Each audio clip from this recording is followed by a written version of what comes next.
Bobcat Football Today is brought to you by Lennox Employees Credit Union, Marshalltown Area Chamber of Commerce, Assured Partners, Legends American Grill, Jensen Ford, Sports Plus Sports Medicine and Physical Therapy Center, Your Marshalltown Edward Jones, Zach Wall, Capone and Brown, Zeno's of Marshalltown, Wayward Social, Wandering Creek, McGregor's Furniture and Mattress, Pence Appliance and TV, Wells Fargo Advisors, Marshalltown, Marshalltown Community College, The Embers, Applebee's in Marshalltown, Bruin Manufacturing, Laurel Diesel Services, Ken's Transmission, Raycom of Marshalltown, 5 Star Realty, Brown's Shoe Fit, Bailey's Pizza and Roasted Chicken, Central State Bank, Ethington Heating and Cooling, Lily May Chocolates, Marshalltown Company, Calvin Rocket Bar and Grill, Marshalltown Hy-Vee. On the home for Bobcat Athletics, KFJB and KFJB-TV, this is Marshalltown Football.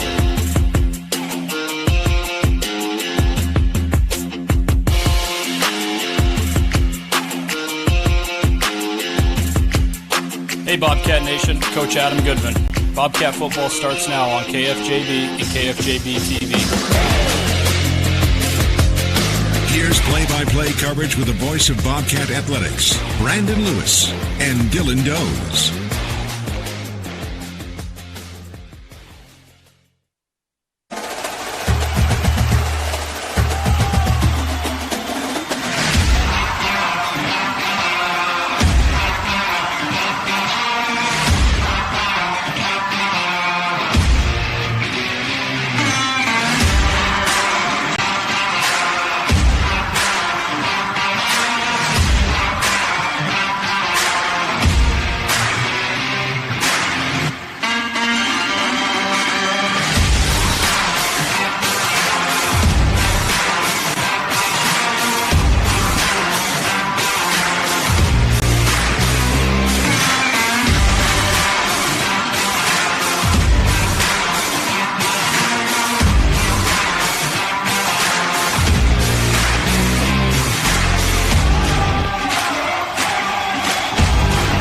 Bobcat Game Day Live. Here's Brandon Lewis and Dylan Doze.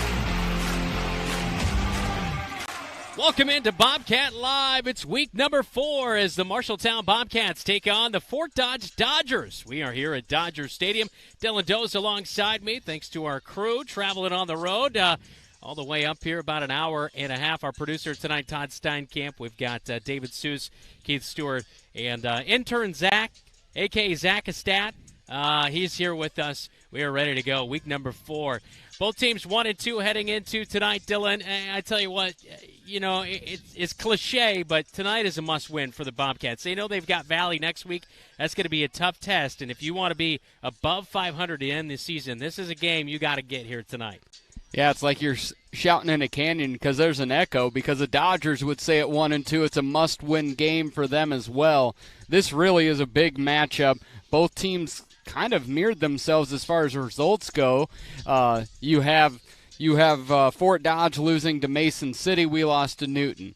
Yeah. Their lone victory, Waterloo East. Ours, Waterloo East. And then you just see we've both lost to Ames as well in close contests. This is going to be a big matchup up here in Fort Dodge, and the Bobcats have had their struggles finishing against the Dodgers here of recent. Yeah, they really have. They have not defeated Fort Dodge since 2016. We'll see if they can get the job done on the road tonight in Fort Dodge. You're tuned in to Bobcat Game Day Live from Dodger Stadium. It's week number 4 of the high school football season. Coming up on our coverage with Bobcat Live here on KFJB-TV and KFJB, the Radio Iowa Scouting Report, all presented by Iowa Kitchen Company of Marshalltown. Design your kitchen or bath with function and style that is uniquely you. Bobcat Live, Game Day Live, continues next right here on KFJB and KFJB-TV. Time for a new ride or a new-to-you ride? Lennox Employees Credit Union is here to help with new and used vehicle loans. Rates are as low as 2.24% for up to 60 months for new vehicles and used vehicles for 48 months. Go to their website, lennoxecu.com, for further details and membership eligibility, or call the office to talk to a loan officer. Low auto loan rates from Lennox Employees Credit Union, 1004 East Main Street in Marshalltown. Member NCUA. Small businesses are the backbone of our community. Marshalltown Area Chamber of Commerce reminds you that when you shop locally, you are benefiting members of our community and adding to our local community overall. You'll find local business owners are generally more knowledgeable, provide better service, and even know their customers by name. Marshalltown Area Chamber of Commerce exists to be an advocate for our business community. Membership in the Chamber benefits your business and adds to the strength of our advocacy efforts. For more information on shopping locally and Chamber membership, go to Marshalltown.org.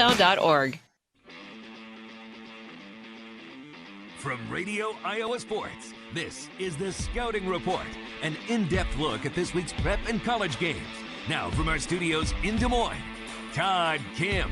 Home games for the Hawkeyes and Cyclones. Iowa desperately searching for offense against Nevada, while Iowa State looks to stay unbeaten against Ohio.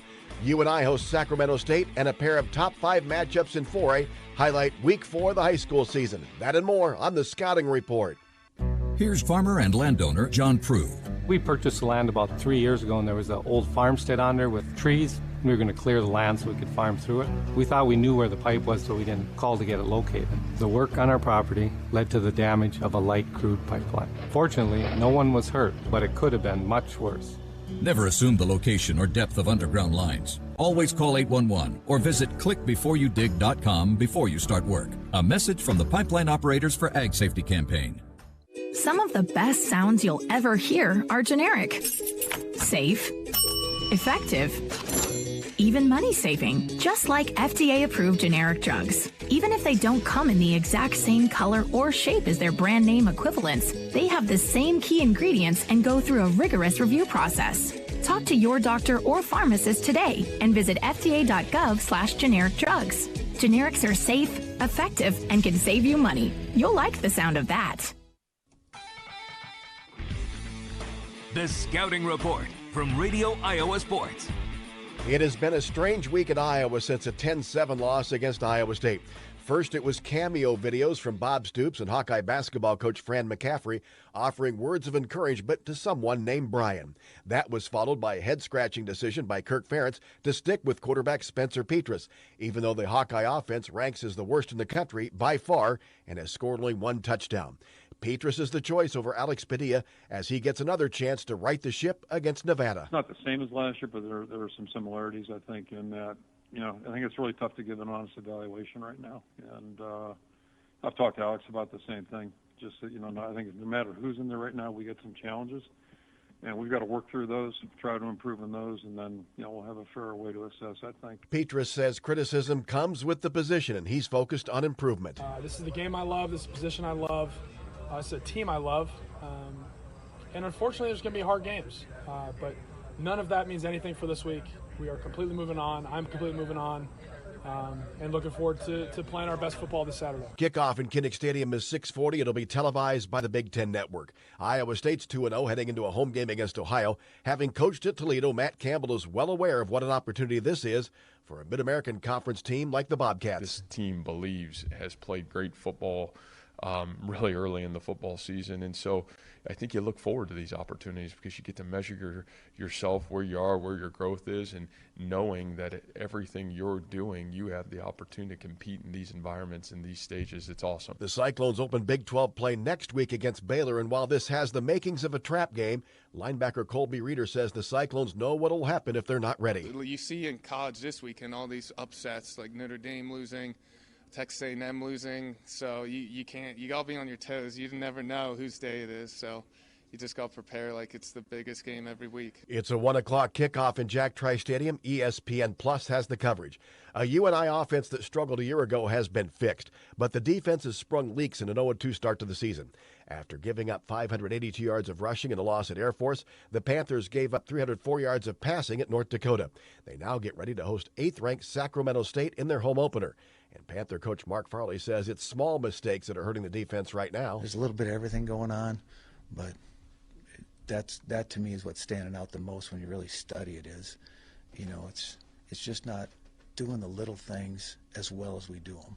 We're not doing that right now. We're in our spots, but we're not doing as well as we did them before. A tough early schedule continues for the Drake Bulldogs, who are 0-2 on the season. 2 weeks ago, the Bulldogs lost at top-ranked North Dakota State 56-14. They now get ready to face an Idaho squad that's coming off hard-fought losses to Washington State and Indiana. Also this weekend, Upper Iowa's on the road at Minnesota Duluth. Up next, high school football on the Scouting Report. Titans go! When the Teen Titans go to the movies, they know the best way to travel is safely. Hollywood, here we come! Road trip! And you know it's super. To keep your child safe, be sure to use the right car seat for their age and size. Exactly. I know you're feeling. We're finally on the big screen. Have a seat, my dude. For more information on finding the right seat, visit nhtsa.gov/the right seat. Gotcha. That's a wise move. Brought to you by the National Highway Traffic Safety Administration and the Ad Council. A lot can happen in 6 seconds. A rodeo ride, a dramatic basketball win, and the world record holder can solve a Rubik's Cube. 6 seconds is how long it takes for an 18-wheeler traveling at a safe speed to come to a complete stop. And in those 6 seconds, that truck will travel the length of 2 football fields. So please, give them room. Never cut in front of a large truck for any reason. Our roads, our safety. Learn more at sharetheroadsafely.gov. The Scouting Report from Radio Iowa Sports. A pair of top 5 matchups in 4A highlights tonight's high school football action. It includes top-ranked and defending champion Lewis Central hosting number 4 Indianola. This will be Lewis Central's 5th game of the season and their 5th-ranked opponent. Lewis Central coach Justin Camrad expects another tough battle with the Indians. We played them twice last year, and, they beat us down there at home, and we got, to win the second time. And, and it's tough, and neither one of those games is easy. It just comes down to, just minimizing those mistakes, turnovers, ball security, that kind of stuff. Also in Class 4A, number 2 Cedar Rapids Xavier's on the road at 5th-ranked North Scott. 3rd-ranked Waverly Shell Rock visits West Delaware. Rateds collide in 5A as number 3 Dowling Catholic hosts 6th-ranked Iowa City High. Dowling looking for its 3rd straight victory after a season-opening loss to defending champ and top-ranked Southeast Polk. The Maroon defense will be challenged by an Iowa City High offense that has put up big numbers with junior quarterback Drew Larson. Ronnie Major plays a little bit of both ways. When he's in the backfield, he's very dynamic, and they've thrown the ball a lot more this year than what they did a year ago. So I think it's a big challenge for our defense, and, I think they're going to give us some different looks than what we've had previously. So it's going to be a tall task for the defense for sure. That's Dowling coach Tom Wilson, also in Class 5A. Top-ranked Southeast Polk is at home against number 5 Ankeny. It's 3rd-ranked Pleasant Valley hosting Muscatine. 2 teams with playoff aspirations collide in Class A District 2 as 10th-ranked St. Ansgar visits Mason City Newman. Bob Fisher has a preview. Both teams are 2-1 on the season after blowout wins last week. Newman coach Rich McCardle says they'll try to contain St. Ansgar's powerful rushing attack. Yeah, and just, Drew Clevenger over there and St. Ansgar, he's got it going again. They got that running game started up. Looks like the offensive line is much improved over last year, and they got some really nice running backs. Run the ball hard, as always, just a typical St. Ansgar fashion. Just some kids that really know how to pound the rock. 2 St. Ansgar players have led the Saints' power rushing attack with more than 400 yards this season. Tate Meyer has 450 yards and 6 touchdowns. Connor King has racked up 429 yards and 4 scores. In Mason City, I'm Bob Fisher for the Scouting Report. Also in Class A, top-ranked West Hancock is at West Fork. Number 2 Linville Sully hosts Wayne, while 3rd-ranked Grundy Center is on the road at Hudson. 8-player tonight, it's top-ranked Remsen St. Mary's hosting Kingsley Pearson. Number 2 Waco visits Iowa Valley, while 3rd-ranked Don Bosco's on the road at Colonesco. This season, Bex is recognizing student-athletes that are not just a star in athletics, but a player that shows heart in school, at work, through the community, and in the ag industry. Colin Batterson of Davis County says his role in the family farm has grown over the years. Me and my brother, we're kind of getting older. We're getting a little bit more of a trust, and as Dad goes off with business meetings and stuff like that, me and him got to kind of take the reins of the farm take over for a little bit while he's gone. Will Velashik of Cedar Rapids Prairie did not grow up on a farm, but became interested in agriculture as a freshman. You know, I'd watch the combines harvest corn and the planters plant soybeans, and I thought it was neat. So I learned that my school was starting a ag program, and I needed a class to fill, so I decided I'd take a intro to agriculture class. Humboldt's Caleb McCullough is a three-sport athlete who works construction in the summer, but he still finds time to show pigs at the county and state level. I like being busy. It's just in these past, I think, 4 years, I've done pretty good at county and state fair. I've gotten top 10 in class and state, and won some classes at the county fair. So it's been enjoyable. It's been a very rewarding experience, and I think it's something that everybody should do. Oliver Loudon of Grinnell High School says work on the family farm has taught him the value of hard work, which has paid off in football, wrestling, and track. You just got to put your head down and get it done, and I think that's really carried over well to the athletic side of things. I just work as hard as I can. Beck's Players with Heart. The rest of Week 4 is next on the Scouting Report. Every farmer has their reason for why they do what they do. For Beck's, it's faith, family, and farming. Since 1937, the Beck family and family of employees have been committed to honoring God and helping farmers succeed. Farming is full of extremes, and we face the challenges with hard work and steadfast determination, delivering quality line of products backed by legendary customer service. We look forward to standing by your side, supporting you as you live out the life you were meant to live. Beck's, when it comes to farming, we believe in something more. Who is a Beck's player with heart? Growing up on the farm, you got to get stuff done. I have to get the job done there. I love the team effort in football. It really couldn't be done by just a few people. You need every single person. Beck's is recognizing student athletes that are not just a star on the playing field, but a player that shows heart in school and in the ag industry. Nominate a player today. Go to brownfieldagnews.com and search Player with Heart. Beck's, we are and will remain farmers at heart. The Scouting Report from Radio Iowa Sports. A pair of rated teams in 3A meet to close out non-district action as 9th-ranked Hampton-Dumont Cal visits number 8 Nevada. John Mowinkle has a preview. Hampton-Dumont Cal head coach Cole Miller hopes his team can shut out the extra noise that comes with being a newly ranked team. It is just one game at a time, and we try to ignore all the outside distractions. So I hope that it doesn't get to them, and I hope that they are focused on that 1 week at a time mentality. And football's supposed to be fun. There's not supposed to be a lot of pressure riding on anything. They're supposed to just go out and enjoy it, make the most of every opportunity, and have fun competing with the guys next to you and the guys around you. Nevada head coach Andrew Kleeman says his team could have the advantage due to the variety of playmakers. I don't necessarily look at it from like a run-pass ratio. I look at it how many kids are contributing to the total offensive yardage. We've had a lot of kids receive the ball, a lot of kids rush the ball. So I feel like we've got playmakers that we could put in space and play physical football, and I feel confident they're going to get the job done. Nevada is 2-1, and Hampton-Dumont Cal is 3-0. For the Radio Iowa Scouting Report, I'm John Mowinkle, KLMJ KQCR, Hampton Parkersburg. Also in 3A, top-ranked Harlan hosts Glenwood. It's number 2 Humboldt at home against Boone. 3rd-ranked Mount Vernon visits Center Point Urbana, while number 4 Adel ADM plays host to Winterset. 3A 10th-ranked Algona's at home against Boyden Hull Rock Valley. Brian Wilson reports. Algona's off to a 3-0 start behind sophomore quarterback Alex Kmansky, who's accounted for 12 touchdowns through the first 3 weeks and also leads Class 3A in passing yards with 719. Nighthawks head coach Jamie Rosenbaum says watching the sophomore signal caller on film has been impressive thus far. He is going to be an elite talent when it's all said and done. He's just wise beyond his years, throws an incredible ball.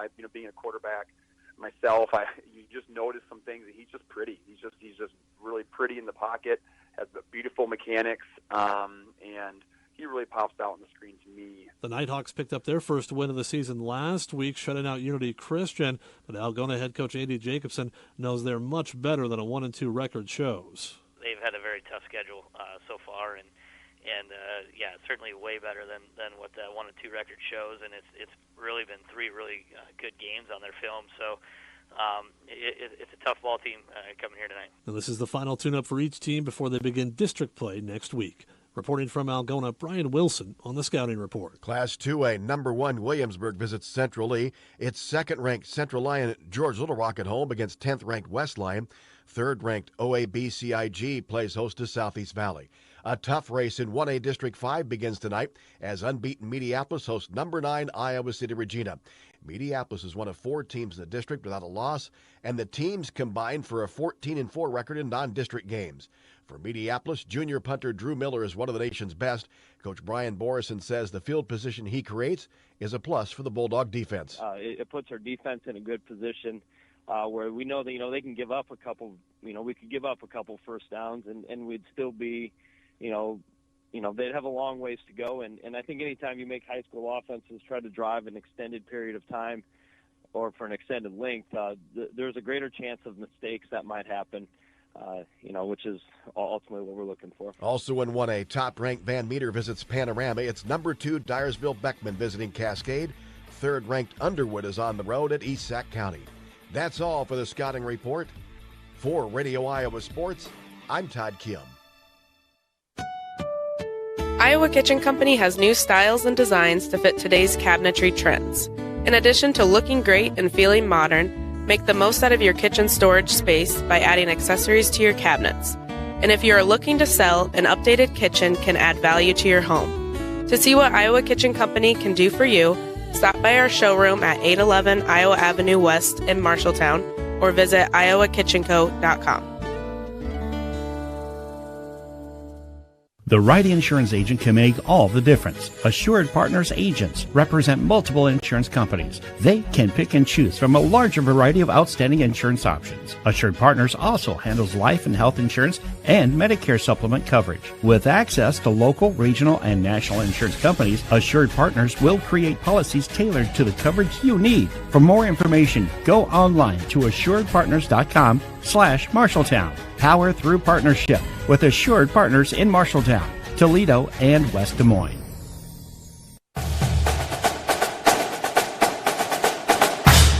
Bobcat Game Day live at Dodger Stadium in Fort Dodge. Brandon Lewis, Dylan Dose alongside me here tonight. It's now time for our preview of West Marshall football tonight, all presented by Bailey's Pizza and Roasted Chicken in State Center.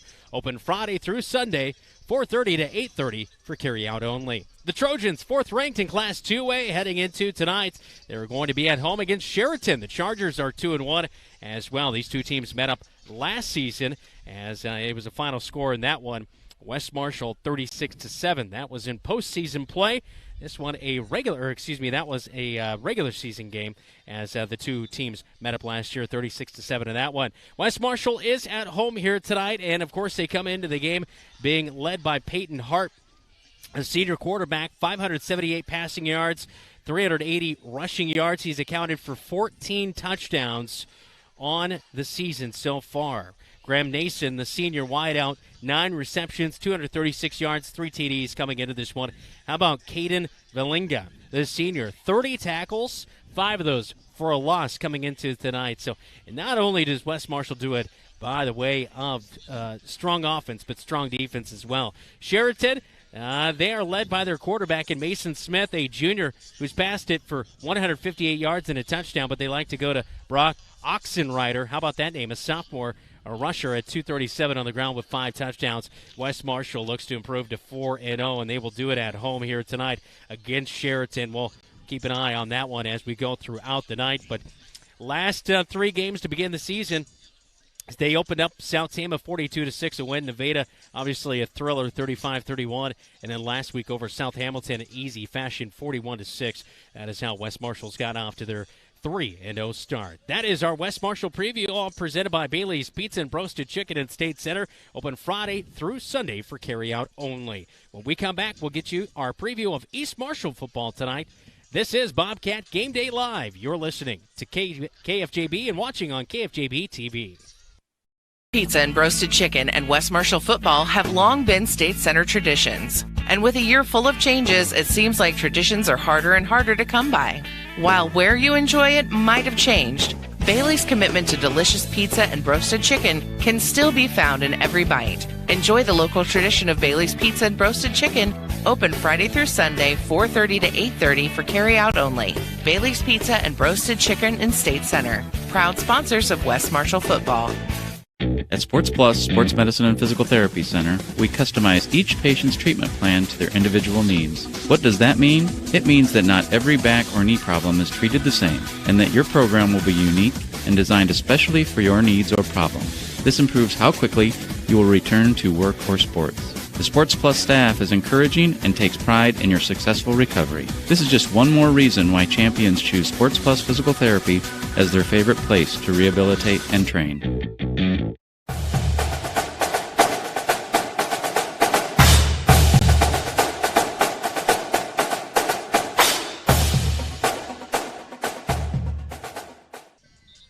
We're back on Game Day Live here at Dodger Stadium in Fort Dodge, and we're going to back the truck up here, Dylan. We got a little ahead of ourselves there. We did. We got so excited about West Marshall sports, we forgot all the other high schools in the area.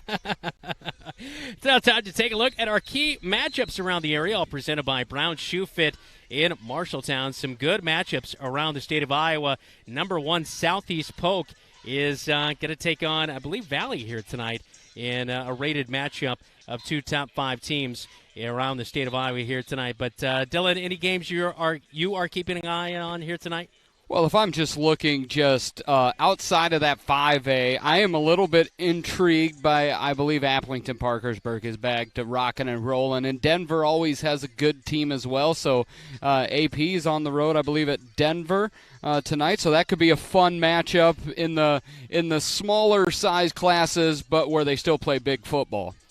Excuse me, it was Ankeny tonight. Ankeny at Southeast Polk, as Ankeny 2-1 on the season against Southeast Polk 3-0. That could be a preview of our championship game in Class 5A, is that one at Southeast Polk.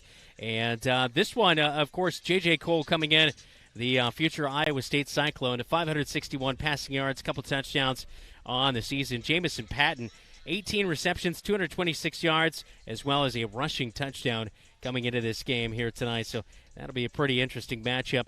Des Moines Roosevelt, who the Bobcats will see later this season, is on the road at Urbandale.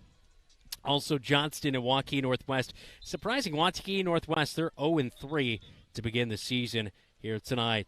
Ankeny Centennial, tough football team. They're at home. They get Cedar Falls, who's 2-1 on the season. Yeah, I was just talking to the bus driver who's driving the Cedar Falls team down. He actually drove for a tour I led today. He was excited about that game. Cedar Falls put a big number on somebody last week. Iowa City High and Dowling Catholic, 2-1 teams at Valley Stadium. We'll be there coming up next Friday night. Meanwhile, in Class 4A tonight, looking at some of the key matchups, Waterloo East is at Des Moines North. Waterloo East 0-3. Des Moines North is 2-1. Of course, we're in 4A action here tonight at Dodger Stadium as Newton is at home against Sadell. Sadell is 0-3. Newton is 3-0. Of course, coming off a win against your Marshalltown Bobcats last week. When we come back on our Bobcat Game Day Live, we will get that much anticipated East Marshall preview. That's been your key area opponent matchups, all brought to you by Brown Shoe Fit with a wide variety of top quality shoes. This is Bobcat Game Day Live on KFJB and KFJB-TV. Shoe Fit in Marshalltown, you can find the right shoe for every occasion with a wide variety of top quality brands. Brown Shoe Fit carries the finest in footwear for both men and women with a large selection of athletic, dress, comfort, work boots, and European footwear, carrying multiple sizes and widths to ensure the best fit for you. Their expert, friendly staff is available to give you a personalized experience and find the right shoe for your needs. Stop in today at Brown Shoe Fit, 10 East Main Street in downtown Marshalltown. Since 1967, Jensen Ford Lincoln has served generations of families around central Iowa. Quality vehicles, professional service, knowledge of our product, that's a part of Jensen. But what's more important to us is a trust that is passed down from every generation. Jensen Ford Lincoln wants to serve your family. We want to be there for your first car, we want to be there for your family SUV, and we want to see you drive away in the Mustang you always dreamed of. At Jensen, we want to be here for you now and every mile along the way.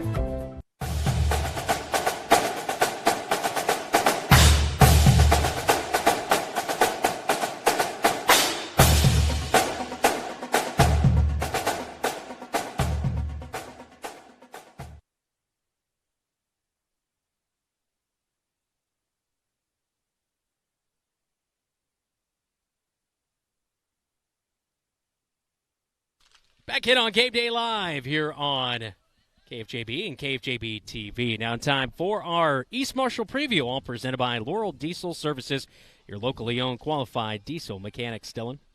Yeah, East Marshall's got a big trip, and they're going to Brandon's namesake. They're going up to Manly, Iowa to take on Central Springs. My little sister was a student at Norris Springs when they connected. Norris Spring Rock Falls when they connected, and she was so mad in her freshman year because she says, I can't stand those girls from Manly. They wear their hair on top of their head. And that she was so angry about it. Makes no sense, but she was angry about it. And hopefully the East Marshall Mustangs will be angry as well. The Mustangs sit 0-3. Central Springs does have a win on the year. They sit at 1-2.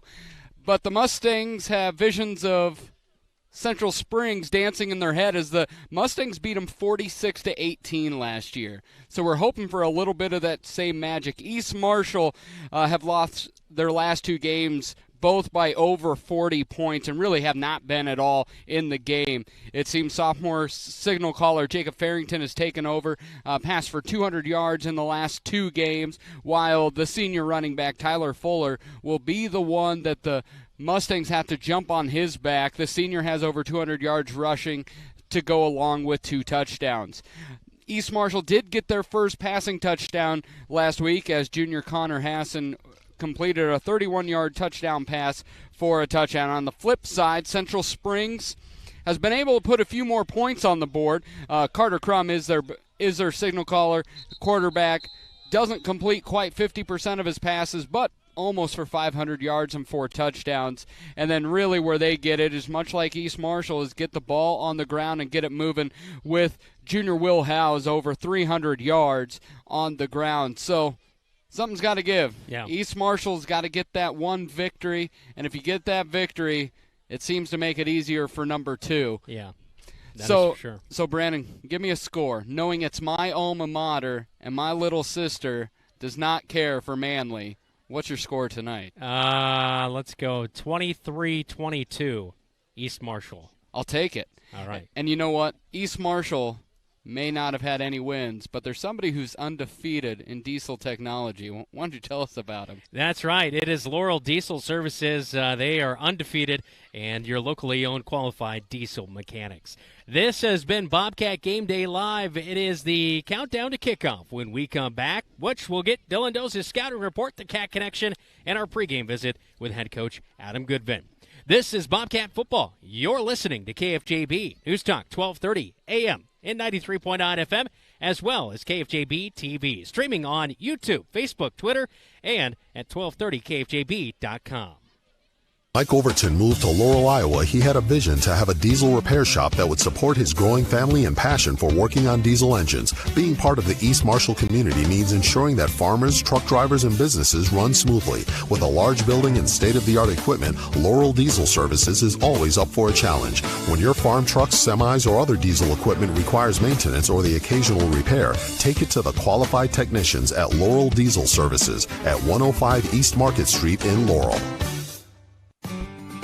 Don't let concerns about current events derail your long-term financial strategy. Edward Jones financial advisor Zach Wall can help. He'll work with you to understand today's financial landscape and how to be positioned for the long term. Edward Jones can give you the tools for a reasoned, disciplined approach to investing. Call Zach Wall at 641-752-3017 in Marshalltown or online at edwardjones.com. Edward Jones, member SIPC. Why choose Marshalltown Community College for your education? A quality education. Hands-on career training. Convenient on-campus living. One-on-one attention from my instructors. Earning my AA degree and transferring to university, all while saving money. Why was MCC the right choice for me? The great student activities and the friends I met. 2 convenient locations and the option to take online classes. The right choice is MCC. This is the countdown to kickoff on your home for the Cats, KFJB and KFJB-TV.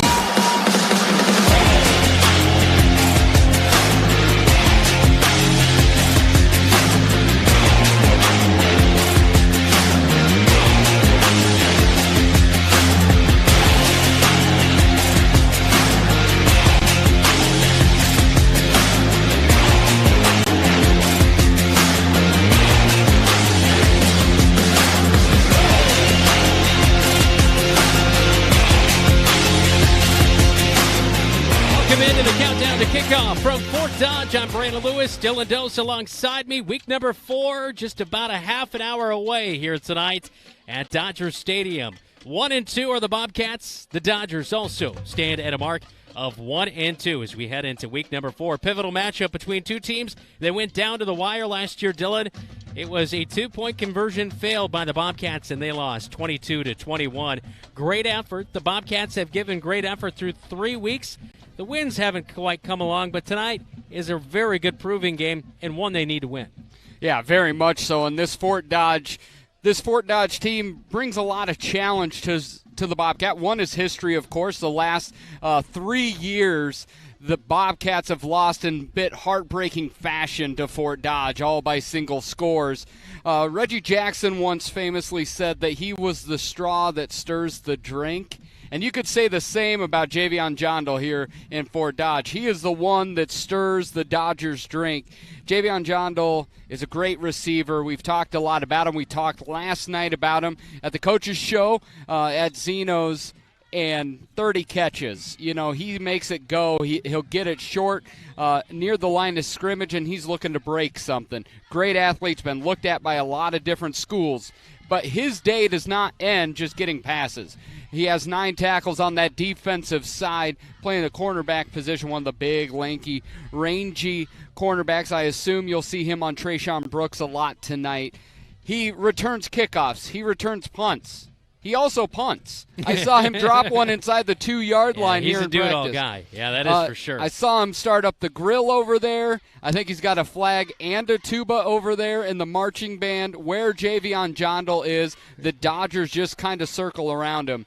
But this is an offense that scores over 30 points every single week out. They have put points on the board, and it's not just because they're a one-trick pony. It really comes Connor Carver is a dual threat, similar stats as Dalen. Dalen a little bit better athlete and everything, but he can do it in the air where he's thrown for 8 touchdowns, over 600 yards, but he can also do it on the ground. He has 240 yards rushing, so the Bobcats will have to be able to spy him while not allowing him to throw over top. Where the Dodger team is a little bit different than in the past, and Coach talked about it last night, they do not have that big hitting running back that they've had in the past. Most recently, the Clayton kid who ran for tons and tons and John tons of yards. Presswood, who is at Wartburg, he ran for 189 yards in this game and 2 touchdowns a year ago. Yeah, as Clayton was hurt, that's exactly right. And so now they have Orion Larson-Trott. He's productive, right? He is productive, has 4 touchdowns on the ground, yeah. But where my biggest fear from the running game comes from is the one getting the ball from center. They flip over to that defensive side. We have got to be ready for that 3-4 defense and getting Isaiah Caldwell and Caleb Lynch, get them out of the backfield for the Bobcats to be successful.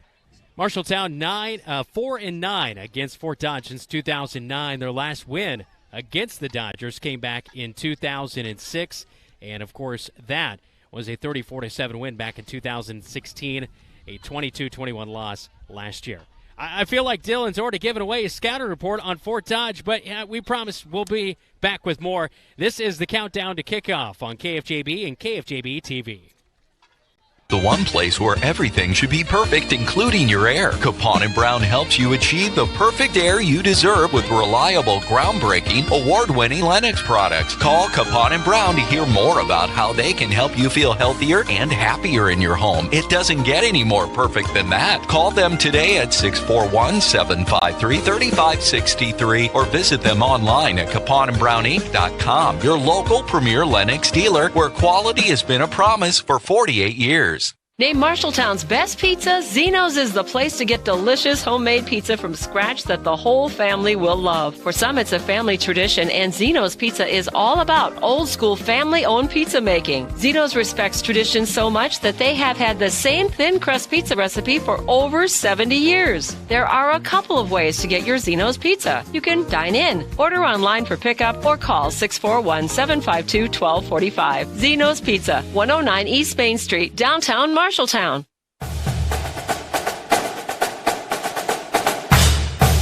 Back in on the countdown to kickoff here on KFJB and KFJB-TV. Now time for our scouting report on the Fort Dodge Dodgers, all presented by Bruin Manufacturing. of Marshalltown. Dylan, we already talked a little bit about the offense, and what makes them go is obviously Javion Jondal. He's got 9.5 tackles on the defensive side of things. What do you see makes the 1 and 2 Dodgers go on defense? So. Yeah, really, we talked a lot about 30 points plus a game on the offensive side. Where the Dodgers have struggled a little bit is that teams have been able to dodge the defenders. Outside of Waterloo East, who is only able to put in 6, this 3-4 defense by the Dodgers has allowed some points, has allowed some yards, but when they are effective, it comes on their two ends on that 3-4 defense. It comes with Isaiah Caldwell, the junior, the 6'1 junior, along with Caleb Lynch on the other side, which is a name we've said before in these Marshalltown Fort Dodge matchups.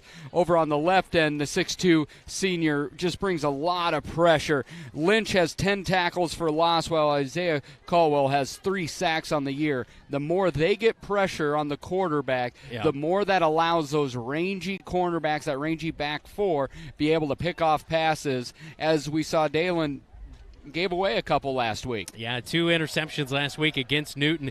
7-3 last year were the Fort Dodge Dodgers. Of course, they play at the 4A level. It's a 5A versus a 4A matchup here tonight, but you can throw that out in a rivalry game. Fort Dodge lost to Bondurant Farrar 36-9 in the first round of the 4A playoffs last season. But as we alluded to, they've lost a lot of pieces since last season. The Dodgers 1-2, the Bobcats 1-2. Something's got to give here tonight. Bobcats need this win to get back to 500 on the season. That is your Scouting Report, all presented by Bruin Manufacturing of Marshalltown, driven to prove innovative plastic molding solutions. Ahead on our countdown to kickoff, our Cat Connection presented by Applebee's of Marshalltown, as well as our pregame interview with head coach Adam Goodvin, all brought to you by Exterior Plus Home Remodeling. This is the countdown to kickoff. You're watching and listening to Bobcat Football on KFJB and KFJB-TV.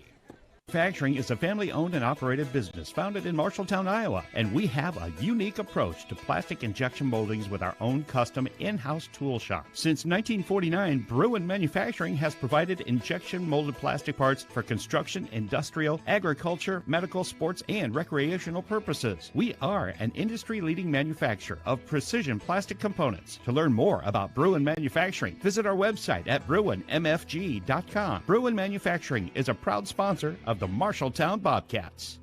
McGregor's Furniture and Mattress has your mattress. Every firmness, comfort, and support level, each at a great price. Make the investment today for a good night's sleep for years to come. McGregor's also has quality furniture for every room in your home. Beautiful, comfortable sofas, recliners, dinette sets, and office furniture to help you work and relax in comfort and style. McGregor's Furniture is proud to bring you quality furniture and great service, and they are proud to support Bobcat Athletics. McGregor's Furniture and Mattress, downtown Marshalltown, open 7 days a week.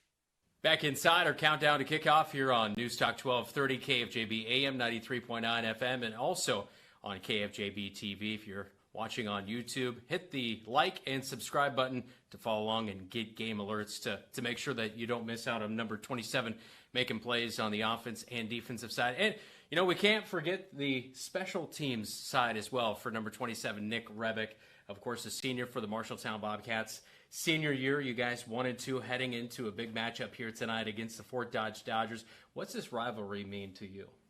It's a big rivalry. I mean, every time we play Fort Dodge in any sport, it's always a big deal.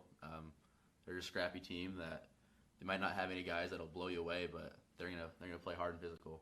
They're gritty, kind of tough. Much like the Bobcats. You guys last Friday night. Didn't put up any points in that first half, but you came out, you converted 3 of 3 drives, scored 21 points in the second half, and really just kind of grinded your way back into that game. What do you think that says about you and your teammates in a game like that where, you're down 21-0, you could lay down, but you guys come back and give it quite the effort? Yeah, I think all of us were really good at just keeping our heads down and just grinding. I mean, we know that sometimes it's not always going to work out great. No football game is perfect, but I think a lot of our guys, they just put their heads down and go. Yeah. Of course, you rushed for over 100 yards on the season. You have a touchdown reception. On the defensive side of things, you're up to 15 tackles through 3 games. Very involved in that linebacker crew, one of the leaders in that linebacking crew, which you guys are playing a 3-4 this season. Have you been happy with your defensive play so far this season, obviously being one of the big key guys back there? Yeah, I think our defense has been really good this year. I I think in that Waterloo-East game, I think we held them on a couple times on the goal line. Mm-hmm. They didn't get any points. The one time they scored was when they got that ball in there on our 19. So I think it says a lot about our defense. Mm-hmm. A lot of bend but don't break, in that game that you mentioned. And then last week, you guys, if it weren't for a fluke hook and ladder on a 4th down play, you wouldn't have given up any points in the second half. Where does that come from? What kind of adjustments, I guess, maybe is the question, were made to be able to be successful like that? I think a lot of the guys that might not start, but I think a lot of the guys come off the bench, and they're big parts still in the defense. They still play a big role. Guys get tired, so the guys that come off the bench are a big part in our defense. And we talk a little bit about your defensive game and also your offensive game, but don't forget the special teams game. We saw you run a few back last year on kickoffs. You almost took one back earlier this year as well, too. How much pride do you take in the special teams, knowing that can make an impact in the game, too? Yeah, I think it's a big deal. Little things matter. Whether it's special teams or whatever it is, the little things matter. Some guys think special teams is a play off, but it's really not. Special teams can make or break a game. A lot of people love following you. We do, too, in the booth. And, of course, not only in the football season, but what other sports do you play? Wrestling and baseball, right? Yeah, I wrestle and I play baseball. All right. And you're a pretty good wrestler, from what I hear. Maybe. And a pretty good baseball player as well, too. I know we see you play, catcher, outfield, the infield last year. Where do you like to play, though, on the baseball side? I like to be in the outfield. Okay. It's a lot of fun to run around out there. Yeah, good deal. What's next for Nick Rebick after your senior season? Hopefully playing baseball somewhere. Cool. Good luck, all right? Thank you. Appreciate the time as always. That's our Cat Connection here. It's all brought to you by your Marshalltown Applebee's. Now that's eating good in the neighborhood. When we come back, we will visit with the head man. It is Adam Goodvin on our countdown to kickoff right here on News Talk 1230, KFJB and KFJB-TV. Applebee's Neighborhood Grill and Bar in Marshalltown offers a lively casual dining experience, combining simple, craveable American fare. Soups and salads, classic burgers and steaks, from the Whiskey Burger to the Bourbon Street Steak. Signature items like Fiesta Lime Chicken and Applebee's Riblets are favorites. Applebee's soups are amazing too. Tomato basil, chicken tortilla, and French onion. And oh, the salads. Now that's eating good in the neighborhood. Applebee's, 3101 South Center Street in Marshalltown. Applebee's proudly supports Marshalltown Bobcats student athletics. You should never have to wait after ordering new appliances. At Penn's Appliance, you wouldn't. With an incredible selection in stock and ready to install today. Our friendly team is here to help you pick the perfect set to match your style. And let our professional technicians install and set up your new appliances, often delivering the very next day. Stop in today, see all the new features, and find your new look at Penn's Appliance. For sales and service of everything appliance, go see the Pence team.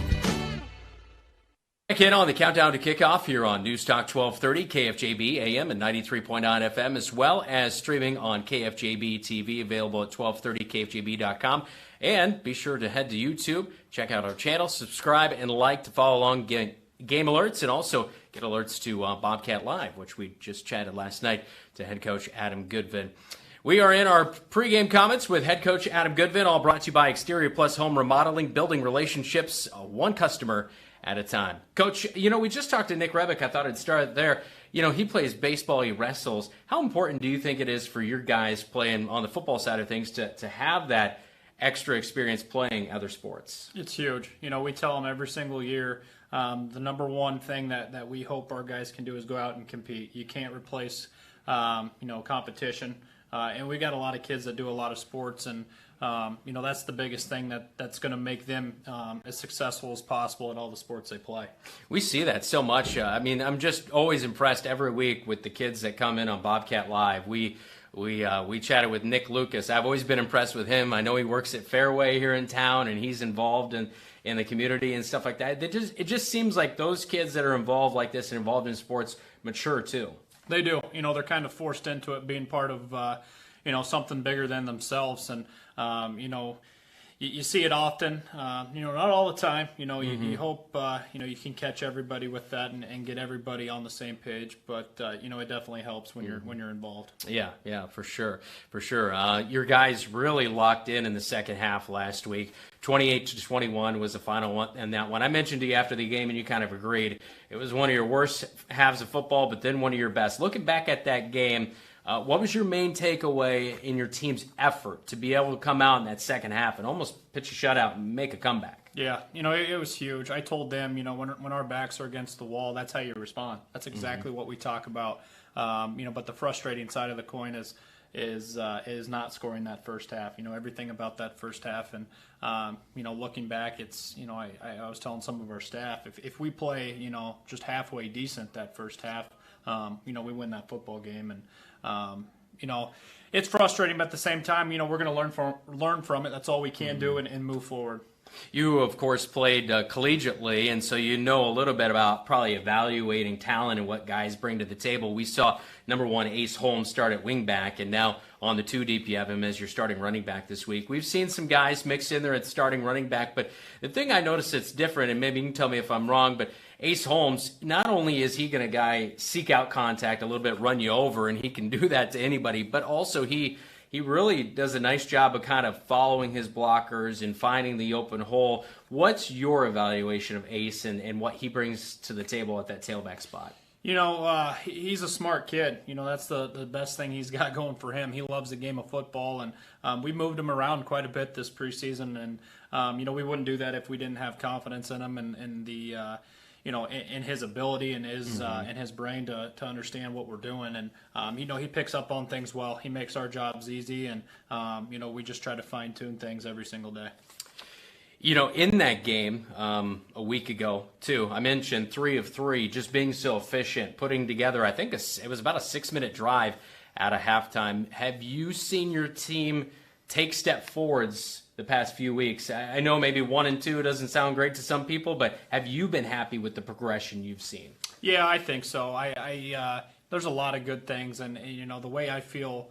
You mentioned a year ago we were 1 and 2 heading into this game as well, but it's a little different feeling. This year, I think we're above or we're beyond where we were at this time a year ago. So hopefully that trend continues and we continue to just get better and compete and hopefully come out on top a couple more times.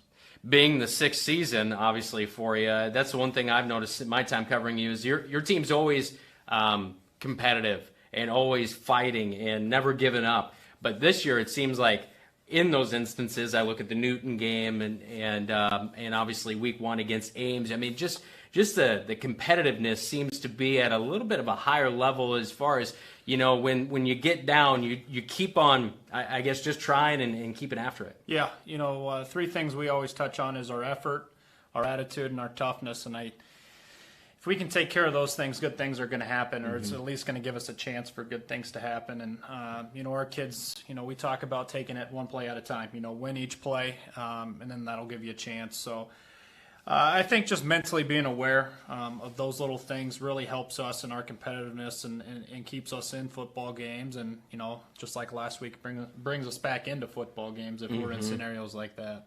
We are in our countdown to kickoff. When we come back with Coach, we'll preview Fort Dodge, which, of course, is coming up tonight at 7 o'clock. You're locked into our pregame visit, all brought to you by Exterior Plus Home Remodeling. This is Bobcat Football on KFJB and KFJB-TV. My name's Lake Schultz. I'm the co-owner of Exterior Plus Home Remodeling.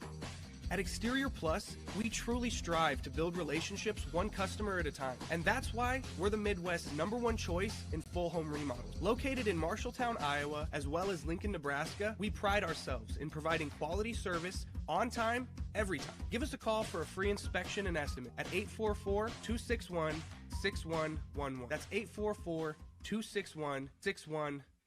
Thanks. Talk to you soon. Back in on the countdown to kickoff here on KFJB and KFJB-TV, joined by head coach Adam Goodvin. 1 and 2 on the season, coach. Your opponent here tonight, the Fort Dodge Dodgers, also 1 and 2. Similar path. They've had a win against East and a loss against Ames, so kind of some common opponents. What have you taken away in video of watching Fort Dodge this year? They're a well-coached football team. They always are. A bunch of tough kids that fly around and play hard. I think the #1 thing that sticks out is they've got, the quarterback returning, the Carver kid. We've seen him quite a bit in the past, and the John Doe kid at wide receiver too. So they've got some weapons that we're gonna have to contain, and it's been a fun week of preparation for them. Javian John Doe leads them in receptions. He's right at about 30 receptions on the season. He's already put in 4 touchdowns. I know he doesn't have any collegiate offers as of this point, but he's had plenty of interest, even from some Power 5 schools like Iowa and Iowa State. He's going to be a challenge out there. They like to spread it out. What's your biggest thing for your DBs that you tell them to get them ready for a game like this? Yeah, in high school football, you got to try to keep everything in front of you.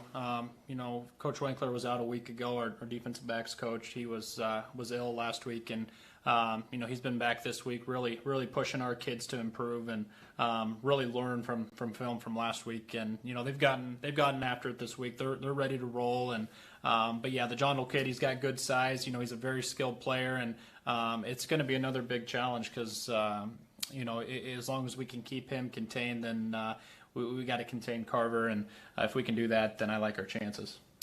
Of course, in this game last year, it came down to the wire, 22-21. It was such a great game. You guys went for 2 at the end of the game to try to win it and complete kind of the comeback in that one. Again, we just go back to it again, a tough, gritty game for your team grinding.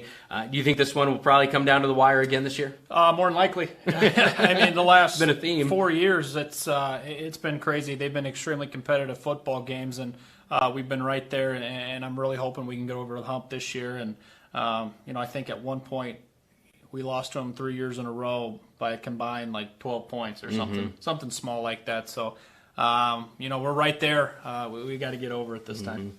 All right, Coach, I ask you every week, what's your key to victory here tonight to take down the Dodgers on the road? It's going to be limiting mistakes like always, and who's the tougher football team. If we can punch them and keep doing it over and over again, I really like our chances. Good luck tonight. Thank you. I appreciate it. All right. That is our countdown to kickoff right here on KFJB and KFJB-TV. You planned and saved for your child to go to college, but medical school after graduation was a surprise. A happy, expensive surprise. Wells Fargo Advisors can help. For more than 125 years, we've created wealth management and investment strategies aimed at achieving our clients' personal financial goals. When opportunities surprise you, turn to Wells Fargo Advisors. Together we'll go far. Wells Fargo Advisors is located at 14 East South Ridge Road in Marshalltown. Call them at 641-752-5401. They're a member SIPC.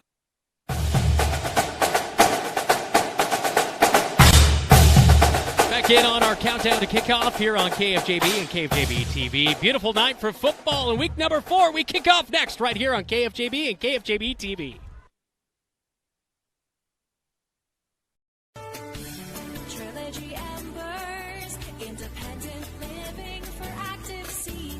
This is your invitation. Hi, this is Lindsay, Director of the Embers Retirement Community, inviting you to tour the Embers. While you are here, I'll show you the studio, 1- and 2-bedroom apartments, and all of our amenities. We will socially distance for your safety, and I'll show and share with you all the Embers has to offer. Call me to schedule a tour at 641-754-7000. Embers Retirement Community, 1211 West State Street in Marshalltown. On KFJB and KFJB-TV, the following is a presentation of Bobcat Athletics.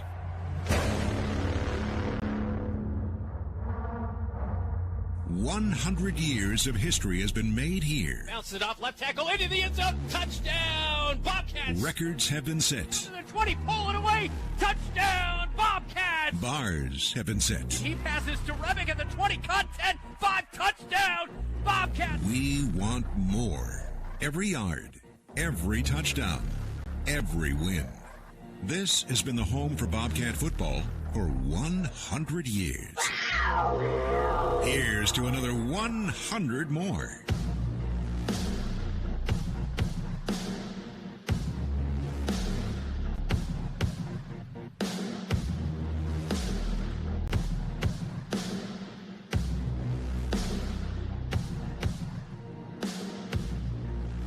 Both teams 1-2. Bobcats look to get going here in week number 4. Our kickoff all brought to you by 5-Star Real Estate Group in Marshalltown, your home team advantage. We are underway in Fort Dodge as Johan Gomez boots it deep, and the Bobcats will get a touchback as the Dodgers will start at the 20-yard line to kick things off here tonight on the road. So the Fort Dodge Dodgers come out as they will be led by Connor Carver, their starting senior quarterback, 6'2", 200.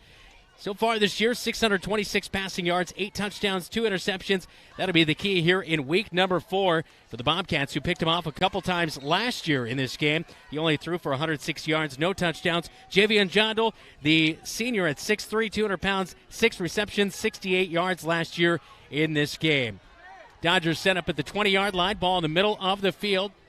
They have the running back, Orion Larson-Trott, in the backfield. He'll hand it off, and he'll get his way up over the 20-yard line, up near the 23-yard line. Be a gain of about 3 yards right there for the Dodgers on first down as they wear the all-black tops and bottoms with those chrome helmets and the Dodger logo on the top. Bobcats in their travel white tops, white bottoms, white helmets, Bobcat logo on the front. It is second down and 7 after the gain of 3 by Larson-Trott, the running back.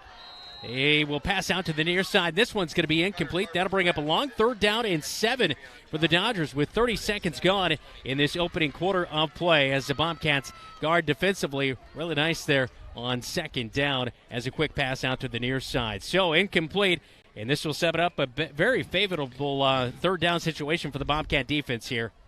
Yeah, Bobcats looking good so far as it's going to be a straight Wildcat to Jondal, and Jondal might be gone. He gets up to the 40 and pushed out of bounds just about over midfield. As coming up is Tate Ring, and Ring pushed him out of bounds as he gets into Bobcat territory and actually back towards the 45 on the 46-yard line on the far side hash mark is where the ball will be spotted for the Dodgers. So Jondal with that direct snap. We've seen him with quite a few rushing yards already last season. Not a whole lot so far this season, just 9 rushing yards. He'll drop back to pass right down the middle of the field. That one is caught, and Ring is there to make the tackle again. It's Grant Williams with the reception right down the heart of the field. And actually, that's Ty Adams. He makes his 6th reception of the year, 63 yards coming into the night. Boom, just like that. They get a big third down and right into Bobcat territory at the 31-yard line. Ball nearly in the middle of the field with 1 minute nearly gone here in this opening quarter of play. Yeah, Ty Adams, they just kind of did the same route. Jondal went first, Adams came second. All that focus went on Jondal. Adams was wide open. Carver hands off to Larson-Trott, and Trott goes right up the gut. He gets near the 26-yard line before he's brought down as Quanti crew in the area to help make that tackle. They are operating out of the no huddle here. It is Fort Dodge, of course, head coached by Nick Moser, who loves to spread it out and keep that offense running quickly. A 3 wide receiver set. Man on the end line. Jace Johnson on the left side of that offensive line out of the fullback spot. Orion Larson-Trott out of the running back spot as Connor Carver out of the shotgun. He'll hand off to the running back as Larson-Trott comes out near side, tries to get around the numbers as he is knocked down. The helmet comes off of the head of the linebacker trying to make the play right there. Ace Holmes slipped out of the tackle and brought down up at the 25-yard line. It'll be a gain of about a yard right there for the Fort Dodge Dodgers as they come to the near side of the field, going right to left on your radio dial, and the officials now mark it at the 26-yard line, so no gain, and it was right there. Ace Holmes was in there to help make the stop right there as he gets back just to the line of scrimmage. They're going to spread it out here. 4 wide receivers in the set, 3 to the near side. Ty Adams, who just had a big catch, he is in the slot. Now they motion a man into the backfield. That's Javion Jondal. They're going to pitch it out to him. He's going to try to get outside right tackle, and he will get to the edge. Ring will push him out at the 10-yard line. That's going to be a first down and a run of 16 yards for Javion Jondal as we inch our way under the 10-minute mark here in the opening quarter of play on the opening drive of the game for Fort Dodge. Yeah, Bobcats really struggling on that left side of the end with Clay Jakey just getting sucked in around, able to go outside. Bobcats have switched up their starting back four here tonight. We have Trayshawn Brooks is actually playing safety along with Tate Riang, and that's Rogelio Seren and Braden Weatherly as the cornerbacks. Handoff. Trott's going to be eaten up in the backfield, and a nice play off the edge. That's Jackson Bowie on a TFL right there. His 4th tackle of the season. As a nice job by Jackson Bowie to come up out of his defensive end spot and make the stop there for the Bobcats. A much-needed play to bring up a long second down and 16 yards to go. So a loss of 6 right there as Dodgers in Bobcat red zone right here on this snap. Out of the pistol, and it looked like maybe the Bobcats did jump offside, so that will be a free 5 yards. We'll see exactly where the penalty comes from here. And it is offside on David Santa Cruz for the Marshalltown Bobcats. Yeah, Bobcats had him in that 2nd and 16. Now you can't give anything easy to a team that's just getting chunk yards. Larson-Trott stands to the right of his quarterback in Connor Carver. 2 wide receivers near side, 2 to the far side, 4 wide outs for Carver. Drops back, looks to his right. He's looking for Jondal, caught end zone. Touchdown.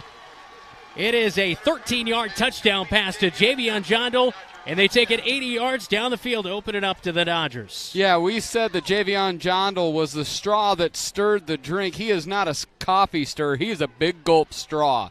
That kid is good. 2 huge runs, big catches. Even when he didn't catch it, his presence allowed Adams to be open for that big play in the middle of the field. Textbook for the Dodgers. Operate out of the swinging gate. They'll come back and set up for the PAT. Gavin Schillerstrom is on for the PAT. He's 8 of 12 coming into the game here tonight. Snap's good. Schillerstrom's kick is up, and that one is going to be good just inside the left side upright. It's 7-0 as the Dodgers go right down the field on their opening drive. It's 7-0 Dodgers. Bobcats will have their first drive of the game when we come back right here on KFJB and KFJB-TV. Marshalltown knows competition. We started forging trowels in 1890 and evolved into manufacturing tools for masonry, drywall, concrete, flooring, tile, paint, and more. Today, we're still going strong. Marshalltown strong. As a worldwide leader in manufacturing, we crush the competition. We believe in our community and are proud to support Bobcat Athletics.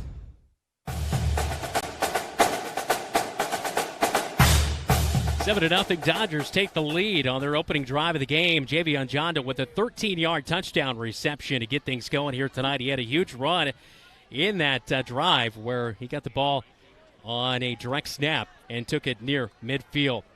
So 7-0 is our score in the first quarter, 8:54 to go. Kickoff here tonight is all brought to you by 5-Star Real Estate Group of Marshalltown, online at 5starhometeam.com. Back deep to return for the Marshalltown Bobcats. Corey Smith for the Bobcats. Fort Dodge will kick off here. Schillerstrom. No touchbacks in 15 kickoffs, and the kickoff comes to the near side. It's out of bounds, and the Bobcats will have great starting field position as the ball goes out of play on the near side. Bobcat starters here tonight. Dalen Houston, obviously the starting quarterback, coming off a game where he threw 2 interceptions, 141 yards through the air last week. He ran it for 50 yards and 2 touchdowns. Pivotal, the Bobcats 3-3 in the second half on their possessions, converting all of them into touchdowns, but they came up short 28-21 against the Newton Cardinals. Yeah, this is going to be a team we cannot go 0-for in the first half. You saw what the Dodgers just did. This is a team that will consistently score 30 points. Bobcats, it's going to take 30-plus points to win here tonight. 2 wide receivers set for the Bobcats. Actually, 3 wide receivers as Nick Rebick is in the slot on the far side of the field. Ace Holmes starting at running back here tonight. In that new role for him, they'll bring Rebick in motion. It's an end around to the near side. Rebick gets outside the numbers, breaks 1 tackle. He's up over the 45 and brought down near the 47-yard line. So a nice run for Nick Rebick on first down. He's going to be a yard short of the first down, and 9-yard run for Nick. As we do highlight Ace Holmes, the running back for the Bobcats tonight, 123 yards last week, 1 touchdown. A lot of that came in the second half when the Bobcats really found their true tailback here tonight as they'll break the huddle on a second down and 1 nearly near midfield. Yeah, Holmes didn't really touch the ball a whole lot in that first half. Second half, he was the bell cow, went to over and over again. Pistol formation. Run it real tight here. Ace Holmes stands to the right of his quarterback, takes the snap and dives forward. And I believe he'll have just enough needed to get to the 48-yard line for the first down, and it looks like he has, and they will move the sticks. So first down and 10 for the Bobcats as they are 2 yards shy of midfield, ball resting on the near side hash with 8 minutes to go in this opening quarter of play. Bobcats break the huddle, 2 wide receivers to the far side. Corey Smith, Nick Rebick, near side, Trayshawn Brooks. 5 receptions, 73 yards last week against Newton, and he'll be a big pivotal piece to the equation here tonight offensively. And right here, Fort Dodge jumps off sides on first down and 10 for the Bobcats. That'll be 5 free yards and a hard count for Dalen Houston. We saw him do that late in the season last year, Dylan, and that really helped the offense to set up short distance situations, and we haven't seen it so far this year, so a good sign right there. No, not so much, but for Dodge, they were bringing pressure with Orion Trott, was really biting at it, and just that little hard count caused him to jump. Dalen Houston out of the shotgun. Ace Holmes stands to his left. 3 wide receivers out there. Near side, they'll run it with Ace Holmes. Slips one defender. Another defender spins out of a tackle. The 40 down to the 30. Nice run for Ace Holmes. He picks himself up 17 yards, and he'll move the chains down to the 31-yard line. This game is pretty simple when you can run it between the tackles, and both Rebick on the sweep, jet sweep, and now you see Ace Holmes a couple times. Bobcats are getting big chunks when they run the football. 2 wide receivers to the far side of the field. Ball on the near side hash. White tops and bottoms for the Bobcats on the road. Looking to answer the black and red of Fort Dodge. They took it 80 yards on their opening drive to lead 7-0 here in the first quarter. Dalen Houston looked like he was getting ready to take the snap. A little bit of a hard count. He'll take the snap now as it comes from Nick Lucas. Hands off to Ace Holmes, and he's going to pound his way up past the 30-yard line down to the 27-yard line. So a gain of 3 on first down. It'll be 2nd down and 7. Dylan, you know, this feels like a game where I thought going in, it's going to be the first to 35 going to win this game. It really does feel like it. Yeah. But it also feels like the Bobcats' way is different than what they started out with last week. This looks very much like the first drive coming out of the second half last week, where they went run heavy. 6-minute drive ended in 6. 3 carries, 25 yards for Ace Holmes on this opening drive. 6:20 to go. First quarter, ball on the near side hash mark. Going left to right on your radio dial and your TV screen. Bring a man in motion. It's Carter Hunt. And no, Dalen Houston fools everybody, keeps it himself, dives to the 21-yard line. That's going to be a first down and a gain of 8 yards for Dalen Houston. And a good run for him, his first one of the night, and a well-executed play-action play to get that ball and fake the handoff to Carter Hunt on the end around from the wingback. Keeps it himself for the first down run. It worked well enough that it got us. Yeah. So if it gets us, it got the Dodgers, and a nice 8 yards up the middle, and it looks so effortless. Those 8 yards, 24 feet, always look effortless with Dalen Houston running. Ace Holmes stands to the right of his quarterback, and Dalen Houston out of the shotgun. We've not seen Trayshawn Brooks incorporated. He's got to be the big piece for the Bobcats to counter on Javian Jondal. Hand off to Carter Hunt, comes out to the numbers on the near side, gets up over the 20 and down to the 19. It's a 2-yard gain. We do have the helmet off of Kwani, big old number 74 for the Marshalltown Bobcats. And we'll see a substitution in for him for one play as Owen Eaton checks in. Bobcats are in the red zone, of course, all brought to you by Ethington Heating and Cooling. We're not comfortable until you are. 2nd down and 8 at the 19 on the near side hash for the Bobcats. One thing we're seeing is Jondal goes wherever Trayshawn Brooks is. If he's on the far side of the field, there's Javion. If he's on this side of the field, Javion comes with Trayshawn on the near side. Pistol for Dalen Houston. The deep back, Ace Holmes. He'll hand off to Holmes. Slips in between center and guard on the left side of the offensive line down to the 15-yard line. And if you can get production like that, a 4-yard gain on 2nd down, and pick yourself up at 3rd and 4 now, much more manageable as we're under 5 minutes in the first quarter. Yeah, very much so. What do you do? Is this the first pass? We've thrown a touchdown pass to our tight end in this position right here, but they're going 4 wide with Carter Hunt just off the line there. Trayshawn Brooks, near side. He's split out.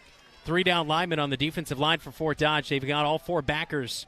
Pretty good backers. And they do have a freshman on there who's made a difference and an impact for them. They send a blitz, and they go right in on Ace Holmes, brought down to the backfield, coming up and making the tackle. Not listed as a starter, but he's had an impact. Grant Williams, the junior, as Caleb Lynch, 61, looked like an 81, but Caleb Lynch last week, 9 total tackles and a sack. He come in with 24 tackles on the season. That's a huge play. 4th down and 7 for the Bobcats as it backs him up to the 18, still in the red zone. And here comes the special teams unit as Johan Gomez will come out to kick for the Marshalltown Bobcats. This will be a 35-yard attempt as he's already made a 35-yarder at Ames in week number 1. In week number 2, he made a 40-yard field goal late in the game against Waterloo East. Bobcats will set up. Holding is Xavier Anderson, the sophomore backup quarterback, and a timeout's going to be called for head coach. Looks like head coach Adam Goodvin in his 6th year for the Bobcats will take a timeout. We'll take a timeout with them. 3:35 to go in the opening quarter play. It's 7-0 Dodgers. Bobcats with a 4th down situation when we come back on KFJB and KFJB-TV.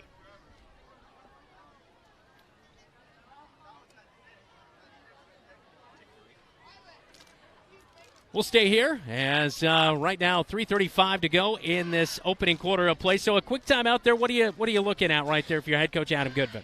I just really think he didn't think that they were settled enough. I think they were rushing people out, and he'd rather take that time out and allow the sophomore to breathe and to be set, to not rush to get past those three points. At the 25-yard line is where Xavier Anderson holds. Yohan Gomez on for a 35-yard field goal. Not much of a wind here tonight at about 9 miles per hour out of the south, which will help him. And it's drilled right down the gut. A huge kick and a huge leg for the sophomore. And a nice field goal to get the Bobcats on the board. It is 7-3. Bobcats trailing the Dodgers with 3:30 to go in the opening quarter of play. This is Bobcat Football. You're listening to KFJB and KFJB-TV. In your home is power. Power to remodel your home. Take a memorable vacation. Add a deck or patio. Lennox Employees Credit Union can help you unleash the financial power you possess with a home equity loan. Consolidate debt, fund a student loan, or pay for a wedding. Home equity loans are as low as 3.74% for a 5-year fixed rate loan. The loan process is easy. See Lennox Employees Credit Union, 1004 East Main Street in Marshalltown. Member NCUA, Equal Housing Lender, online at lennoxecu.com.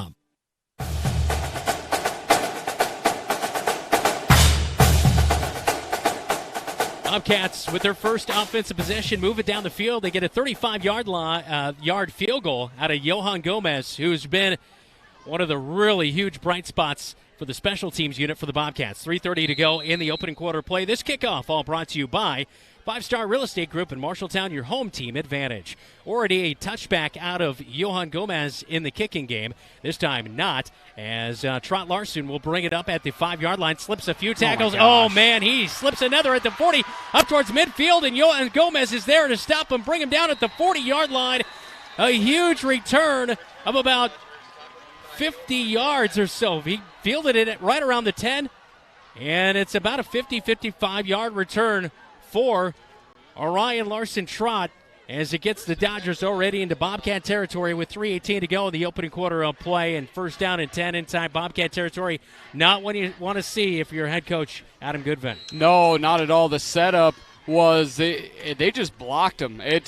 Bobcats coverage was not good. It's been similar on the defensive side. People just getting kicked back in these huge interstate wide lanes opening up. Carver looks deep down the far side of the field. This one's going to come up and short. It is in and out of the hands of Javion Jondal on the far side. Braden Weatherly was guarding, but Weatherly not looking back on the ball. Jondal had that one go in and out, and Weatherly was able to kind of help knock it out of there at the last second as it was down at the 5-yard line. But the Bobcats almost give up a huge play on the first play of the drive. It'll bring up second down and 10. Ball resting on the 40-yard line in Bobcat territory. Yeah, if Carver was able to put that out there, that was 6. This is the best wide receiver we've seen since Luth in week 1. Hand off to Orion Trot, or actually Tucker Peterson's going to be in there this time, and he breaks outside the numbers at the 30 and gets a first down run inside the 30 down to the 27-yard line, and a first down for the Fort Dodge Dodgers. Both these teams are moving the ball quickly down the field here tonight. I mentioned, I think this one unfortunately going to be a high-scoring game. It's who can make the best halftime adjustments, I think, and stiffen that defense, which we've seen the Bobcats do in the second half this season, especially last week against Newton. Yeah, that 3-4 right now is not getting it done, and Coach Goodvin said how much the line of scrimmage was so important. Little flip to Javion Jondal as he came in motion, gets outside the hash marks and the numbers on the near side. Trayshawn Brooks pushes him out of bounds from behind, but he's down to the 20-yard line. It is an 8-yard pickup for Javion Jondal on the rush, and he's already had 2 really big runs here tonight as Javion Jondal so far 43 yards on the ground rushing. Yeah, Javion Jondal, we are not getting that edge set, and he's just running around the edge, and he's got that Dalen gliding speed where he doesn't look incredibly fast, but he makes up a ton of ground in no hurry. Hand off to the deep back. Peterson takes it right up the gut. This is going to be enough for a first down. It's a 3-yard pickup, and they'll get inside the Bobcat red zone down to the 17-yard line, right in that range. And the ball resting on the near side hash mark. Quick offense moving here. They'll sub out their fullback, and they'll go with a 4 wide receiver set. Checking in for the first time, Nate Opandi And the wide receiver on the near side. Carver's going to roll out far side, though. He's looking downfield. Carver might scramble. We've got holding in the backfield as it looks like David Santa Cruz, Clay Jakey that was being held. And this one's going to come back as a run by Carver's down to the nearly about the 15, inside the 15-yard line. But this looks like holding on the Dodger offensive line. And we'll be coming back.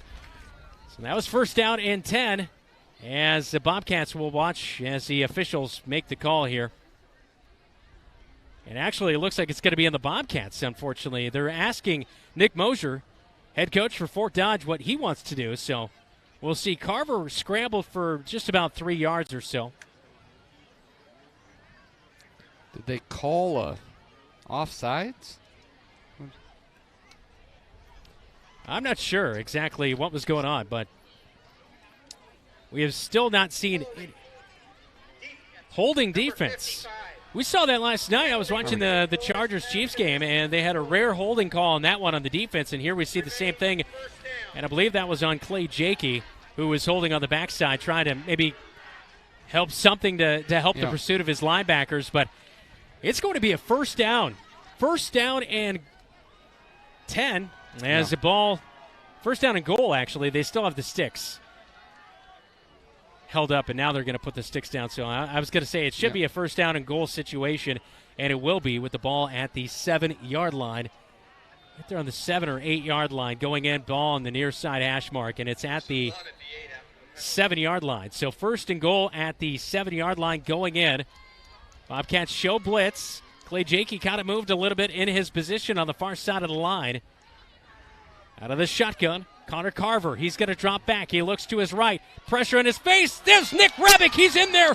Helps make the sack for the Bobcats. Is also in there to help make the pressure. Seth Smith. And the Bobcats with a huge play on first and goal from the 7. It backs him up all the way to the 21-yard line. So a huge loss of about 11 yards. Yeah, that was Nick coming on that delayed pressure. This is the first time Bobcats really have had any pressure down there. Great coverage on the back end. Huge opportunity for the Bobcats to turn this one around.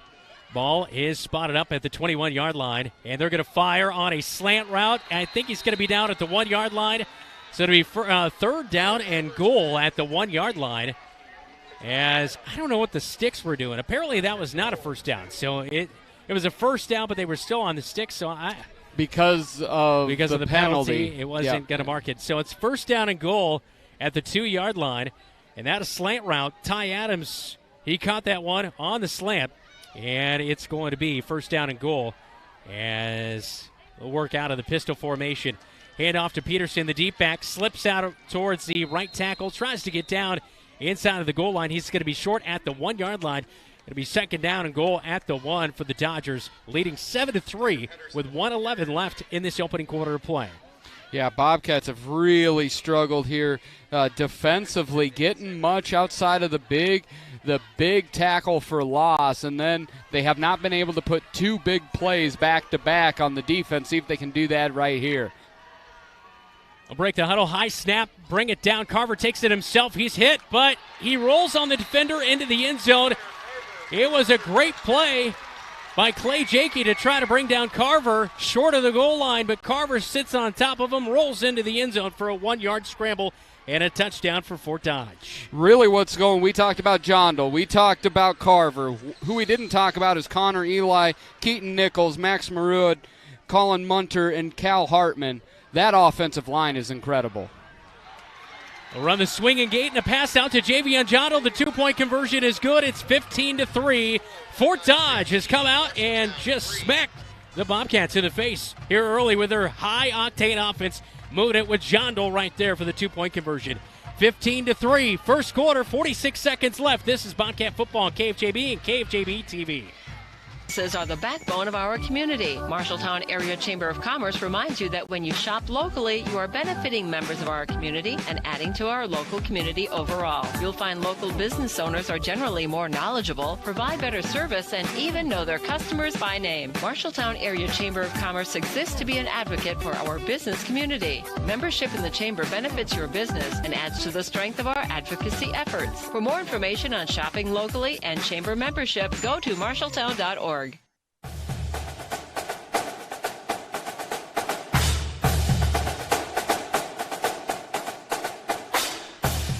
Bobcats trailing early 15-3. With just one drive, the Bobcats mustered a 35-yard field goal, but 2 touchdown drives, 2 for 2 for Fort Dodge opening up the night. Our kickoff is all brought to you by 5-Star Real Estate Group of Marshalltown, online at 5starhometeam.com. 46 seconds to go in the opening quarter as the Bobcats trailing 15-3. Kickoff here, a little pooch kick to the near side. Trayshawn Brooks fields it at the 30. Breaks through a couple tackles at the 40, and he's going to get up near the 45-yard line. Stops short at the 44-yard line. So a great return right there. And the Bobcats will have great starting field position here on their second drive of the game, knowing they pretty much at this point, it's a must-win game, and it's a situation right here you need a touchdown to answer Fort Dodge. They're hot on offense. Yeah, you cannot come to a touchdown party with field goals. It's just not going to work. But you could see even in the alignment from special teams, they understand it's going to be short pooch kicks all the time. Trayshawn Brooks, our usual deep on kickoffs, is playing the up back there. Shotgun for the Bobcats. 3 wide receivers set. Carter Hunt on the left side of the offensive line in that wingback spot. Ace Holmes, the running back for the Bobcats. Hard count. Dodgers jump a little bit on their near side of the defensive line. They'll show pressure with 6 guys on the line of scrimmage. Now going to back off. And a swing pass out to the slot wide receiver. Nick Rebick slips 1 tackle over the 45 and up near the 50 and inside Dodger territory at the 49-yard line. And so a nice solid gain of 6 on first down to bring up second down and a short 4 for the Bobcats as we approach the end of the first quarter here at Dodger Stadium in Fort Dodge. Yeah, we've seen Nick both get the ball out of that slot position, new to him over the last couple weeks, get it on a jet sweep, now just a little swing pass. Nick's really shown his versatility here tonight. Nick Rebick in the slot on the far side, 4 wide receivers set for the Bobcats. Ace Holmes to the right of his quarterback and Dalen Houston, and that will end it for the first quarter. 15-3, Dodgers come out swinging. In the first quarter of play, we're back with the second quarter. It's second down and 3 for the Cats in Dodger territory next, right here on your home for Bobcat football. It's News Talk 1230 KFJB AM, 93.9 FM, and on KFJB-TV. Insurance agent can make all the difference. Assured Partners agents represent multiple insurance companies. They can pick and choose from a larger variety of outstanding insurance options. Assured Partners also handles life and health insurance and Medicare supplement coverage. With access to local, regional, and national insurance companies, Assured Partners will create policies tailored to the coverage you need. For more information, go online to assuredpartners.com/Marshalltown. Power through partnership with Assured Partners in Marshalltown, Toledo, and West Des Moines.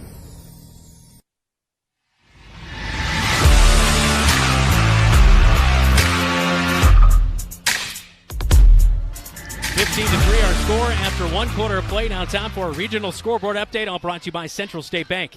West Marshall finds themselves in a dogfight 7-7 against Sheridan. Bobcats in a hole early after 1 quarter of play, 15-3. They trail to the Dodgers. 2-point conversion by John Dole. He already has a touchdown reception. Second down and 3 for the Cats. Ball on the near side hash as they go now right to left under Ray O'Dowd here in quarter number 2. Bring a man in motion, fake it to him. That's Carter Hunt. Dalen Houston going to scramble to the right side of the field. Wide open is Ace Holmes at the 25, 10. Breaks the tackle at the 5, diving and out of bounds at the 3. And I believe we're going to see a half the distance to the goal as a face mask penalty on Fort Dodge. But a huge play for Ace Holmes as he gets deeper down into Fort Dodge territory and now holding a call. 10 yards from the spot of the foul. Replay the down. Second down. And I don't think the official knows that there's another flag down the field. Down there. He did not know that, and now he's being made aware of it. So the Bobcats, it's going to nix out the play, and they're going to have second down and 3. That play over again, and lucky. But it is a back cruncher as well. We've seen that as at least the third time that's happened this year on a beautiful play where you gain a huge amount of yards and it's brought back because of your own doing. Yeah, and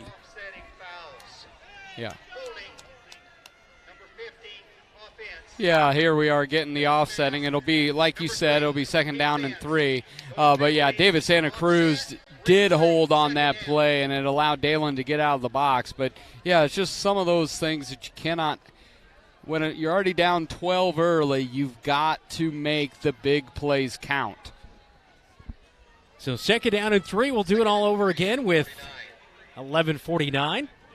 in this second quarter of play at Dodger Stadium. Great to have you tuned in. I'm Brandon Lewis, Dylan Dones alongside me.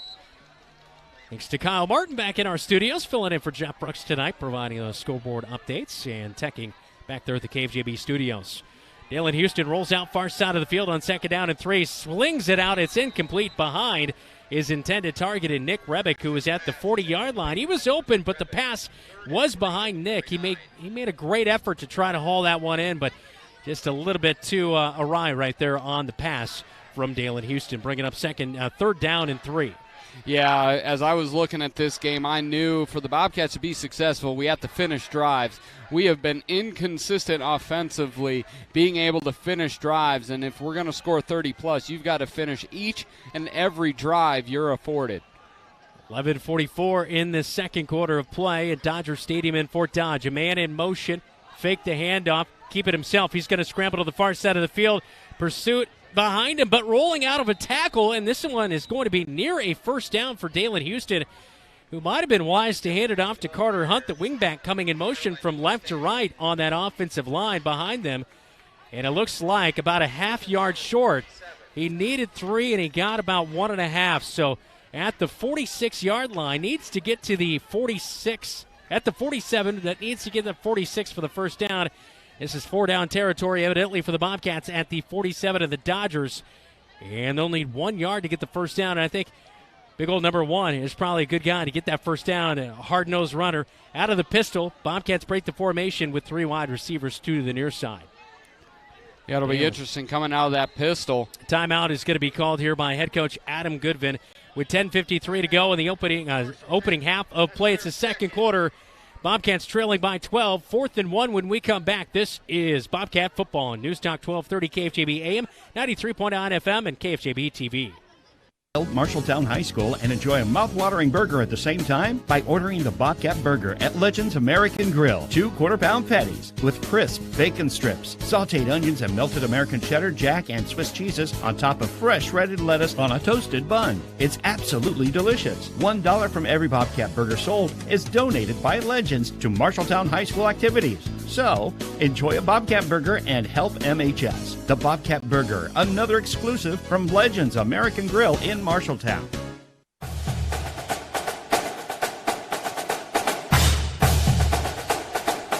(15-3), the Bobcats trailing by 12 to Fort Dodge. 10:53 opening half. Bobcats at a pivotal 4th down and 1. They took a timeout, and the Bobcats, I believe they're down to just 1 timeout here in the first half. Ace Holmes is the back out of the pistol. Dalen's going to go underneath center. We'll see a sneak, and he will get to the 45-yard line. It's going to be a first down for the Bobcats. That's a terrible spot. Officials will mark him at first down yardage. So regardless of Dylan's thoughts, it is a first down. Yeah, it very well could be. My thoughts, I knew it was a first down, but it was a first down by about a yard further than what they said. Yeah, that's for sure. I thought he got to the 45. That's where we are at, is the 45-yard line, looking right down the line here. As Dalen Houston reached out right there. 10:28 and counting in the second quarter. First down Bobcats at the 46-yard line in Dodger territory. Ball in the middle of the field for the red and blue as they try to answer back.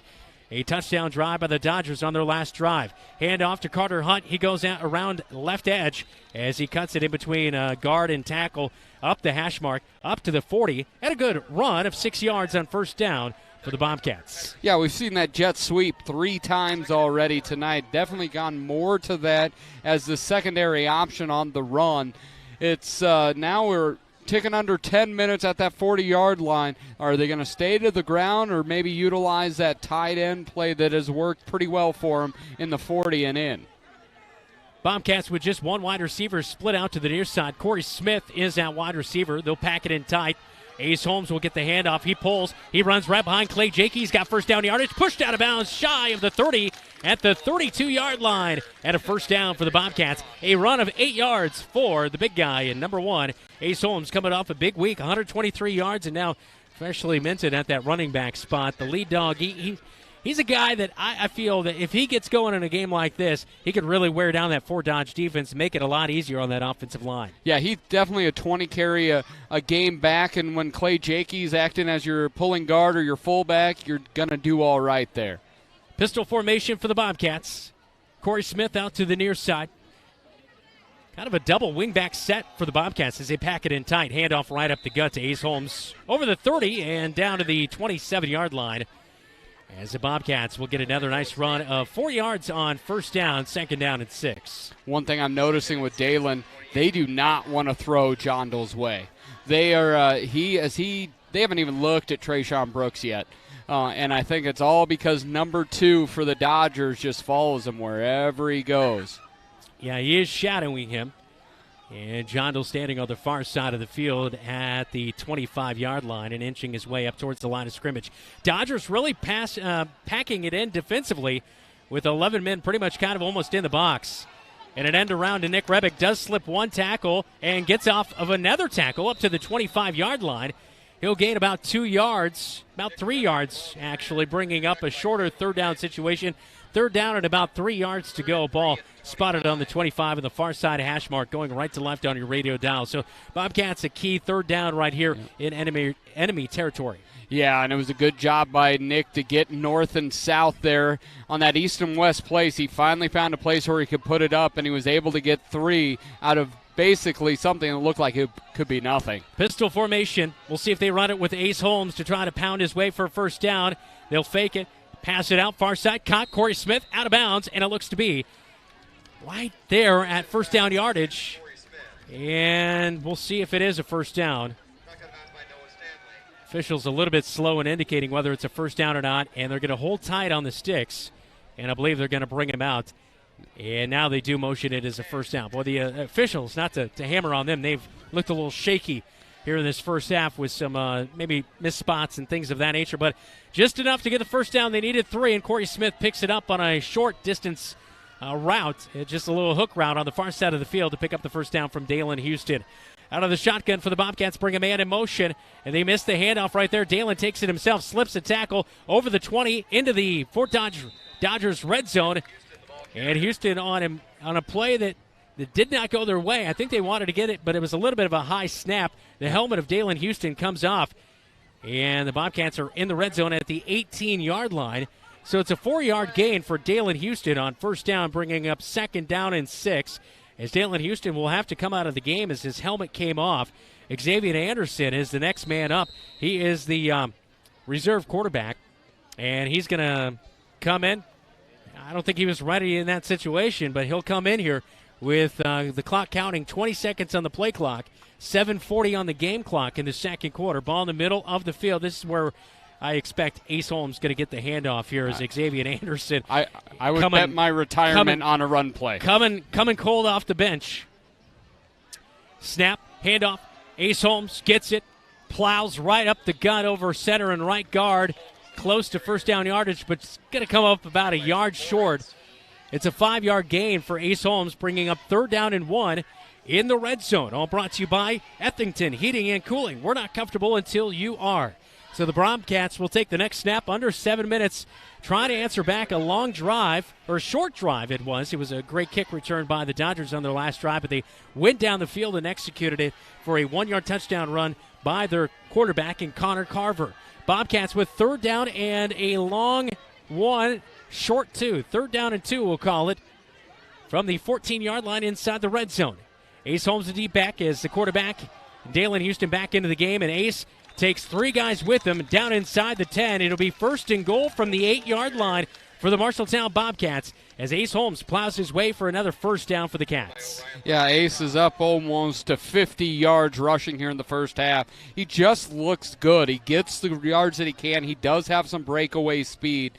I love the type of drive this is. After giving up 2 quick touchdowns, this is a long, sustaining drive. Bobcats putting first downs together. 6:15 and counting. Dalen Houston out of the shotgun. Ace Holmes standing to his right. 3 wide receivers set. Nick Rebick in the slot on the far side. Ace moves from left to right, now back to the left side of his quarterback, just depending on that pressure. Quarterback keeper all the way. Dalen Houston at the 5, puts a shoulder down and keeps on moving inside the 5, down to the 4-yard line. And a nice run right there of 5 yards by Dalen Houston on a design keeper as he followed his lead back in Ace Holmes to get himself down inside the 5-yard line. Yeah, Dalen just kind of picks his way through there, keeps the legs churning. Tacklers just kind of fall off of him, and he's able to pick up a handful of yards when it looked like nothing was there. Bobcats knocking on the door of maybe getting 6 here. 2nd and goal at the 4-yard line. Ace Holmes stands in the back with his quarterback, Dalen Houston. Corey Smith out to the near side. Dalen surveying the defense, brings a man in motion, hands off to Ace Holmes, plows into the end zone, 4-yard touchdown rumble for the Cats. It is 15-9. Cats get back on the board with their first touchdown of the game as Ace Holmes plowing his way in for his 2nd rushing touchdown of the season. Yeah, Cal Hartman was just sitting in there. The inside linebacker was just sitting there waiting for Ace, and when Ace got there, Hartman didn't want anything to do with him, and Ace just skipped into the end zone for 6. Bobcats will run their own swinging gate here. Xavier Anderson playing quarterback as officials will throw a flag here, and it could be a legal formation. Substitution infraction. Offense. 5-yard penalty. They say a substitution infraction.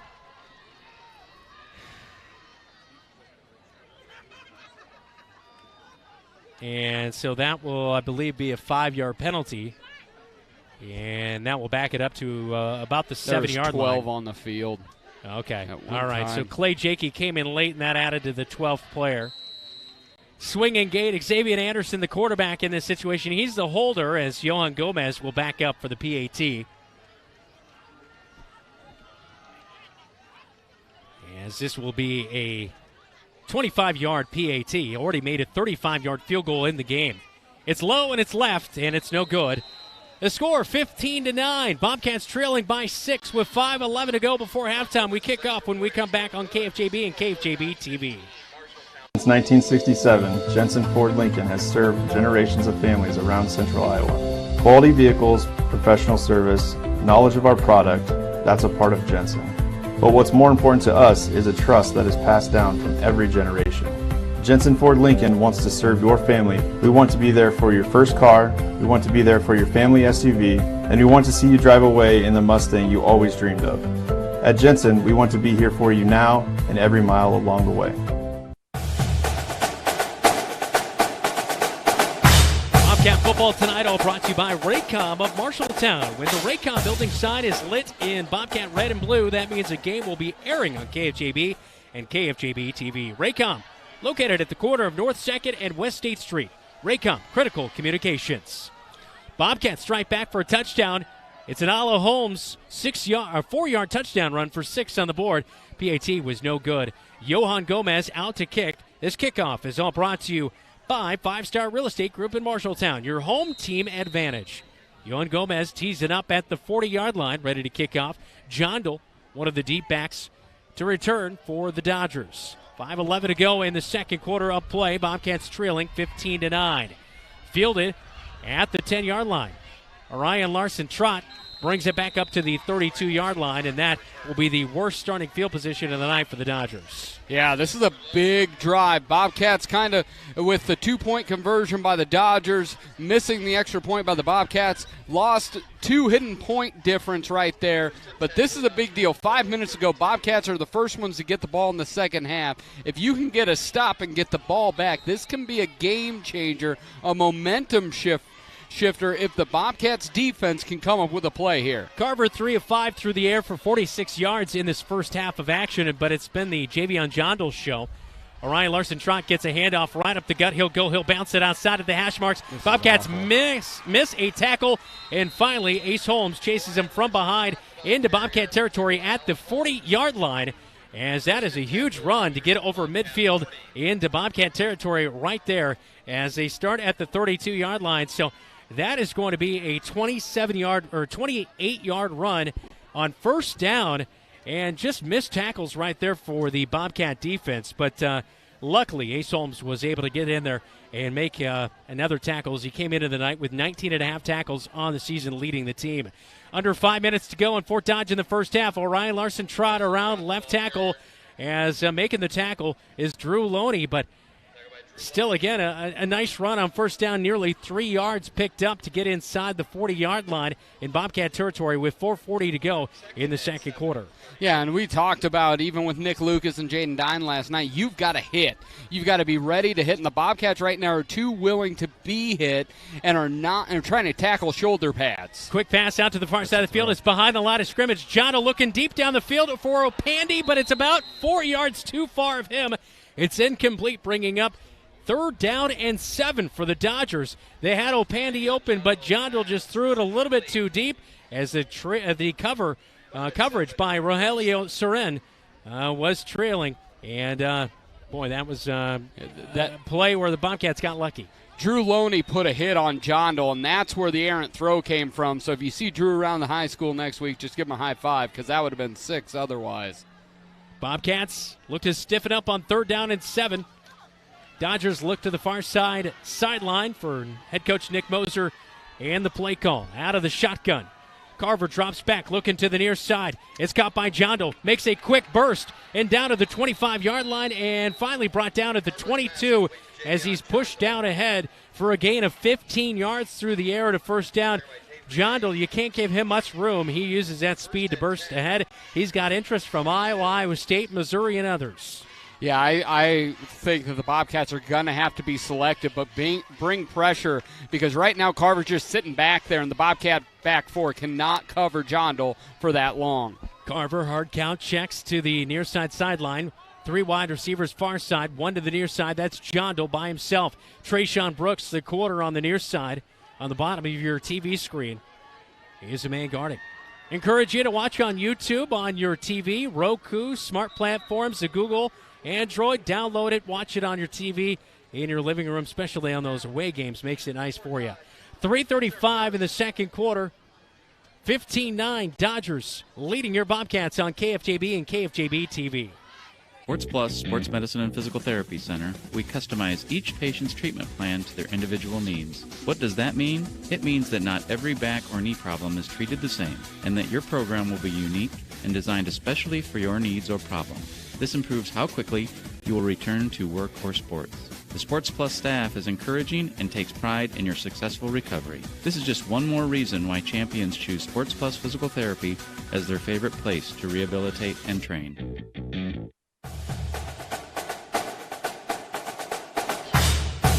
It's week number 4. Both teams 1-2. The Dodgers 1-2. The Bobcats 1-2. Last year, this game came down to the wire. A 2-point conversion. Bobcats were no good. 22-21. A final in that one. Let's get a quick scoreboard update. All brought to you by Central State Bank, Dylan. Newton 21, Sadell nothing. Applington Parkersburg over Denver 7-0. Grundy Center taking care of Hudson 20-0. AGWSR 8, Wapsie Valley 7. 3:35 to go before halftime here in Fort Dodge. 15-9 Dodgers deep in Bobcat territory at the 22 and going in. A flip around. Jondal flipped it back to Carver, his quarterback, over the middle late. That one is tipped 3 times, and it ends up incomplete as that one off of Tate Ring's foot, and I hope that's not a penalty for illegal kicking. We'll see. It came from the far side of the field. Might be holding on the Dodgers on 1st down and 10. As the ball deflected off of Tate Ring's foot, went over to Braden Weatherly up into his shoulder pads and then hit the ground. But that one it happened too quick for an interception, but almost was a big play for the Bobcats. Carver late over the middle of the field, senior quarterback making that play. Not really ideal. Pass interference on the Bobcats. It's on Carter. Yeah. I was watching it here, and it looked, they threw behind it. I'm intrigued by that call. There was hand fighting, but it wasn't just Carter, and they threw it late, and that's the breaks. Bobcats have to bow up here and be able to stop. 1st and 10, ball on the 11-yard line and going in for the Dodgers. They can get to the 1 for a 1st down. Orion Larson Trott is the deep back. They'll hand it off to him on 1st down and 10. He's got a big seam, but the Bobcats pursue well and in there to make the play. It is Seth Smith bringing him down at the 9. It's a 2-yard gain for Orion Larson-Trott. 3:17 and counting second quarter. Yeah, this is every second count here. The Bobcats they have one timeout left here. And the Dodgers have not shown much of a kicking game. I think whatever they're doing here is a 4-down territory. 72 degrees, clear skies, beautiful week number 4 in the high school football season. 3 minutes to go before halftime. Bobcats trailing by 6. Carver out of the shotgun on 2nd down and 7. They gave 3 yards there on 1st down for Larson-Trott. Jondo comes in motion, a flip to him. He'll go to the far side of the field. Diving on the Bobcats, they miss on him. Jondo's going to be out shy of about the 3-yard line. And Seth Smith tried to get him back at the 10-yard line, but whiffed on it. And they give him a spot at the 1, and it looks like it's going to be a 1st down and goal at the 1. Buckets. Looked like he was pushed out well short of the 1-yard line, but favorable for the officials on the far side of the field. 3:28, the clock stops. As the Bobcats will, again, have to stiffen up defensively. Good thing they've got one timeout and about 2 minutes to go if the Dodgers do score here on this drive to be able to work with before halftime. Bobcats will get the football to begin the second half as well. Yeah, that was another indicator. Seth got sucked inside, and that's been the bugaboo for the Bobcats all night, getting sucked inside, and John was just going around First and goal snap here. The Bobcats pursuing well. Carver passes late. That one's going to be incomplete in the back of the end zone as he was looking for Opandy. So 2:33 to go before halftime.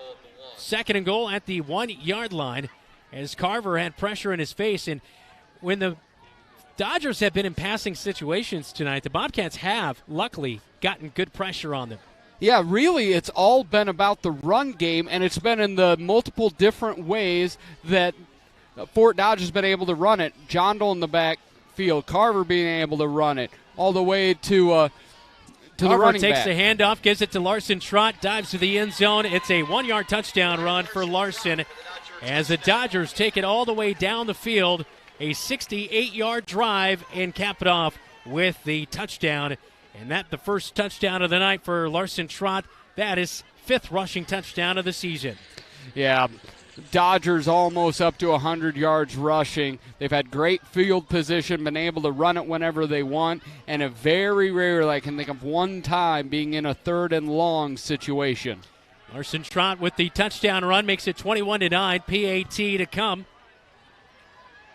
for Schillerstrom. The kick is up, and it looks to be good. And it is 22-9. Bobcats trailed 2:29 before halftime from Dodger Stadium in Fort Dodge on KFJB and KFJB-TV. In times of financial uncertainty, how can you stay on track? Call on someone who's invested in your success. Zach Wall, your Marshalltown Edward Jones financial advisor, is here to help you. He will work to build a complete picture of your financial life, including your unique goals and passions, so he can help you achieve what's most important to you. Call Zach Wall at 641-752-3017 to schedule an appointment today. Edward Jones, member SIPC. 22-9, our score as the Bobcats are trailing on the road. Our kickoff from the Dodgers, all brought to you by 5-Star Real Estate Group of Marshalltown, online at 5starhometeam.com. So it's 22-9. Dodgers go 68 yards down the field. Larson-Trott with that 1-yard touchdown run. PAT was good, making it 22-9. As the Bobcats deep back, Corey Smith to return. And Schillerstrom, we've seen him tonight with those pooch kicks short, and it's looking like he's going to set up short here again on this kickoff as he'll look to just kind of pooch this one down inside between the 30, and he gets a little bit more of it than he likes at the 25. Trayshawn Brooks has it, comes to the near side. He's got a seam up to the 40, slips out, jumps. He's loose at the 50, down to the 45 and 40. He's brought down as the Bobcats get into Fort Dodge territory as they'll set up shop at the 41-yard line and going in. And that's all Trayshawn, but a lot of that's just that coaching setup. Again, Trayshawn Brooks and Tate Riang are playing up-back position, not because they're traditional up-backs, but they know what Fort Dodge is going to do off the tee. So you drop your traditional up-back, Corey Smith, into that deep back, and now you have your best returners set up at that 25-yard line, hitting it full bore. Bobcats went for a touchdown drive on their last one.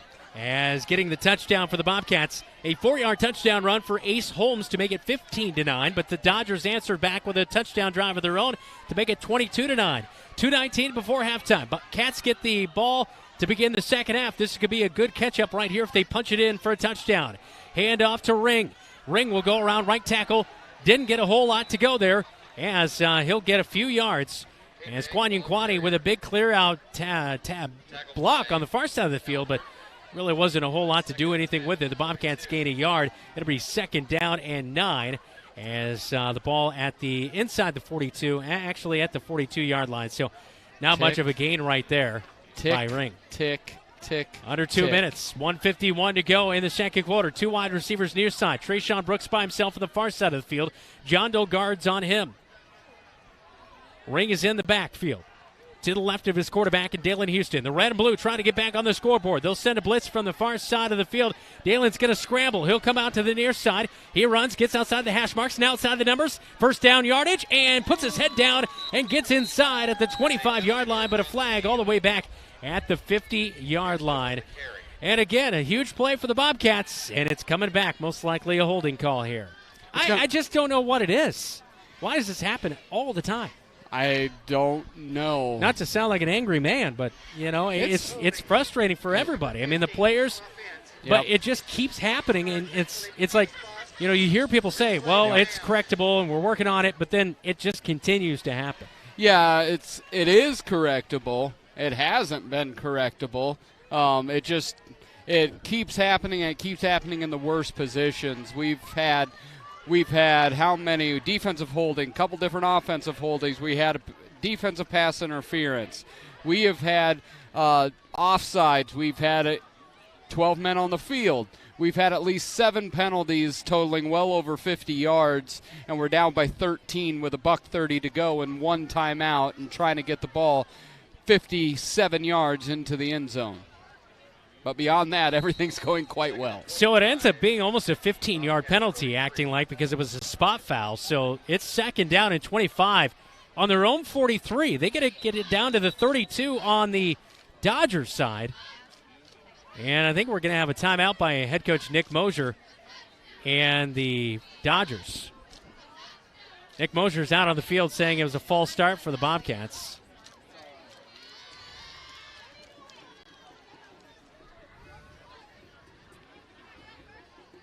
Apparently, you can just blow the whistle, stop the game, and now start it again. With no explanation. 1:26 to go before halftime. Bring a man in motion to the near side. Dalen fakes. It's a screen. Hopefully, there's no holding. Ring slips a tackle. Gets up near midfield. And the clock will tick. 1:19. Dalen's coming to the sideline. A little bit, he didn't go quite as far, but everything takes 20 seconds. And they're going to say he went out of bounds, so the clock stopped. Or Fort Dodge took a timeout to try to get the ball back again. Yeah, we would have seen a break in the action, did not, at the 49-yard line. So it's a gain of 6 yards through the air to Ring on a screen pass. Now a timeout is taken by the Dodgers. We'll keep it here as we get a scoreboard update, all brought to you by Central State Bank. Dylan? West Marshall has now come back with another touchdown. They're up 14-7 on Sheridan. Sadly, Colonesco has not come back with any touchdowns, down to Don Bosco, 35-0. We do not have an East Marshall update, so in East Marshall land, and if you have my cell phone, please text me that number. Regional scoreboard update, all brought to you by Central State Bank. Discover what Central State Bank can do for you. Locations in Ames, State Center, and West Des Moines. So a timeout by the Dodgers before halftime here with 1:18 to go before halftime. The the Bobcats trailing with a 3rd down situation here as they'll break the huddle. 3rd down and 19 yards to go. Bobcats have had a couple of really big plays but brought back on penalties. They've been their own worst enemy in this first half, much like we said last week. Yeah, it really is. As anything that good happens, it's a fleeting joy because you're always walking backwards. Bobcats have got to figure out a way to get a big chunk of yards here on 3rd and 19. 1:18 to go before halftime. Bobcats need a big score. Bring a man in motion, fake it to Carter Hunt. Dalen Houston in the pocket, now breaks out to the near side. He's going to scramble and run for it. Up at the 50, outside the corner. He might have the first down, and he will. Out inside the 30 at the 28-yard line. Dalen Houston with a 21-yard run for the first down. Yeah, Dalen was hit probably 2 or 3 yards out of bounds, no call. It has been a little bit inconsistent on that, but one of my absolute favorite things is to see Dalen out in space and somebody looking at him thinking that they're going to stop him one-on-one, because it's just not going to happen. Huge run for Dalen Houston with 1:07 to go before halftime. That is a momentum changer right there on 3rd down and 19. You gain 21 for the first down. Houston out of the shotgun. Ace Holmes back into the game, standing to the right of his quarterback. 2 wide receivers far side. Trayshawn Brooks near side by himself. Dalen looks Trayshawn's way. Now fires over the middle of the field. Late and it's low. Carter Hunt incomplete at the 10. And Bobcat fans want pass interference as Hunt was diving for that one. And it is incomplete, bringing up 2nd down and 10 at the 28-yard line in Dodger territory. Ball in the near side hash mark. 1:03 to go before halftime. The red and blue have been struggling at times on offense here tonight with penalties, but on this drive, marching back here with a huge Dalen Houston run. Yeah, offense has been pretty ground heavy. Dalen's only 3 of 5 tonight, here for 17 yards. Most of the damage for the Bobcats has been on the ground. 41 yards on the ground for Dalen Houston here the first half of action. 2nd down and 10 at the Dodger 28-yard line. Hunt in motion, fake the handoff. Dalen's looking to pass, and he's going to be wrapped up from behind and slung down late. That's got to be a penalty. Are you kidding me? You call everything in the world, but that is Dalen. The whistle had gone, and he just slings him down to the ground. Yeah. It's going to be a sack. Is coming up and making the play is Caleb Lynch. That will be his 2nd sack of the season right there. It's back at the 36-yard line. The clock continues to count at 37 seconds. 3rd down and long for the Bobcats. Yeah, it looks like they're saving that timeout to use for a kick, but my goodness, it's at 27 seconds. They are just milking this whole clock. Adam Goodvin not happy down there. He's grilling the officials. Yeah, it's been a pretty inconsistent play, and he got slung down a second after. But right now, we've got to worry about getting a stinking play off. 14 seconds to go before halftime. Dalen rolls out to the near side. He's going to look to throw it down the field. Scrambles, goes out of play at the 32-yard line. And 6 seconds to go before halftime. We'll see a long field goal for the Bobcats here on 4th down. I don't think we're going to see a field goal. This was a very... This last drive, we had maybe 5 or 6 plays in 2.5 minutes. We did not get as many plays off as we needed to in this section of time. But as you look, just as we look tonight here, it has been, that sack is a huge sack you can't let up. It also did seem like the whistle blew and then he gets thrown down, that there hasn't been a desire to throw a flag on both sides. Yeah. And it always sounds a little petty when you say that. It takes a lot for me to get frustrated with the officiating. Being official, I tend to give some, but when you're so inconsistent, that's my biggest key. At least if you're consistent, I can live with it, even if you don't like the call.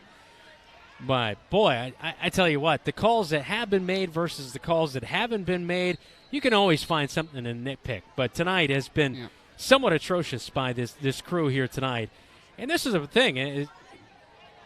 If you don't like officiating, get involved. And that was me. I got involved because I wanted to better it. And we need more people to step up and be coaches and officials here in the state of Iowa and help make a difference in youth sports.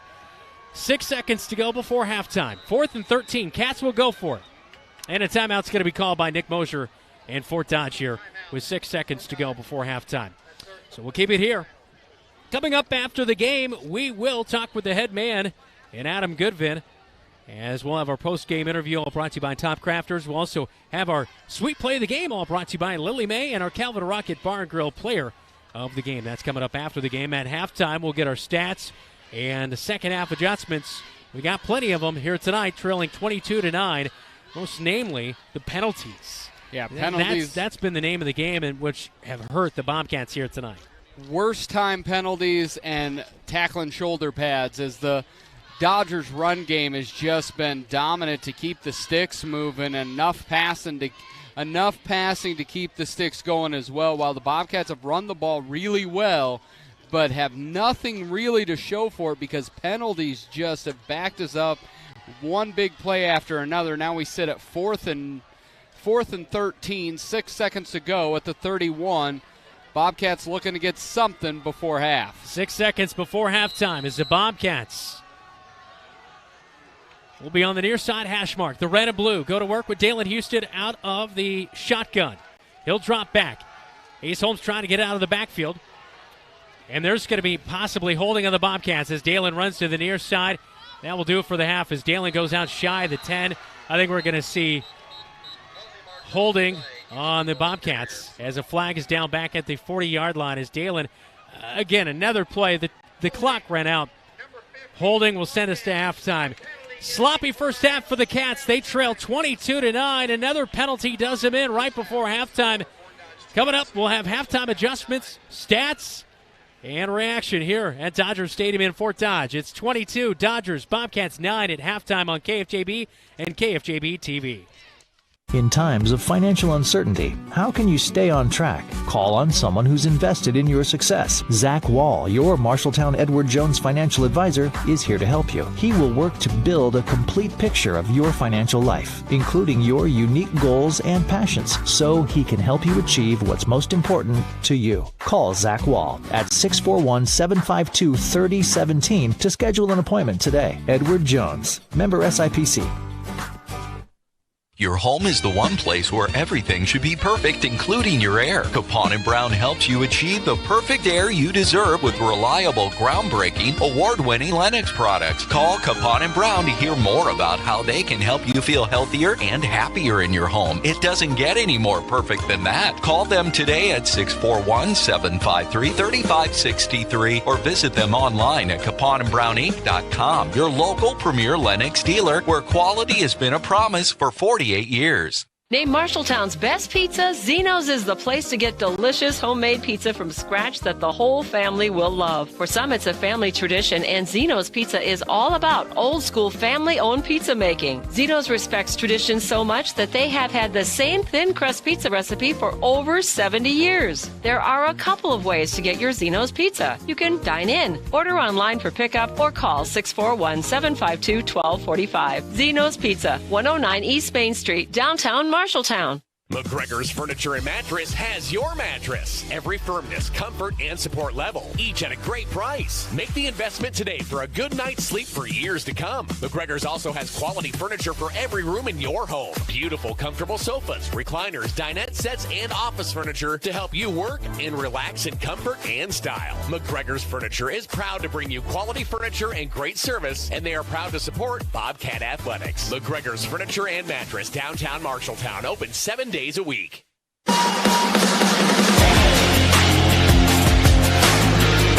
Welcome into the Bobcat Halftime Report. Here's the voice of Bobcat football, Brandon Lewis.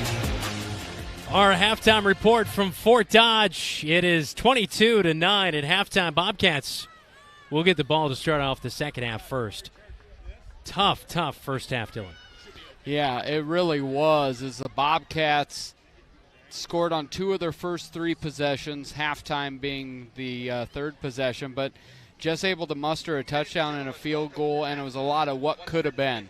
The field goal definitely without that penalty late could have been a touchdown. This could have got points on the board without ill-timed penalties, either if they were real or imagined. They were still called nonetheless, and the Bobcats find themselves down 22-9. Well, it looks like what I said in the pregame show, 1st to 35 is going to win this game as we're 22-9 at halftime. And the Dodgers offensively at times have moved the ball at will. I mean, they just have done whatever they want.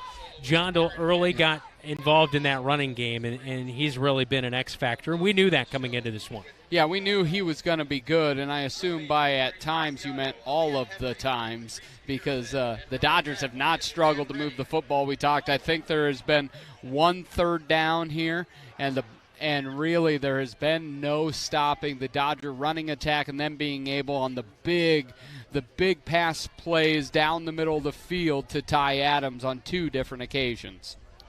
So the Bobcats trailing 22-9 at halftime. Let's get our halftime stats all presented by Ken's Transmission of Marshalltown. Dylan. Yeah, the Bobcats, a little bit different offensive style. This looks a lot more like the second half offense last week. Run heavy. Bobcats have ran the ball for 112 yards. 53 of those are in 11 carries by Ace Holmes, including a touchdown. Tate Riang has a carry, no yards.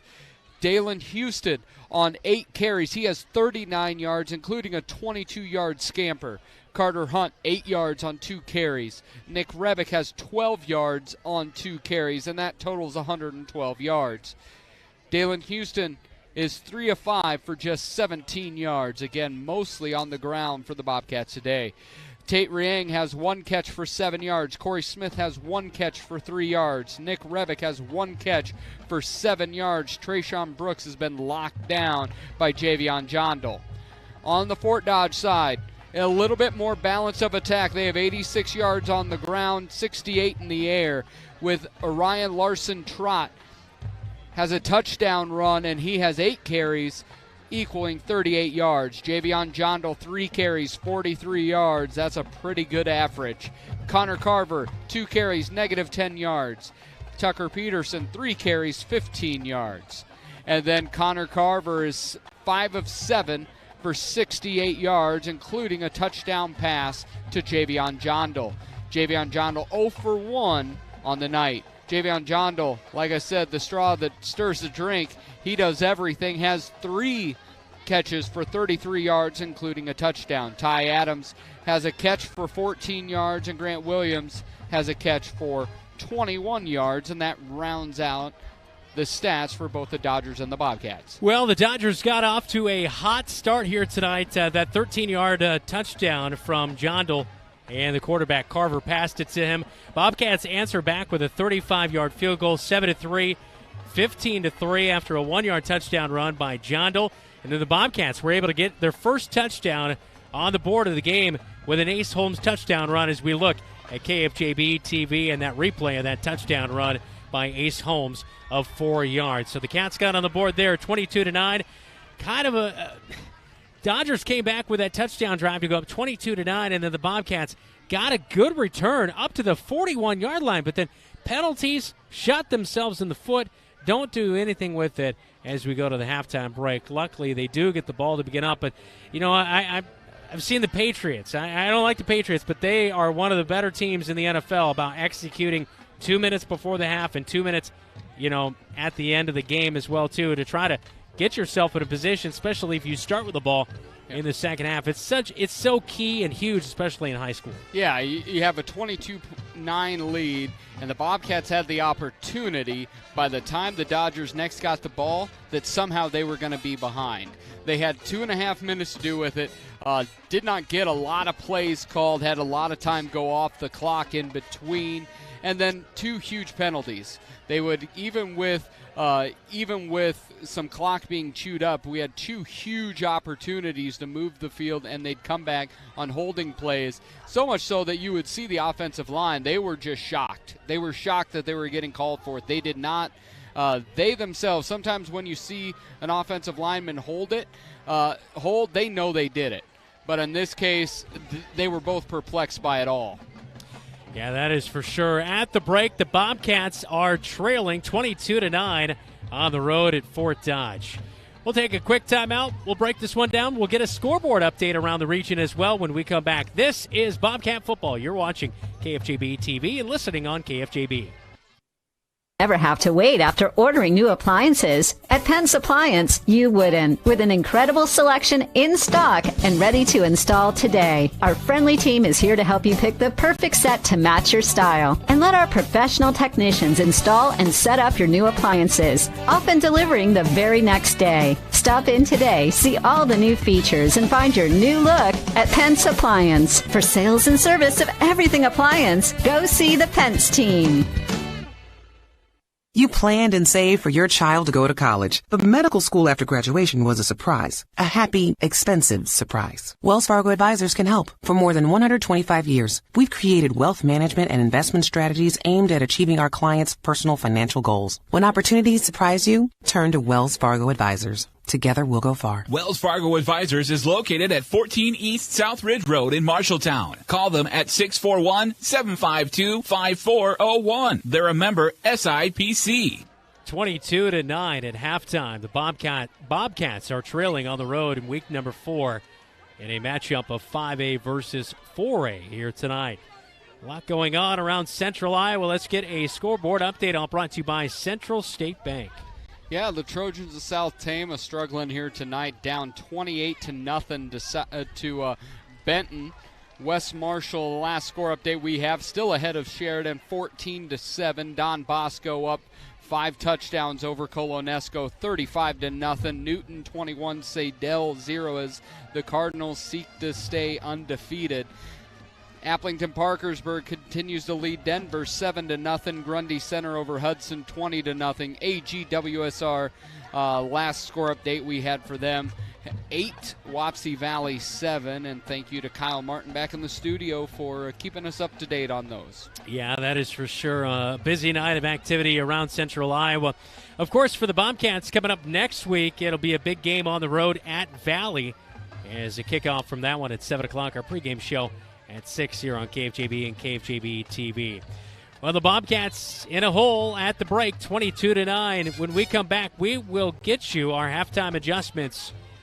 And, of course, all brought to you here tonight by Ken's Transmission of Marshalltown. You're listening to Bobcat Football and watching on KFJB and KFJB-TV.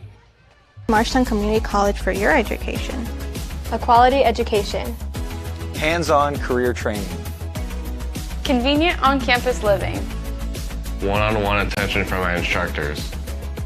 Earning my AA degree and transferring to university, all while saving money. Why was MCC the right choice for me? The great student activities and the friends I met. 2 convenient locations and the option to take online classes.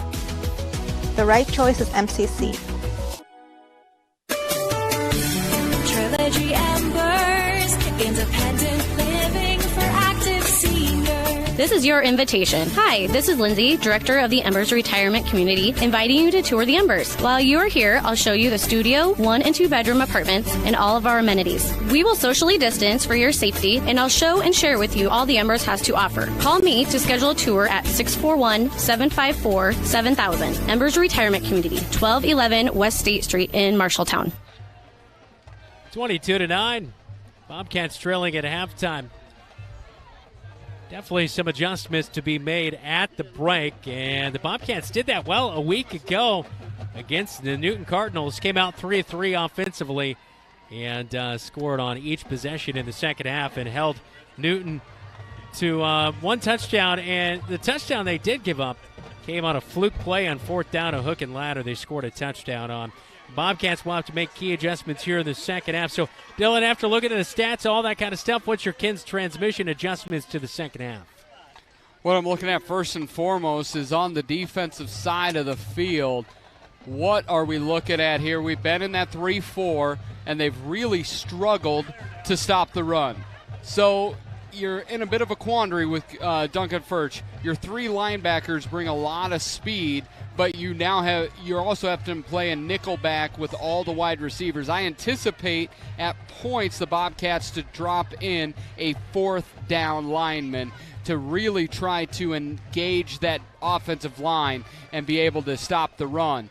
I also would anticipate them bringing a blitzer more often, because right now, and they did a little bit more as it went on, but when Carver had all the time in the world, Bobcats were not able to cover the wide receivers one-on-one for that long. No one can do that. On the offensive side, Bobcats really established the run quite well, but where they got their big plays was when Dalen got on the edges, either to run or to pass. So my anticipation is Dalen will be rolling out more. And at some point, you're going to have to try John Doe. You're going to have to try to get the ball in your best playmaker's hand on the outside, and that's Trayshawn Brooks. If that has to be a wide receiver screen, if it just has to be a throw out into the flat, whatever you have to do, you can't be afraid to get it to Brooks just because John Doe's out guarding him.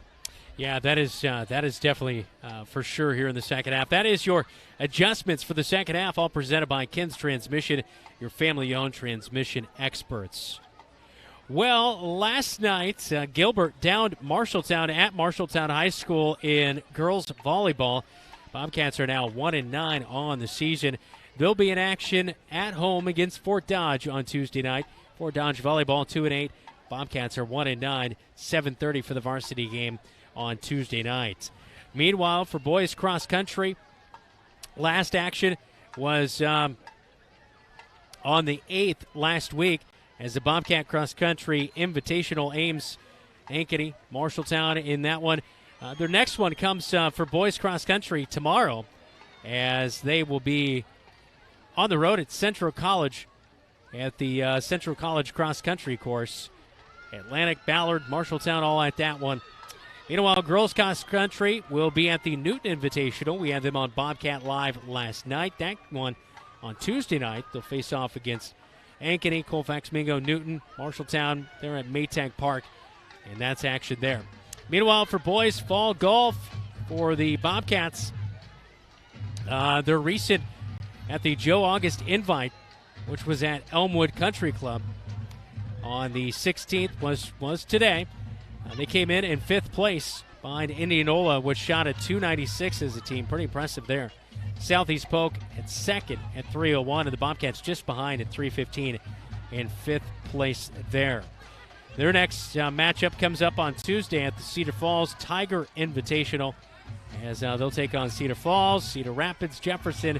Marshalltown will be there at Pheasant Ridge Golf Course. Girls swimming in action earlier this week as they hosted Des Moines North and got a big blowout win, 133-42 over them. They're in action tomorrow at the Bobcat Invite, Boone Atlantic there, as well as Marshalltown as well. So anyway, a busy week, a lot going on right now in Bobcat athletics. Dylan. Yeah, there's a lot, and you know what? One thing I'll plug, not just because we do it, but the Coaches Show. Bobcat Live. I absolutely love it because when you read those out, we have talked to representatives from each of those teams. We've been able to engage with swimming, with volleyball, with golf, with cross country. Yeah. It really is. It's really opening my eyes, and hopefully it's really supporting and helping you as the viewer and the listener to really understand and to appreciate all that's going on with Bobcat athletics here this fall. You know, the one thing I've always said, there's a lot of really good coaches in the Marshalltown School District, and we've been able to really find even more that we were kind of, unfortunately kind of unaware of. You don't have as many connections inside the school district when you're not continually talking with all these coaches, but it's been good to, increase the exposure for some of the programs, especially cross country. We highlighted Marshalltown Community College, the new women's soccer program there last night at Bobcat Live. We invite you to join us every Thursday at Zeno's in downtown Marshalltown for Bobcat Live as we talk with players, coaches, people in the community about good things going on in the Marshalltown community. And, of course, that's 6 to 7 at Zeno's every Thursday. And we invite you to stop by, get some pizza, and enjoy highlighting the great community of Marshalltown. The only thing I will say, and I know maybe some will think it's a negative thing, but I think it's a positive thing because I think there's a lot of room to grow because I think there's a great tradition that just needs to be capitalized. With all the great coaches, unfortunately, we can't find a consistent coach to be in the baseball program for Marshalltown High School. And with all the success over the years that there has been, you would think that the next coach will be around for quite a few years. Yeah, and I think it's going to take, we talked to Ryan Iskrig about it, and really he says somebody that wants to be here. And I think it's bigger than that, but I think it really comes down to there are people that are built that see challenges. When they see challenges, they see opportunity. I truly believe that the next coach for the Marshalltown Bobcats will see a challenge, but ultimately he will see an opportunity, and he will look back at there is such a rich history. How many times do we go to baseball fields throughout the summer, and maybe it's the public address person or the scorekeeper will say, I remember when Marshalltown had this team or whatever, and they were great. They were at state. I was just speaking of that. I was just watching when they defeated Dowling in the Dome to take on A.J. Derby and the Little Hawks for Iowa City. And then I also fell into a video of Marshalltown baseball in the 70s, when I think it was in the 70s when they won one of their championships. And it's just keep that alive. Like, you don't continue to just keep Bobcat pride alive by just kind of, having it ho-hum and we used to do this. Like, you've got to be incorporated and keep that tradition alive. Yeah, and I think baseball just means a lot to the community. I think the success in it. So I anticipate Bobcats coming back out on top here in baseball, moving forward again. Yeah, that is for sure. We're at halftime. We'll start the second half next. At halftime, Bobcats trail 22-9. This is Bobcat football on News Talk 1230 KFJB AM 93.9 FM and on KFJB-TV. Seen what it takes to fix a transmission? It takes a lot of patience, a lot of experience, and a whole lot of talent. At Ken's Transmission, they have all the above. Family owned and operated with over 62 years of experience in all areas of transmission, keeping your vehicle shifting smoothly and routine maintenance, repair and replacement, including automatic and manual. For reputable service you can trust, Ken's Transmission. Ken's Transmission at 306 East Ensign Street in Marshalltown is a proud sponsor of the Marshalltown Bobcats. Marshalltown knows competition. We started forging trowels in 1890 and evolved into manufacturing tools for masonry, drywall, concrete, flooring, tile, paint, and more. Today, we're still going strong. Marshalltown strong. As a worldwide leader in manufacturing, we crush the competition. We believe in our community and are proud to support Bobcat Athletics. Whether it's time for a new ride or a new-to-you ride, Lennox Employees Credit Union is here to help with new and used vehicle loans. Rates are as low as 2.24% for up to 60 months for new vehicles and used vehicles for 48 months. Go to their website, lennoxecu.com, for further details and membership eligibility, or call the office to talk to a loan officer. Low auto loan rates from Lennox Employees Credit Union, 1004 East Main Street in Marshalltown. Member NCUA.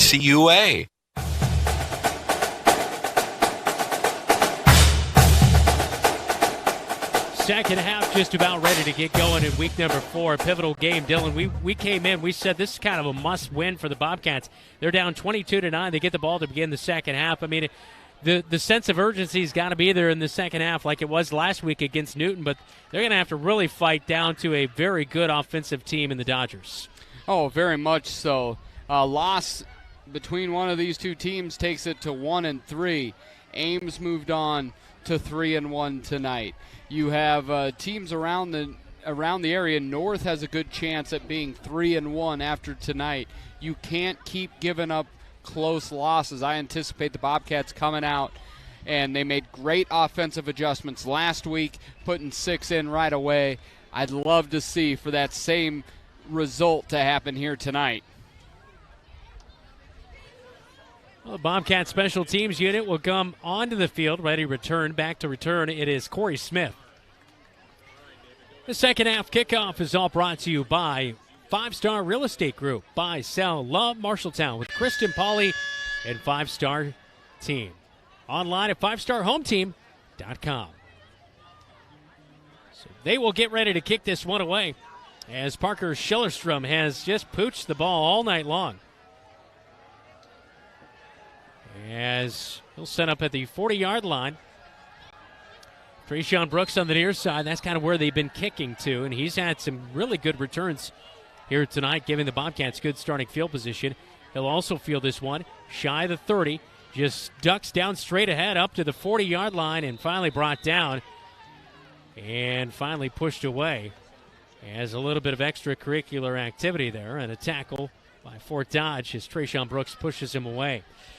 So the Bobcats with great starting field position in the second half as they'll start with the ball at the 42-yard line on their own side of the field. Ball on the near side hash mark for the red and blue as Jalen Houston out in the huddle in that first half. 39 rushing yards. It could have been more if you take away a few penalties late before halftime. This is the first time Jondal is not mirrored on Trayshawn Brooks. Brooks is on the near sale. Jondal's playing safety over on that far side. Out of the pistol, handoff to Ace Holmes right up the gut. He's following his big lead blocker in Santa Cruz. His left guard guides him into a first down run over into Dodger territory inside the 45 and brought down at the 43-yard line. So Ace Holmes with a great burst right up the gut, and Santa Cruz leading his way into Dodger territory. Yeah, this is where I'm looking Brooks down on this side. He's one-on-one. Jondal's playing that other side. Trayshawn Brooks on the near side, 2 wide receivers to the far side. Dodgers jump off side, 5 free yards. It'll be first down and 5 as the ball will be inside the 40-yard line. As that last run for Ace Holmes at 13 yards. 66 rushing yards for Ace Holmes here tonight. I think he's had a nice night. It's just been unfortunate the Bobcats haven't been able to string along more to create some scoring opportunities. Yeah, he's just been great. He's been great. He's been able to get positive yards on every single carry but one. Out of the shotgun. Ace Holmes stands to his right. Fire out near side. Trayshawn has it. In and out of the hands. That'll bring up second down and 5 for the Bobcats. Trayshawn wanted the football in the worst way, and he was running before he grabbed it. But I do like the idea that here's Trayshawn. They're not mirroring with Jondal, and get the ball in his hands.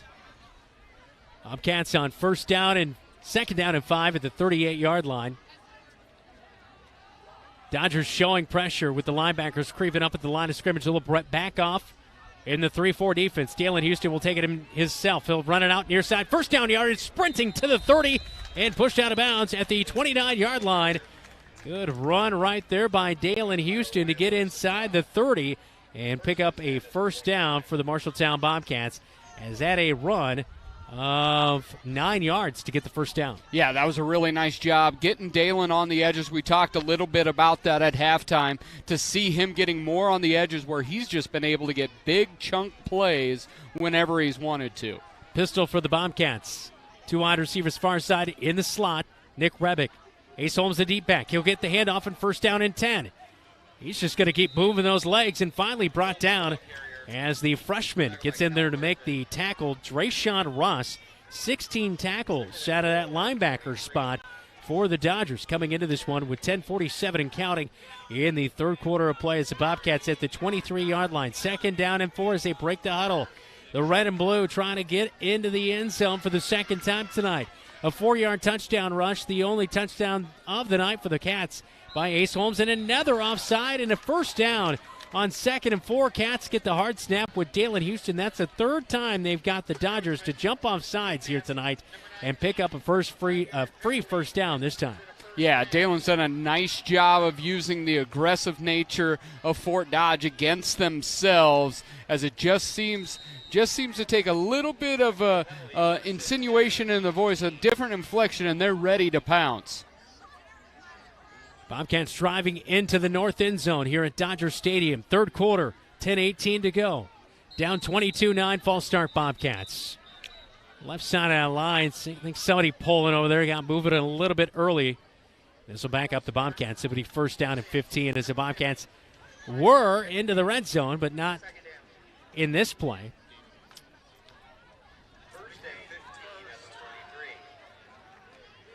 So first and 15 for the Cats. Ball will be moved back to the 23-yard line. Near side hash mark. If you're watching on KFJB-TV, you see the double hashes out there. That's because Iowa Central plays right here as well. New turf within the couple of last years. Nice stadium here at Fort Dodge. Old-style stadium. Under 10 minutes to go. Third quarter. Dalen Houston, quarterback keeper, off of right guard. Helmet comes off again for the second time tonight. He'll have to come out of the game for one play, and Xavier Anderson is going to have to come in and play down on second down and long, as Dalen Houston cuts into the 19-yard line, as that's going to be a gain of 4 yards, and Dalen will come out. So Bobcats back into the red zone. Of course, the red zone all brought to you by Ethington Heating and Cooling. We're not comfortable until you are. We need a super glue company, I think, to sponsor us. We got to keep those helmets on. Xavier Anderson with one back behind him. Out of the pistol. That's Ace Holmes, the back. Second down and 11. Ace Holmes a little bit of an iffy handoff by Xavier Anderson. But Ames gathers it in, gets down to the 15, a gain of 5 as they'll mark him at the 14. Yeah, that got my heart going. You could see whenever you see the running back going into the hole and turning back, that's never a good sign. But he was able to rehandle it and be able to pick up big yards and Dalen back in there. Hopefully the Bobcats can pick up this big third down. Now under 9 minutes, Bobcats taking 3 minutes on this opening drive to begin the second half. 3rd down and 6. Big play, key play for the Bobcats. Maybe 4-down territory. Back into the end zone. Trayshawn Brooks jumps off of his fingertips. Incomplete. That'll bring up 4th down and 6. Oh, shoulda, woulda, coulda right there. Trayshawn with great effort in the back of the end zone. Dalen with a good ball, but just a little bit high for his lanky wide receiver is Trayshawn at 6 foot, 160 in the junior. It's incomplete, and here comes Yohan Gomez for the field goal for the Bobcats to try to get them up to 12 points in this one, down 22-9. Yeah, this is a big 3 points, but that was a big play.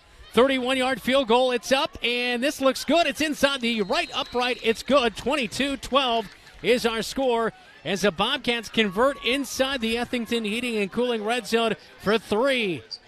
He's been clutch, a 31-yarder to his name right there as he had a 35-yarder earlier tonight. As Yohan Gomez clutch special teams. Cats back within 10 with 8:41 to go. Third quarter on KFJB and KFJB-TV. Businesses are the backbone of our community. Marshalltown Area Chamber of Commerce reminds you that when you shop locally, you are benefiting members of our community and adding to our local community overall. You'll find local business owners are generally more knowledgeable, provide better service, and even know their customers by name. Marshalltown Area Chamber of Commerce exists to be an advocate for our business community. Membership in the Chamber benefits your business and adds to the strength of our advocacy efforts. For more information on shopping locally and Chamber membership, go to marshalltown.org.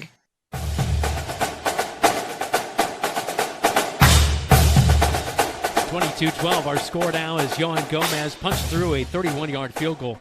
Kid's got a leg, that's for sure. Kickoff all brought to you here by 5-Star Real Estate Group, your home team advantage. Yohan Gomez out to kick it away. John Doe back to return. He's going to run up and look at it as it hits off an up man at the 20. Goes back to the 15. Bobcats leave him wide open, and blocking is good, but finally brought down to the 25-yard line as John Doe went back to get that one. But, boy, I tell you what, almost a misplay. There was about 5 guys who didn't quite break down in that scenario on the kickoff team and almost let Fort Dodge with a big return. With 8:31 to go in the third quarter, Dodgers will take over at the 26-yard line.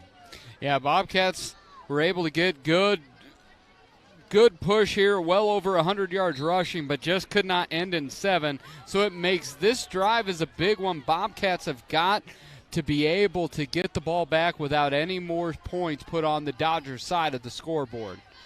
Back to a 10-point game. Dodgers far side hash mark. Carver drops back, looking to pass deep down the right side of the field. He's got his wide receiver. John Doe looks back for it.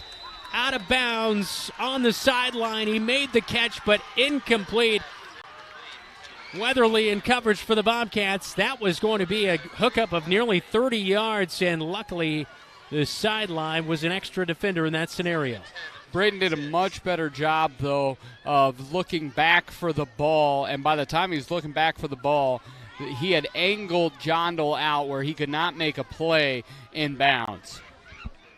Orion Larson-Trott stands to the right of Carver. Carver drops back. He's looking right side, and it's short-hopped. Incomplete, as it is the intended target on the other side of the field. I'm not sure, was that Ty Adams? No, it was Javion John Doe. It is incomplete to the 6'3", 200 senior. 3rd down and 10 for the Bobcat defense. You're right, Dylan.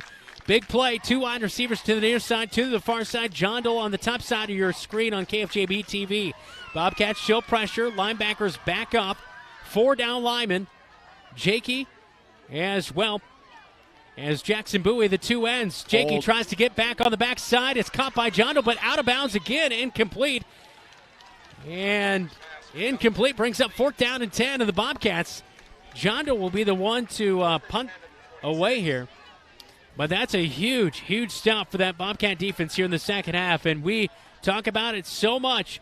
Bobcat defense with Duncan Furch and the defensive coordinator, second half adjustments. Right there as Jondal is back to punt. And this is one you got to stay home and you got to defend against Jondal because he could run at any moment. Yeah, Bobcats did a good job there. Brought the extra backer in and forced Carver to get rid of it quickly. Jondal will punt this one away, and there's good pressure. Not a great punt. This one's going to be short of midfield. And, boy, the Bobcats are going to be inside the 40-yard line, starting up with a possession here as the official on the far side still walking it out. And right at the 41-yard line is where the Bobcats will take over. So great starting field position. You get a punt, you got a field goal to start off the second half. And with 8:09 in the third quarter, a 4th down and 10 punt. It's 22-12. Bobcats are looking to cut this thing down to single digits on this possession. Yeah, that was a huge, huge defensive series. And now the Bobcats can turn it around and get another points on the board. Really don't anticipate the Bobcats going too far from what they've done, running the ball effectively, quick passes, getting Dalen on the edge. Out of the pistol to start up the drive at the 41-yard line. Handoff, Ace Holmes. He bounces outside at the left tackle, upside the hash marks. He's up to the 30 and nearly a first down run. He'll come up about 2 yards short of the first down. And so it's a gain of 8 by Ace Holmes. And that's the thing. He's got such a one-cut ability and a burst to get those yards. And 8 yards on first down. You like the way this drive is starting out inside Dodger territory. Yeah, it's just straightforward football. 14 carries, 85 yards. Ace does not mess around. And love that ability as he may be the first back to go over 100 yards 2 games in a row for a couple years. Hand off again to Ace Holmes. Plows over to defender. Spins off at the 25-yard line and down to the 22. It's another run of 8 as Ace is taking his anger out on the Dodgers on this drive with 2 8-yard runs. Yeah, this is great. You're starting now to wear down that Dodger defense. That Dodger defense is not big. They're going to fly around. They're going to show blitz. They're going to drop back into coverage. Really, they look to confuse you, not to hit you as much. And right now the Bobcats are looking through the chaos and blocking hat on hat and just driving Fort Dodge backwards. Cats on the doorstep of the red zone at the 22-yard line. First down and 10. Handoff, it's a counter play. Ace Holmes gets around left tackle. He's outside the numbers and pushed out of bounds inside the 20 as the Cats are in the Ethington Heating and Cooling red zone. Ethington Heating and Cooling, we're not comfortable until you are. 6:51, the clock stops as Ace Holmes went out of bounds and just outside the Dodger bench on the far side of the field. 22-12, Bobcats trailing by 10. This would be a huge score as the Bobcats just got the Dodgers to punt for the first time tonight. Yeah, absolutely big. Bobcats are just in control, getting good down and distance, picking up a chunk of yards every single first down. Now put them in 2nd and 7. Bobcats looking, everything in the playbook is available. Pistol formation, hand off to Ace Holmes. They blitz in, they miss on Ace. He runs over a defender at the 15, keeps moving. There's a big scrum down there, but the Bobcats get themselves inside the 15 down to the 12-yard line. It's going to be a first down and a run of 7 yards for Ace Holmes, who just absolutely plowed over a Dodger and up that left hash mark, got the first down in the process. Well, Ace taught us you can either hit or be hit, and I choose to hit. And he's living out his life motto right now. Oh, you got to love that kid. He is a great kid to be around. We've had him on Bobcat Live. Love what he brings to this table team and what he brings to the table for this Bobcat squad. 1st and 10, it's been the Holmes drive. He's up at 103 on the game. Rushing yardage. 6-10, wide on, handoff again to Ace Holmes. Gets past the defender, breaks out of a tackle. Touchdown, 12-yard run for Ace Holmes as it's the Ace Holmes show here in the third quarter. It's 22-8, Bobcats back within 4. Yeah, the decibel level in Fort Dodge, Iowa has dropped considerably here in the third quarter. It was a raucous crowd early, but coming out of this third quarter, Bobcats have put 9 on the board so far and now looking for the extra point. 41-yard drive is Ace Holmes, the key factor in this drive. Quick flip out to Holmes. He gets into the end zone for the 2-point conversion. Back within 2. Holmes with 2 TDs and 2 extra points. Right there What a huge drive for the Bobcats, 22-20, as we look at the touchdown drive and the plow in from 13 yards out on KFJB-TV as Ace Holmes get the Bobcats back into the game, 22-20, 6:04, third quarter. This is Bobcat football. You're listening to KFJB and watching on KFJB-TV.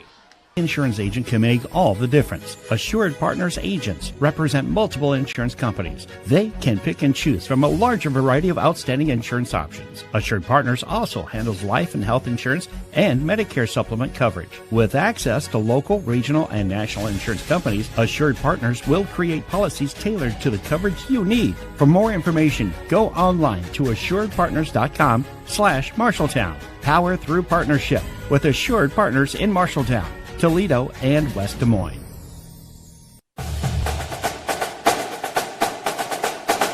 It's time to get on the Holmes train because he is plowing over the Dodgers here in the second half. Ace Holmes, 115 rushing yards, a 13-yard touchdown run, and a 2-point conversion have the Cats back within 2. Kickoff all brought to you by 5 Star Realty Group in Marshalltown. 6:04 remaining third quarter. Bobcats got a punt on the Dodgers' last drive. Wow. They'll bring it up with Orion Larson Trot on the far side, and the special teams.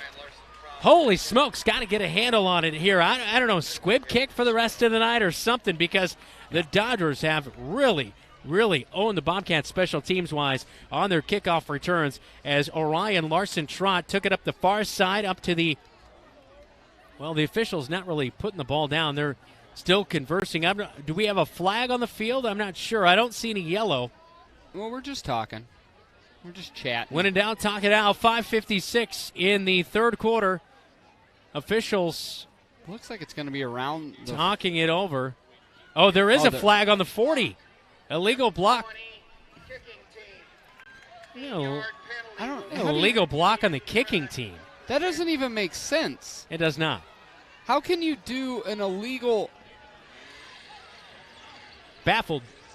We are baffled. 5:56, third quarter, 22-20 Bobcats. And it's a 20-yard?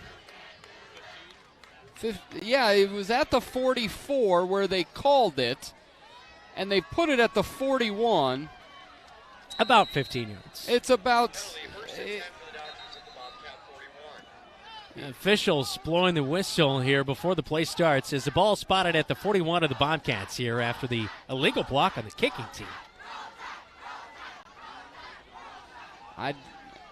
First down for everything. I'm at a loss.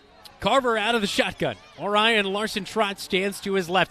Bring Jondal in motion, flip it to him, come out to the near side. Bobcats pursue well. Jondal forced back inside at the left hash mark, and he'll pick up about 4 yards on first down, bring up second down and 6. But the Bobcats did a nice job there to set the edge and force Jondal back inside. That's the key, Dylan. If you can do that, you're going to be very successful defensively. But it's when he gets outside is when he's so dangerous. That was the first time Bobcats forced him inside all game long. That was a huge opportunity. Ace Holmes did a nice job of funneling him back in, and where the rest of the linebackers were. Bobcats at 2nd and 6. Defense is playing much better here in the second half. Bobcats will come in with an Orion Larson Trot run off of right tackle, and I think that was Ace Holmes who laid the wood to bring down Orion Larson Trot.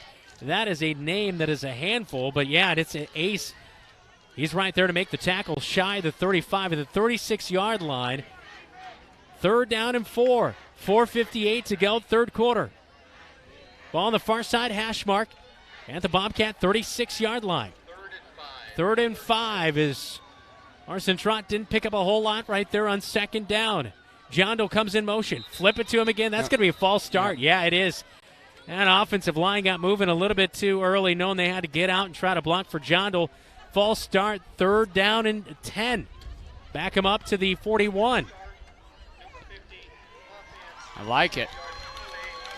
Yeah, got a little, they were going the little jet sweep pitch, and everyone got going, moving a little bit too quickly. 4:42 stopped on the clock. Beautiful night as Fort Dodge driving into the south end zone, facing a little bit of a breeze at 8 miles per hour, moving the flags just a little bit on the goalpost. Take it, Carver backs up, looking to pass, fires over the middle late, and on his knees, making the catch for a first down. Grant Williams down at the 29-yard line, as that is a huge completion and a gain of right around 16 yards through the air to pick up the first down. Yeah, and right now Clay Jakey was getting some pressure, but the Bobcats have not been able to get any consistent pressure, and Carver's just able to stand in the pocket and throw ropes. And with that much time, there's usually somebody wide open 15, 16 yards down the field. 1st and 10 for Fort Dodge at the Bobcats 29. They send out Ryan Larson Trot. They extend it out, and Nick Rebick is in the place as well as Seth Smith to help make the tackle. Tate Ring also came up, and it's going to be a loss all the way back over the 30, back to about the 33-yard line. It'll be 2nd down and 14. Ball on the far side hash mark for the red and black of the Dodgers. So the red and blue doing a good job stiffening in the second half defensively. They've done a much better job on this Dodger offense to slow down what looked to be a very high-octane offense in the first half. 4 wide receivers set. Carver drops back, looks to middle, pass late, almost intercepted by Tate Ring. It's incomplete, and it will bring up 3rd down and 14 for the Dodgers. Almost a pick. I thought Ring had his second INT of the season right there. Man, if this would have just been October and Tate had his Halloween bag, he was trick-or-treating there, because that was a treat right on his doorstep. But good pressure. Jackson Bowie got a hit on Carver. Ball went high. That's exactly what we've been talking about. If you can get pressure in him and not let him just sit back there. Carver drops back. It's a screen play. Jakey's in pursuit. Can't get to Larson Trot at the 20. Reverses and brought back down at the 20-yard line. He's going to get a favorable spot for a first down, as this will be first down yardage on 3rd down and 14. They get a screenplay for a first down inside the 20 at the 18-yard line in Bobcat territory. And Coach is apoplectic on the sideline. There was a Carver rolls out, and he'll just sling it as it comes up short of the intended target. Ty Adams, that you're saying about head coach? Yeah, just apoplectic here on the sideline. They are pointing to a particular spot on that play where 64 for Dodge had dragged a Bobcat player down, and no call. Taking a moment to breathe here on this drive. 2nd down and 10. Ball at the 18-yard line. Bobcats down by 2. It's 22-20. Ace Holmes with 2 rushing touchdowns here in the second half. In the game, and a 2-point conversion. A couple of big Johan Gomez field goals as well to keep the Bobcats just hanging around in this one. And off to Larson Trot. Up the gut, he'll get down to the 15-yard line. 3-yard gain sets up a long 3rd down and 7. That's the thing I've noticed here in the second half. Bobcats have forced more 3rd downs against Fort Dodge. Yeah, and they've all been the 3rd and long variety. This is the 4th 3rd down in the second half.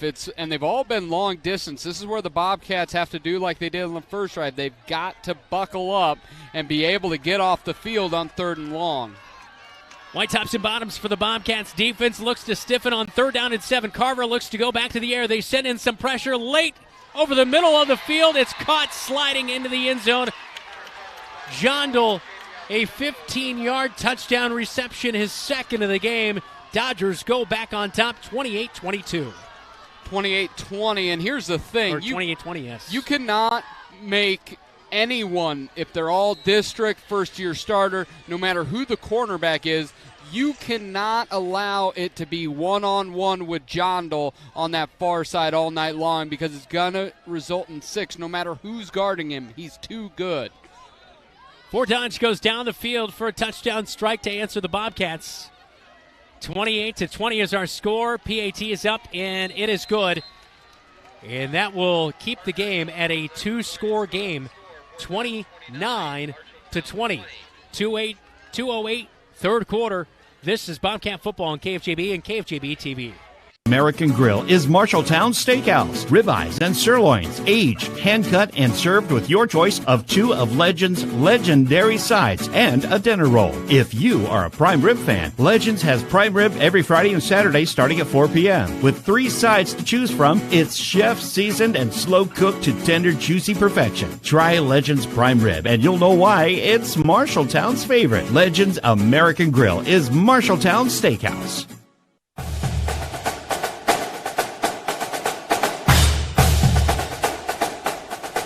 go down the field. A 15-yard touchdown reception by Javion Jondal, the future maybe Iowa Hawkeye, maybe Iowa State Cyclone, Missouri Tiger. He's got interest from a lot.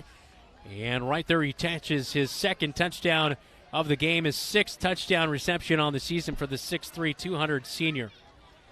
Kickoff all brought to you by 5-Star Real Estate Group in Marshalltown, your home team advantage.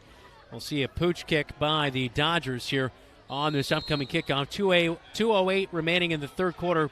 Cats down by 9. It's 29-20.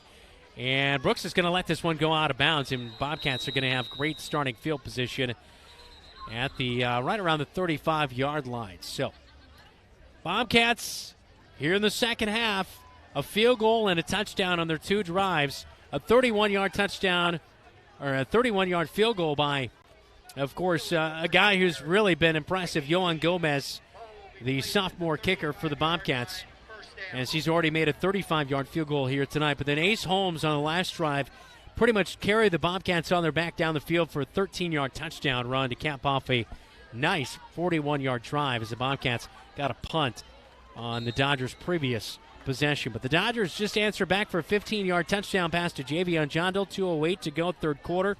Cats take over on the 35-yard line on their own side of the field, out of the pistol. Handoff Tate Ring. Ring goes right up the gut, spin move at the 43 to get up to the 45-yard line. It's a first down run of 10 yards for Tate Ring, fresh off the bench. I know he started at safety on the defensive side, but a good run for Tate Ring right there. Yeah, Tate's got a nice little pop. We talked about that. We saw it even in the scrimmage. You can see he's got a little bit of top end burst. Bobcats knocking on the door of 200 yards rushing as a team. They have 195 here near the end of the third quarter. Bobcats got to spread it out with three wide receivers. Connor Hunt on the left edge of the offensive line. Out of the shotgun, handoff to Tate Ring. A Dodger misses on a tackle in the backfield. He gets around the edge, and Tate Ring with another nice run as he gets 8 yards on first down. Second down and a short two. He might have got almost 9 yards there. He did. He's into Dodger territory at the 46-yard line. It'll be second down and 1 for the Bobcats. So Tate Ring says, Ace, you're doing the job, man, but I'm going to come in here and pick up the slack here with 1:28 to go in the third quarter. Superb runs by Ring. Tate's like, Ace, you get him tired, and I'll come in. I'll pick up yards. I'm okay. Two carries, thanks for making my yards. job easier, That's right? At the 46 and going in for the Bobcats in Dodger territory. Trailing by 9. It's 29-20. Bobcats on the road in week number 4. Cats trying to beat Fort Dodge for the first time since 2016. And he's loose down to the 20-yard line. It's a 26-yard run for the quarterback in Dalen Houston as they fake the handoff. It's a quarterback keeper right up the gut, and unfortunately, Dalen Houston limping on that right ankle as he comes to the near sideline. Xavier Anderson is going to have to spell him here, and that's not what you want to see as Dalen Houston roughed up that ankle in week number 1. And here in week number 4, it's rearing its ugly head on a big drive the Bobcats need. First and 10, ball at the 20-yard line. And Dalen walking it out now. He looks a little bit better. Xavier Anderson hands it off to Ace Holmes. Dodgers can't stop him. Wide-eyed. Ride him down to the 15-yard line as the Bobcats are in the Ethington Heating and Cooling red zone. Ethington Heating and Cooling, we're not comfortable until you are. So first down and 10, they ride it for 5 yards as Ace just takes the Dodgers on his back. Actually 6 yards now. They'll say second down and 4 at the 14-yard line. Yeah, it looks like he's just trying. Dalen's just stretching it out. But if you know, I know, every single person in the stadium knows they're going to run the ball, and you still get 6 yards, that offensive line is getting a lot of push. Nick Lucas, one of the anchors at center. He'll snap it here on second down and 4 with the deep back Ace Holmes. Handed off right to him. Dodgers miss. Ace keeps moving the pile a little bit down inside the 10. He has first down yardage at the 9 is where they spot it. Another solid run for Ace Holmes to pick up a first down. It's a 5-yard carry. And that will do it for the third quarter. We'll head to the fourth quarter. The Bobcats trailing by 9. It's 29-20. Dodgers leading your Bobcats in week number 4. Who's going to get to 500? We'll find out in the final 12 minutes right here on KFJB and KFJB-TV. Since 1967, Jensen Ford Lincoln has served generations of families around central Iowa. Quality vehicles, professional service, knowledge of our product, that's a part of Jensen. But what's more important to us is a trust that is passed down from every generation. Jensen Ford Lincoln wants to serve your family. We want to be there for your first car, we want to be there for your family SUV, and we want to see you drive away in the Mustang you always dreamed of. At Jensen, we want to be here for you now and every mile along the way.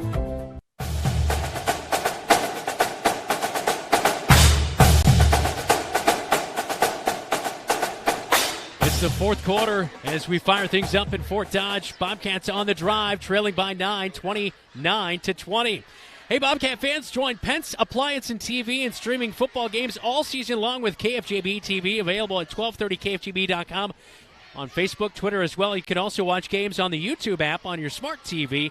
Just subscribe for free to the KFJB-TV channel. Plus, for our viewers, upgrade your TV with a new 55-inch Samsung Smart TV from Pence Appliance and TV. Just head to 1230kfgb.com to sign up and win. You can find that on the Bobcat Athletics page as well as if you go there right now, it's on the homepage. 12 minutes to go in this one. Bobcats 1-2, Dodgers 1-2. This game came down to the wire last year, a one-point game. It might come down to it again here tonight. 29-20, Bobcats on a drive. Xavier Anderson still in there on the drive. Ace Holmes is the deep back inside the Ethington Heating and Cooling red zone. It is first and goal at the 9-yard line. Handoff to Ace Holmes. They send the blitz in, and this time they wrap up Ace.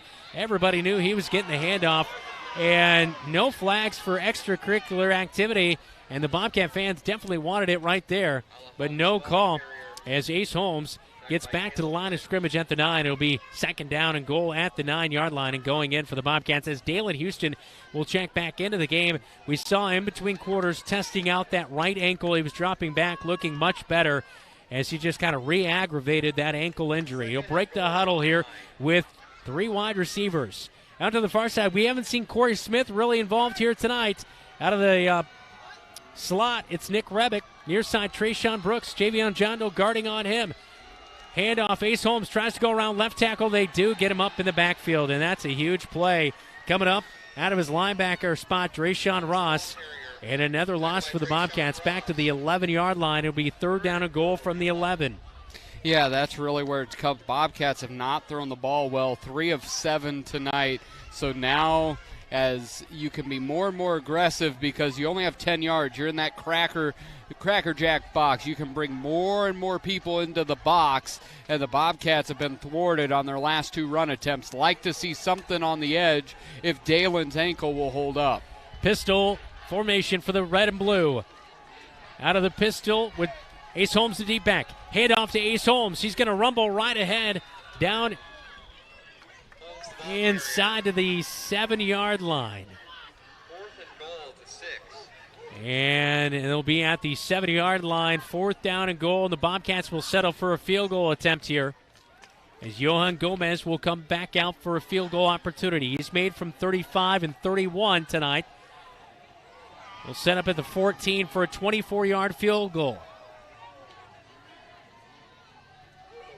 Xavier Anderson holds. Snap is good, hold is good, and the kick is no good off to the right. And I think Fort Dodge might have been offsides. Yep. Far side around the corner. Yep. Half the distance to the goal puts it at about the 30.5-yard line. So it looks like Bobcats will be going for it. The Bobcat offense will come back out on the field. Big situation here. Yep. Jaden Dine, right guard, will head back out there. He was on Bobcat Live with us last night. And he knows he and the crew, as well as Quaddy and Quaddy. The moving company will have to move for Ace. This is a spot where he might get the ball. We'll see. I like 15. 4th and goal from the 3.5. Pistol for the Cats. He'll take the snap. Hard count. Couldn't get the Dodgers to jump off sides. Ace Holmes now sets up to the left on 4th and goal from the 3. Handoff. Ace Holmes go over left guard. Diving for the end zone. Spun around. Did he get there? No, he did not. Down to the 1. Holmes short of the goal line. Turnover on downs. He gave it a valiant effort. I I like in that play, and we've ran it before, and that may just be where Dalen's ankle is that fake handoff to Ace, and Ace becomes your lead blocker.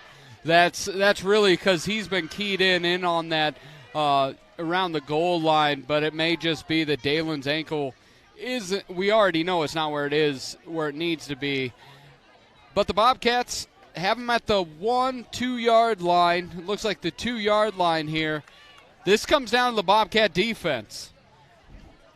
Fort Dodge likes a lot of east-west run plays. If you can break through the line, this could be 2 for the Bobcats. Fort Dodge starts at the 2 yard line after the turnover on downs. Carver drops back, passes out to John Doe. One-handed catch. He almost made it. Wow, that was a huge play just about on a slant route.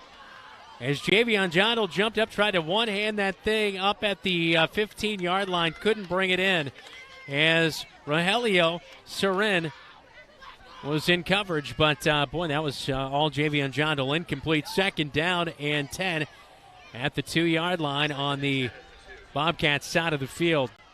Serin did a nice job of knocking it away at the last minute. Orion Larson trot the fake. Yeah, that's safety. Kwani is back there. Oh, no. My gosh. You have got to be kidding me. Holy buckets. Safety. They say he gets out of the end zone, but Kwani just ate Carver up for a sack lunch there. That is atrocious. Absolutely atrocious. That is just ridiculous. Third down and ridiculous. 11 at the 1 yard line. A loss of 1. Carver looked like he got eaten up in the end zone, but they say he got out of the end zone. Carver out of the shotgun. 3 wide receiver set. Bobcats show pressure with the linebackers. What a travesty. They will back off here with 9:20 and counting in the third quarter. They might run this down and take a timeout here. 2 seconds on the play clock, and they will. Timeout called by Fort Dodge. With 9:13 to go in the fourth quarter, Bobcat defense stiffening here late. 3rd and 11 when we come back for Fort Dodge right here on News Talk 1230 KFJB and KFJB-TV. Sports Plus Sports Medicine and Physical Therapy Center, we customize each patient's treatment plan to their individual needs. What does that mean? It means that not every back or knee problem is treated the same, and that your program will be unique and designed especially for your needs or problem. This improves how quickly you will return to work or sports. The Sports Plus staff is encouraging and takes pride in your successful recovery. This is just one more reason why champions choose Sports Plus Physical Therapy as their favorite place to rehabilitate and train.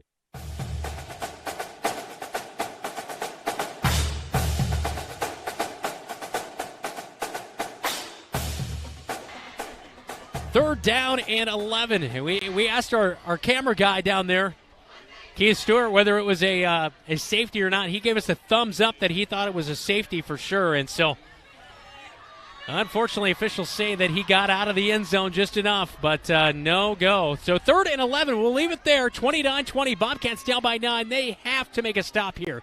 Cannot give up a first down. Get the ball back. Carver, high snap, brings it down, rolls out far side of the field. They're looking downfield.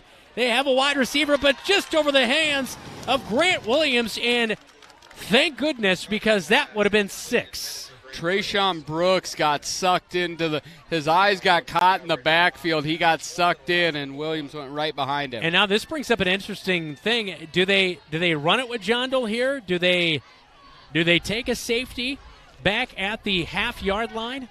What do they do? I punt it for this reason. You're up by 9. Yeah, safety brings it to 6. You're asking safety the other puts team. you at 7, and then you get the ball back and you can score. If this was a one-touchdown game, I actually kind of like the safety here. John Doe will punt this one away. This one's going to get up to nearly the 40-yard line and out of bounds. It'll be inside the 40-yard line where the Bobcats will have it. 29-20. 9:01 to go in the game. So the Bobcats get 2 huge stops tonight as they're able to get it a punt, the second one here in the second half. And we get it at the 27. Wow, even more generous. Yeah, it came out of bounds at the 40 where we saw it, but it was way behind, and the side judge came up the line and walked it back to the 27. Deep inside enemy territory, the Bobcats will start at the Fort Dodge 27-yard line. First down and 10 with 9:01 to go in the game. Bobcats down 29-20. Dalen Houston back in there, operating the offense out of the shotgun. Brings Nick Rebick in motion. They'll run a sweep. They're extending him out, and Nick Rebick can't do anything with it. He's back to the 32-yard line, 33-yard line, and that'll be a loss of 6 yards. You have got to take that north and south. Scoreboard updates here tonight, all brought to you by Central State Bank. Dylan, a quick score on West Marshall. Yeah, we've got West Marshall wins 28-7. And Newton beats Sadell 28-0. 8.5 minutes to go in the football game. Big loss by Nick Rebick on the carry, a loss of 6 yards. It's 2nd down and 16 for the Bobcat offense. 3 wide receivers set. Ace Holmes to the right of Dalen Houston. Houston looking out left, and now he'll take the snap. Brings it down, goes back. Screen play, looking for Ace Holmes. He's going to scramble out, passes late, it's incomplete. And he's driven out of bounds, and a late tackle by Fort Dodge. And this is going to be a first down for the Bobcats. Finally, a late hit is actually called in the game as Dalen Houston was going out of bounds, and he was hit late by first down. It's going to be a personal foul and a first down for the Cats. That's a big play. That was a big play because that was going to be 3rd and 16 here with 8:05 left. Bobcats get a big first down. And it doesn't matter late in the games if you earned it through the air, on the ground, or through a yellow flag. You'll take first downs however they come. Bobcats trailing by 9.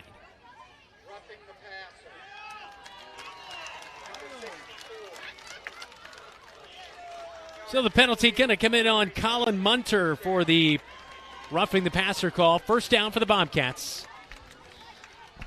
As the Bobcats will set up inside the Ethington Heating Cooling red zone. Yeah, they hadn't moved the foot. Are they going to mark off the penalty here one of these days? I'm not quite sure what they're doing. Should be at the line of scrimmage. It's not where the flag flies. It's at the line of scrimmage on this kind of play. So 15 yards should be inside the Ethington Heating and Cooling red zone. There we go. There we go. We should be at all right. About the 16 or 17-yard line.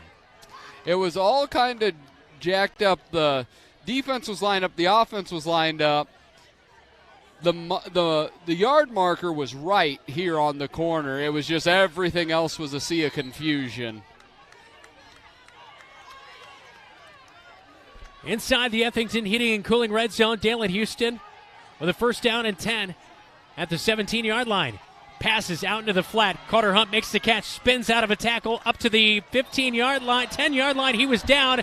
Officials say he was down at the 10-yard line, and it's a 7-yard gain through the air as Carter Hunt had that one poked out of there late, but he had his knee go down, and I saw a bunch of guys poke it out late, and it will be a nice gain on first down of 7 yards. I just saw an oblong brown blob flip up in the air, and I was like, oh, no. So I was happy to hear your soothing words in my headset that he was down. Gain of 6. They spotted at the 11 on the near side hash mark. Red and blue break the huddle out of the shotgun. 2 wide receivers set. Ace Holmes stands to the left of his quarterback in Dalen Houston. Bring a man in motion, fake the handoff. They give it to Ace Holmes, and he's got nowhere to go. He's bottled up in the backfield. And he'll be brought down short of the 15 at the 14. It's a loss of 3. Yeah, Clay Jakey's frustrated out there. You can see as he's out there engaging with the defensive linemen. I haven't seen Clay this frustrated in a long time. Not exactly sure what he's frustrated about, I can imagine. But the Bobcats are going to have to mix it up. The run play, Fort Dodge has done a much better job here in the fourth quarter of bottling up the run. 3rd down and 17. 3rd down and 7 for the Bobcats. On the 14. Down by 9. Hand off to Ace Holmes. Plows ahead down to the 10. So they gain back the yards they lost, and it's going to be a short 4th down situation at the 10-yard line. 4th down and 4. 6:15 left to go. Bobcats, this is a big deal. They need a touchdown. Field goals, again, like you mentioned earlier, you can't be stuck in a field goal game and a touchdown kind of when your opponent's scoring touchdowns. Yeah, this is a huge play. 2 wide receivers near side. Slot is Nick Rebick. Dalen Houston surveying the defense. Almost jumping off sides. They won't. They'll stay set, and a timeout's going to be called by head coach Adam Goodwin. We'll take a timeout. Bobcats down by 9 with 5:43 to go in the football game. It's 29-20. Dodgers on top of the Cats on KFJB and KFJB-TV.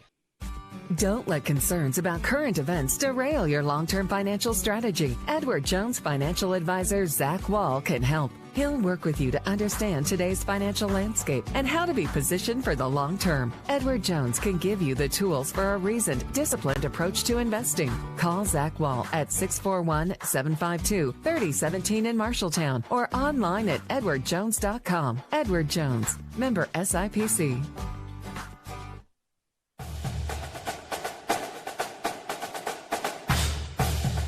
Bobcats knowing they need some sort of score. Obviously, it's a 2-score game, so they will come out of the timeout and look for a field goal in this situation. As Johan Gomez with a 31 and a 35-yarder to his name. They spot it back inside the 20. And the kick is up, and this one's going to be good. And Johan Gomez cuts it down to a 6-point game. As that one, a 27-yard field goal, good for Johan Gomez. Yeah, that's a huge one. Gets it into a 1-score game, 5:40 to go. We did have to burn a precious timeout, but the Bobcats have 5 minutes, 40 seconds left on the clock. They'll be kicking it off to the Dodgers. It wouldn't be a Fort Dodge Marshalltown game if you didn't feel like you were on the verge of a heart attack. I need to do the EKG thing right. on my watch. The heart rate, what is it at there? 6-point game, 29-23. Bobcats with a big field goal. Johan Gomez with 9 points, special teams-wise, has been clutch. Bobcats have tried an onside kick this year. It did not. I don't think this is a spot. I don't think it's a spot either. And their coverage team has struggled here. So I would not be surprised to see, like you had talked last time, do you do a squib kick? Do you do something that keeps it out of Jondal's hands? So the Bobcats only move it about 14 yards down the field, but it helped them get a 27-yard field goal after they got great starting field position after forcing a punt on the Dodgers' last drive. Ball will blow off the tee as we do have a wind out of the south at about 7 miles per hour. Johan Gomez will go re-tee it up here. This second half, much like last week's second half, Bobcats come out much different, but they put themselves in such a razor-thin situation.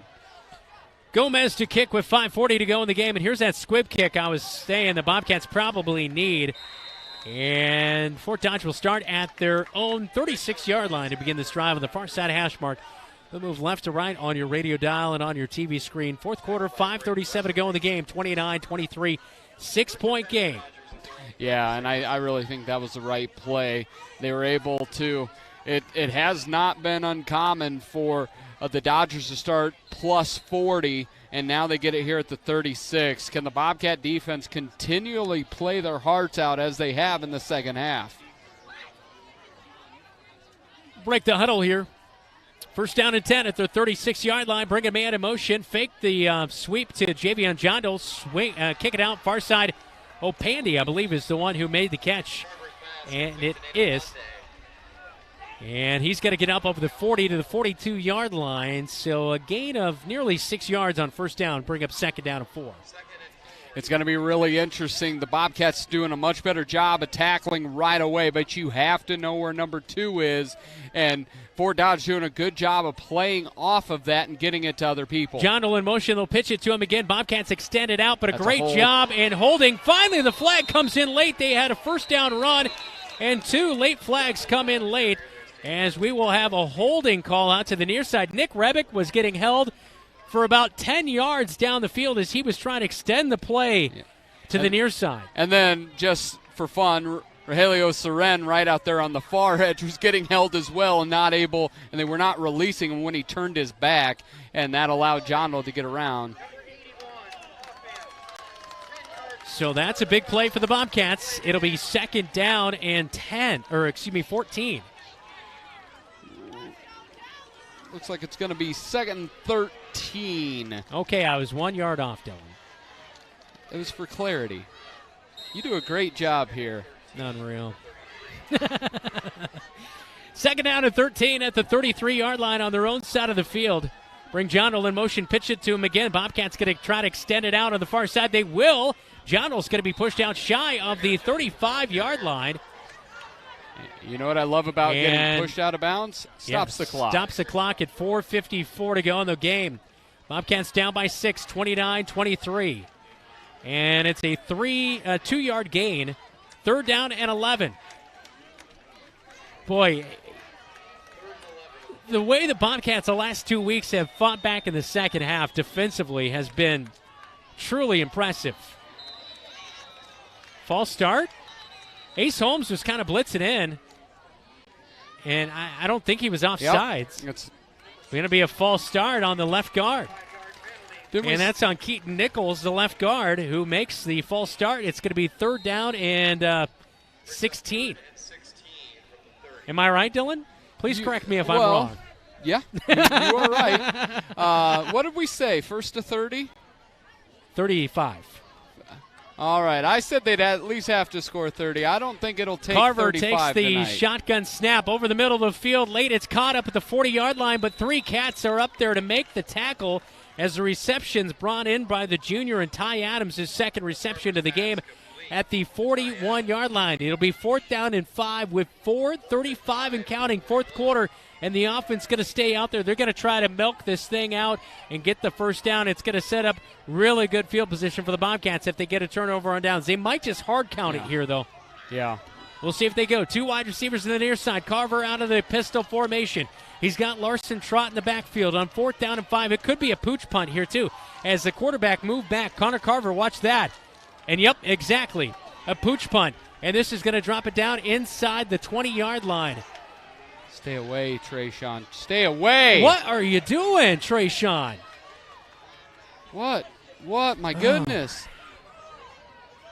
There's a scrum. I don't know what Trayshawn is thinking in that situation. He was hoping he could track it down to be able to run with it, and then I think he got himself. Oh, man, you cannot do that. That was a beautiful punt. That was a great play call by Coach Moser for Fort Dodge. He almost cost the game right there with that kind of play. Sometimes you got to know when a play needs to be made and when you don't need to make a play, and right there was that.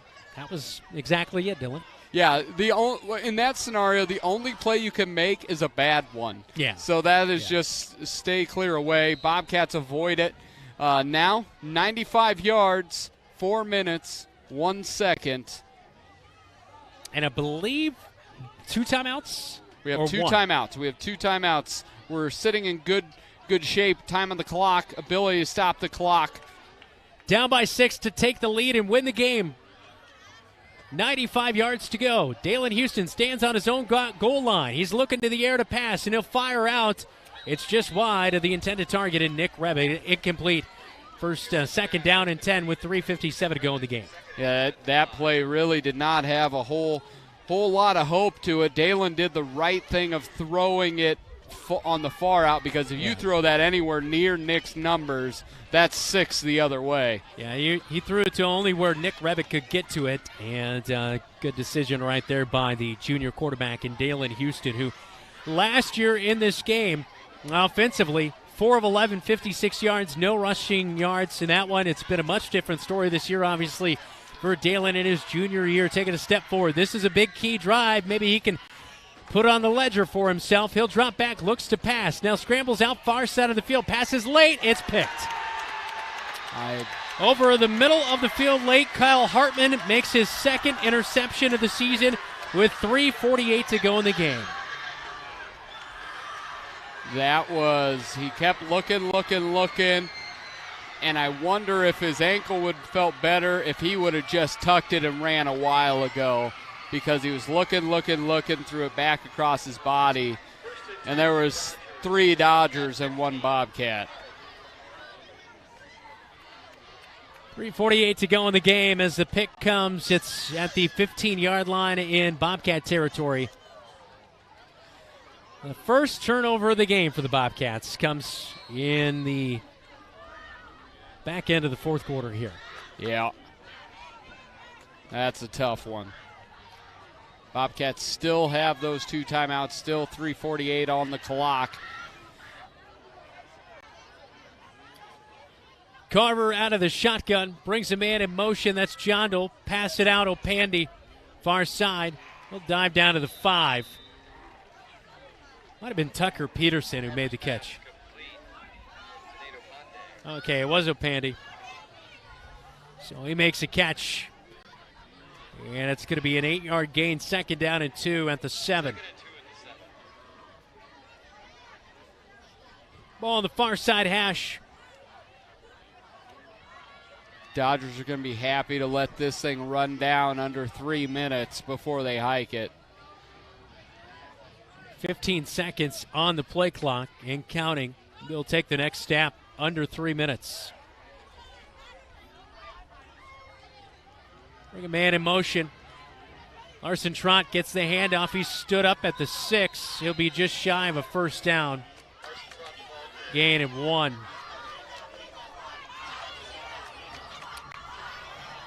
So 3rd down and 1. Larson Trott with that carry of just 1 yard for the Dodgers, who lead it by 6, 29-23, fourth quarter at Dodger Stadium. He's Dylan Doze. I'm Brandon Lewis. Thanks so much for joining us here tonight on KFJB and KFJB-TV. On the far side hash mark for the Dodgers in the red and black. And play clock ran out. They broke the huddle, scrambled a line of scrimmage. I don't think they were necessarily keeping an eye on the play clock. And it will be a 5-yard penalty and a delay of the game on 3rd and 10. Sideline warning, actually. Yeah. Oh, it's a warning. Yeah, sideline warning.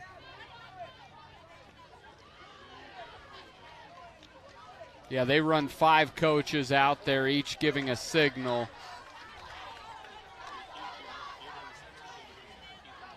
Biggest play of the game right here. 3rd down and 1 at the 6. 2:24 to go. Carver out of the pistol. Larson Trott is the deep back. Jondal to the far side of the field. He's in the slot. They'll probably bring him in motion. 16 seconds on the play clock. Game clock is stopped. They'll look to go to the air. Pressure. Bobcats are getting in Carver's face. He goes to the back of the end zone for Jondal, incomplete. 4th down and 1 at the 6. And you stop the clock. This is an interesting... So, yeah, even if they score, that is a big key. It's an interesting piece, and it looks like I would anticipate them going... Are they going to try to kick the field goal? Or are they I don't go believe it? so. So far in the game, Gavin Schillstrom has not attempted a field goal all season long, and we've seen him not even kick off because they've gone out of bounds, pooch kicks, things of that nature, as well as we have not seen him really kick a whole lot of PATs. They've gone with a swinging gait. Yeah, this makes for an interesting situation. 3 feet and a big opportunity. 4th and 1 at the 4. Pitch out to Larson Trott. He cuts back at the 5. Kwani runs him over, but it's a first down at the 4. A 2-yard gain on 4th and 1. And the clock will run with 2:10 to go in the game. And this is where you wish you had all 3 of those timeouts. We burned one in that last drive thinking, do we go for it or do we kick it? Yeah. Ultimately taking that timeout to kick it. But here we have 2 timeouts. 1st and goal at the 3. Larson Trott stands to the right of his quarterback in Carver. Far side of the field, one wide receiver, Opandi. Near side slot. He'll bring him in motion. That's the big guy, and Javian Jondal keeps trying to get to the far sideline. Can't get around the corner. He'll stay in bounds. And the clock will stop at 1:35 at a timeout. It'll be 2nd down and goal at the 2-yard line. 1:35 to go in the game. We'll take a timeout with them. 29-23. Cats trail by 6 on KFJB and KFJB-TV. The one place where everything should be perfect, including your air. Capon & Brown helps you achieve the perfect air you deserve with reliable, groundbreaking, award-winning Lennox products. Call Capon & Brown to hear more about how they can help you feel healthier and happier in your home. It doesn't get any more perfect than that. Call them today at 641-753-3563 or visit them online at caponandbrowninc.com. Your local premier Lennox dealer, where quality has been a promise for 48 years.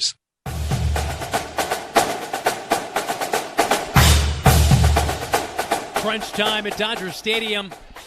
Timeout just taken by Marshalltown. As it's second down and goal, Javion Jondal stopped on a sweep play. And so the Bobcats will have to stiffen defensively again. Bobcats with one timeout left with 1:35 to go in the game.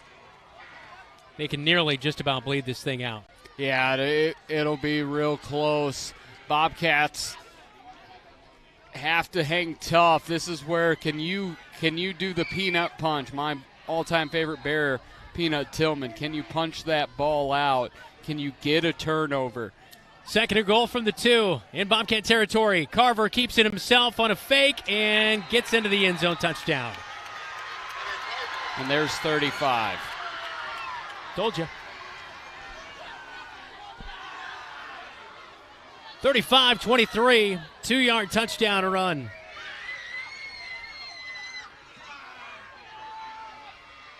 And this is where as we look on KFJB-TV at the replay, just a great fake.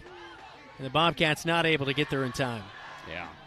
It's just they had sold out looking. They had a lot of difficulty. Both teams have scored 5 times. Fort Dodge all touchdowns. They'll go for 2 here, leading 35-23. Carver's going to scramble to the near side, slips a defender, plows into the end zone. 2-point conversion good.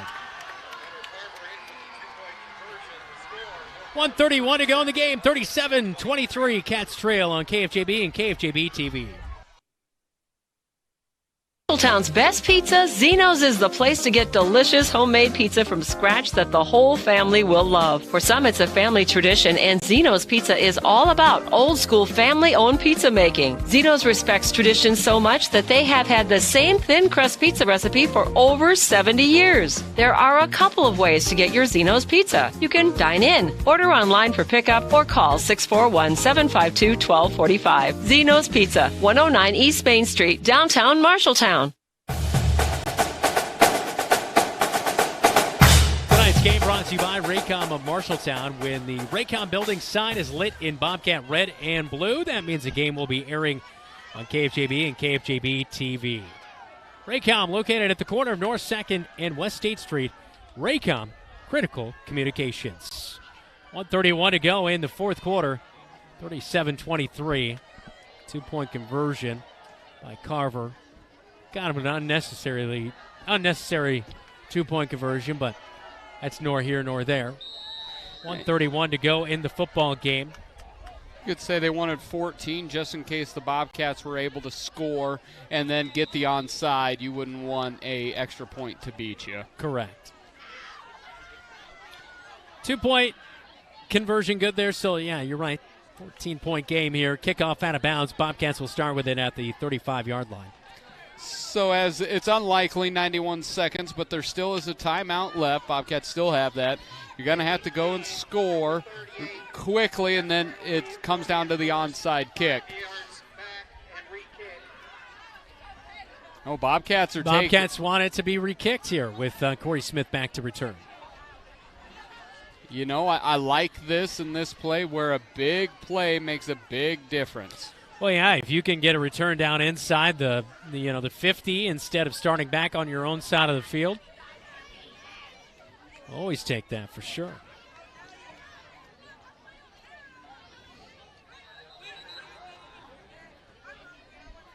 Coming up after the game, we'll talk to the head man for the Marshalltown Bobcats, Adam Goodvin. We'll also get our sweet play of the game and our Calvin Rocket Bar and Grill player of the game as well here tonight.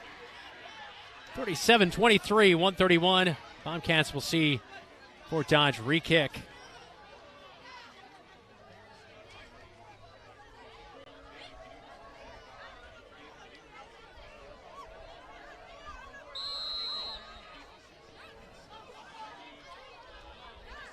Dodgers will kick.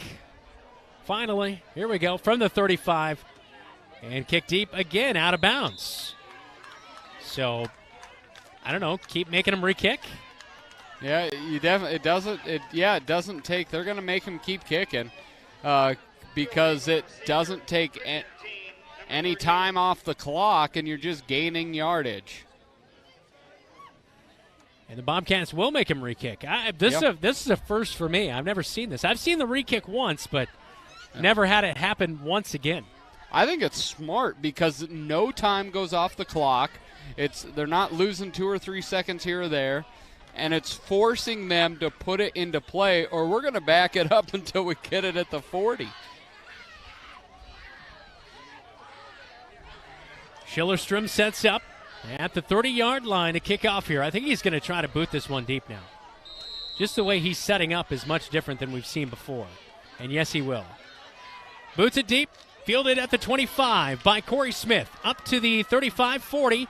Gets a block shy of midfield, brought down at the 47-yard line. So great starting field position as you need 2 scores, down by 14 with 1:24 to go in the game. Yeah, one of the things that, and it's going to not be in the stats, but Javion Jondal basically just negated Trayshawn Brooks on the offensive side. Brooks had 1 ball thrown his way. We've thrown the ball 11 times, 4 for 11, 23 yards and a pick. I'd really like to see us look Trayshawn's way. 3 wide receivers set to the near side of the bottom of your TV screen on KFJB-TV as Trayshawn over the middle. Makes the catch at the 50, down to the 42-yard line. First down catch of 10 yards. And that'll stop the clock. I wish we would have seen that in the second and third quarter. Yep.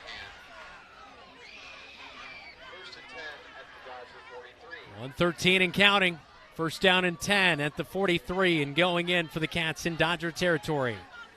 Dalen scrambles out, pressure. He'll throw it. And Smith makes the catch, I believe. And what a catch. He's inside the 25 down to the 22-yard line. Nice play of 21 yards in the connection. Jakey. I think it's holding on Jakey.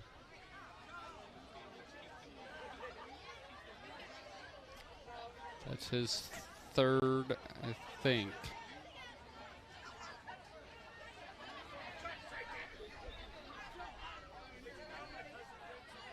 Somewhat undisciplined tonight. No. Legal man downfield on the offensive line, and that's the thing when the quarterback gets to scrambling. It is tough on those offensive line when they don't really know what's going on behind them. Yeah, and we were talking to Nick about that last night. What's the difference is he's been the center for 3 years, 2 different types of quarterbacks. It's just guessing and moving and knowing where your quarterback's going to be, and you're exactly right. I think he thought Dalen was going to use his feet and wanted to get ahead to get a block. 1st and 15 at the 48-yard line. In Dodger territory, the red and blue have it. Down by 2 scores. 50. And the clock was running on a stop ball, and a timeout could be called by Fort Dodge, apparently. Timeout, Fort Dodge. That's their second. We'll keep it here. Let's get a scoreboard update, all brought to you by Central State Bank, Dylan. Yeah, on the scoreboard update, we have Applington-Parkersburg defeating Denver 21-0. Valley took care of Waukee 46-6. Ames moves to 3-1 with a 54-0 drubbing of Des Moines East.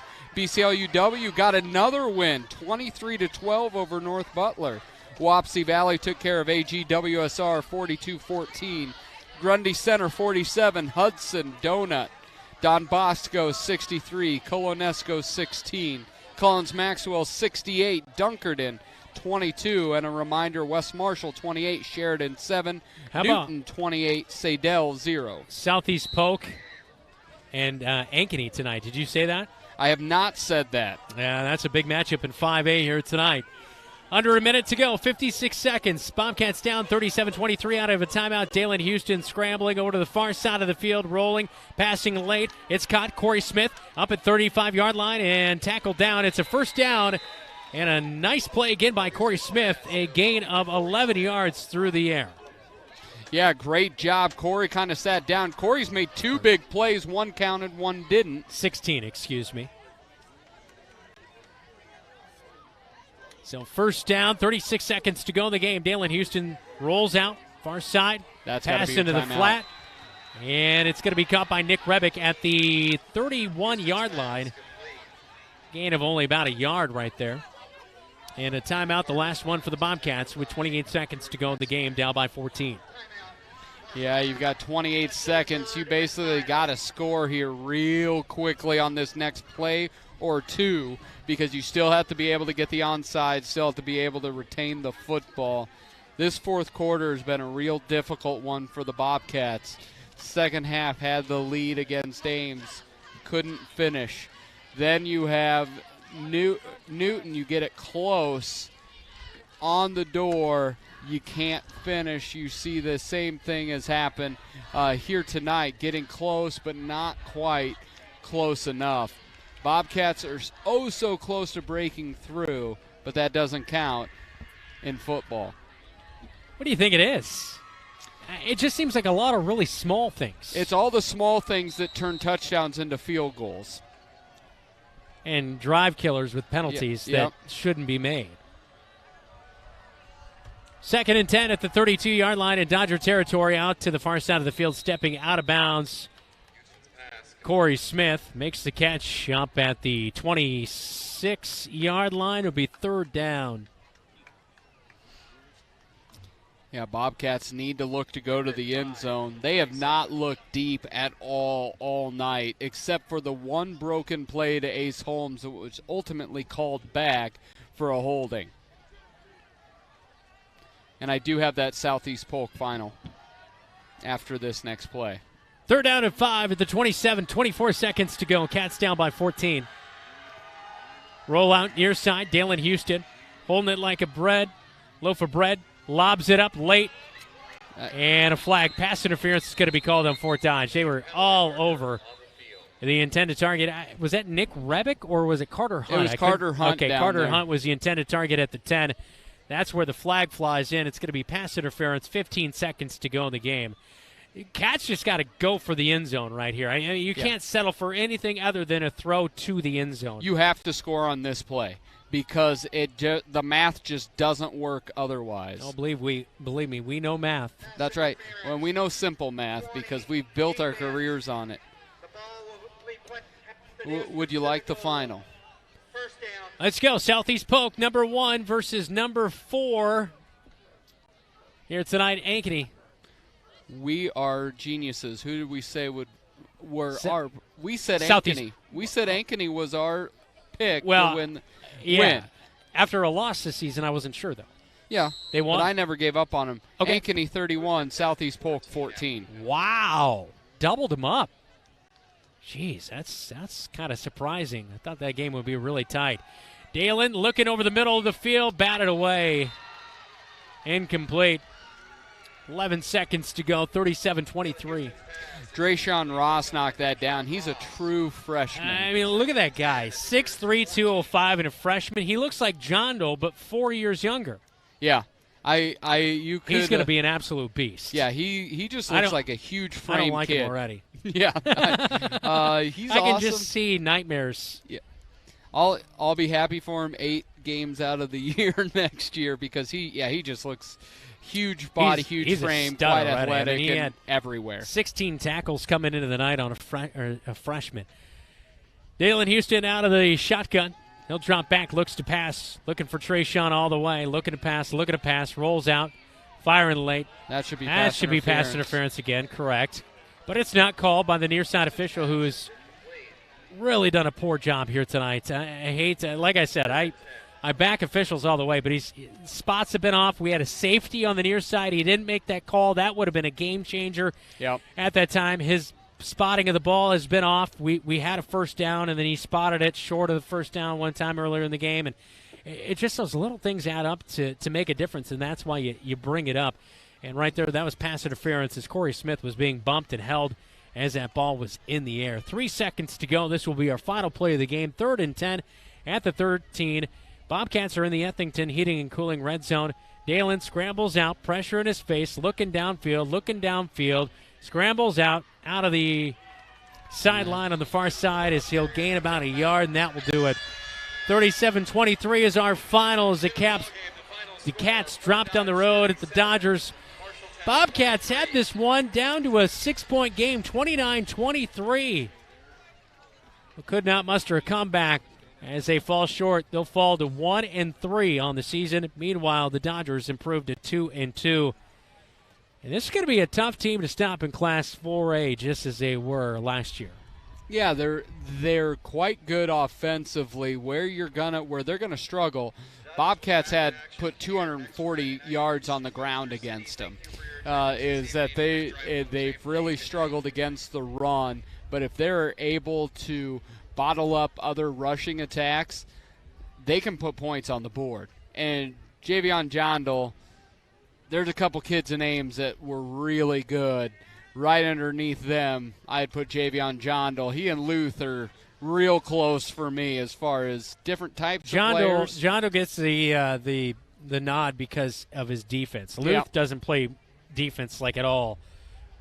And when he doesn't make a difference like Jondal. I mean, Jondal's presence, like you mentioned earlier, just shut down Trayshawn Brooks. So, yeah, that, in my mind, on top of being a superb wide receiver, the difference. But, I know you can toss out 4A, but you lose to 2 4A opponents this year in Newton and Fort Dodge. Those are games that, as a 5A school with a top 30 enrollment in the state, you hope to win. But Dodgers have more depth than the Bobcats do, and I don't know if that comes down to Bobcat pride or just low numbers, but they have great enrollment. It's just you wish that the Bobcats had about 15 more guys out. Yeah, and it feels like it's hard. It's almost like nailing Jello to the wall. It's really difficult because they seem to put themselves in position to win, but then there'll be a play here, a play there, a good thing that happens, and then a penalty, and it just seems to consistently happen at every point. Yeah. And where at the end, it's death by 1,000 paper cuts, right? And we talk about, it can happen if you're wearing black and white stripes. It can happen where these little mistakes make up a big thing. Yeah. It can happen for a football team as well. Is really you look at each team scored on 5 drives. Yeah. And we lost by 2 touchdowns, and it's because our drives resulted 60% in field goals, while 100% resulted in touchdowns for the Dodgers. We head to the Wells Fargo Advisors locker room report next. This is Bobcat football. A final score, once again, 37-23. Dodgers top the Bobcats on the road, week number 4 for the Bobcats, right here on KFJB and KFJB-TV. Furniture and Mattress has your mattress. Every firmness, comfort, and support level, each at a great price. Make the investment today for a good night's sleep for years to come. McGregor's also has quality furniture for every room in your home. Beautiful, comfortable sofas, recliners, dinette sets, and office furniture to help you work and relax in comfort and style. McGregor's Furniture is proud to bring you quality furniture and great service, and they are proud to support Bobcat Athletics. McGregor's Furniture and Mattress, downtown Marshalltown, open 7 days a week.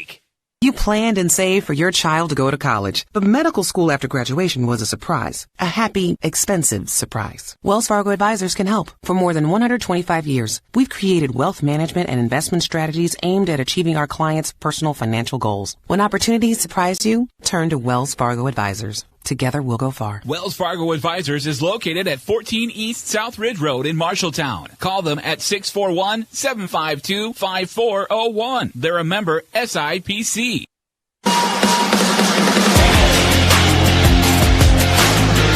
Coming up, post-game statistics, a check of the area scoreboard, post-game reaction with head coach Adam Goodman, and our player of the game. The KFJB Locker Room Report, presented by Wells Fargo Advisors in Marshalltown, starts Welcome now. into the Locker Room Report. It's all brought to you by Wells Fargo Advisors, located at 14 East Southridge Road in Marshalltown. Bobcats still meeting as a team at midfield, and I think this is a good time for a good message from Coach.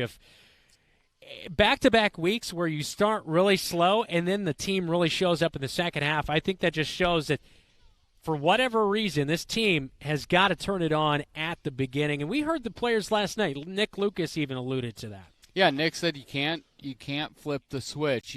And it's not that. That's what we were talking about it with Coach last night. I asked him, "Is this the most dynamic offensive talent you've coached? Is this the best potential offensively?" And he said yes. But it comes down to having that potential be reality time after time after time, and it really does. Nick said you can't turn the switch on and off. Jaden Dine echoed that, said you can't turn the switch off and on. If you're watching on KFJB, look at this. It looks like, is that Ace Holmes maybe leading the conversation? Yeah, yes, it's Ace Holmes leading the huddle and conversation. That's impressive. That guy is almost irreplaceable after this year. I mean, just to see him, what he's brought to this team as far as toughness, heart, hustle, and muscle, but for him, a senior, to be taking the lead right now after a tough loss, that is impressive. And that speaks volumes about who that kid is. I wish we could have saw him for 4 years. I love that kid. I don't toss around the love word a lot, No, your wife, me, Ace Holmes. Ace Holmes. No, but I will say he's just he definitely, that's a leader. Yeah, and that's impressive.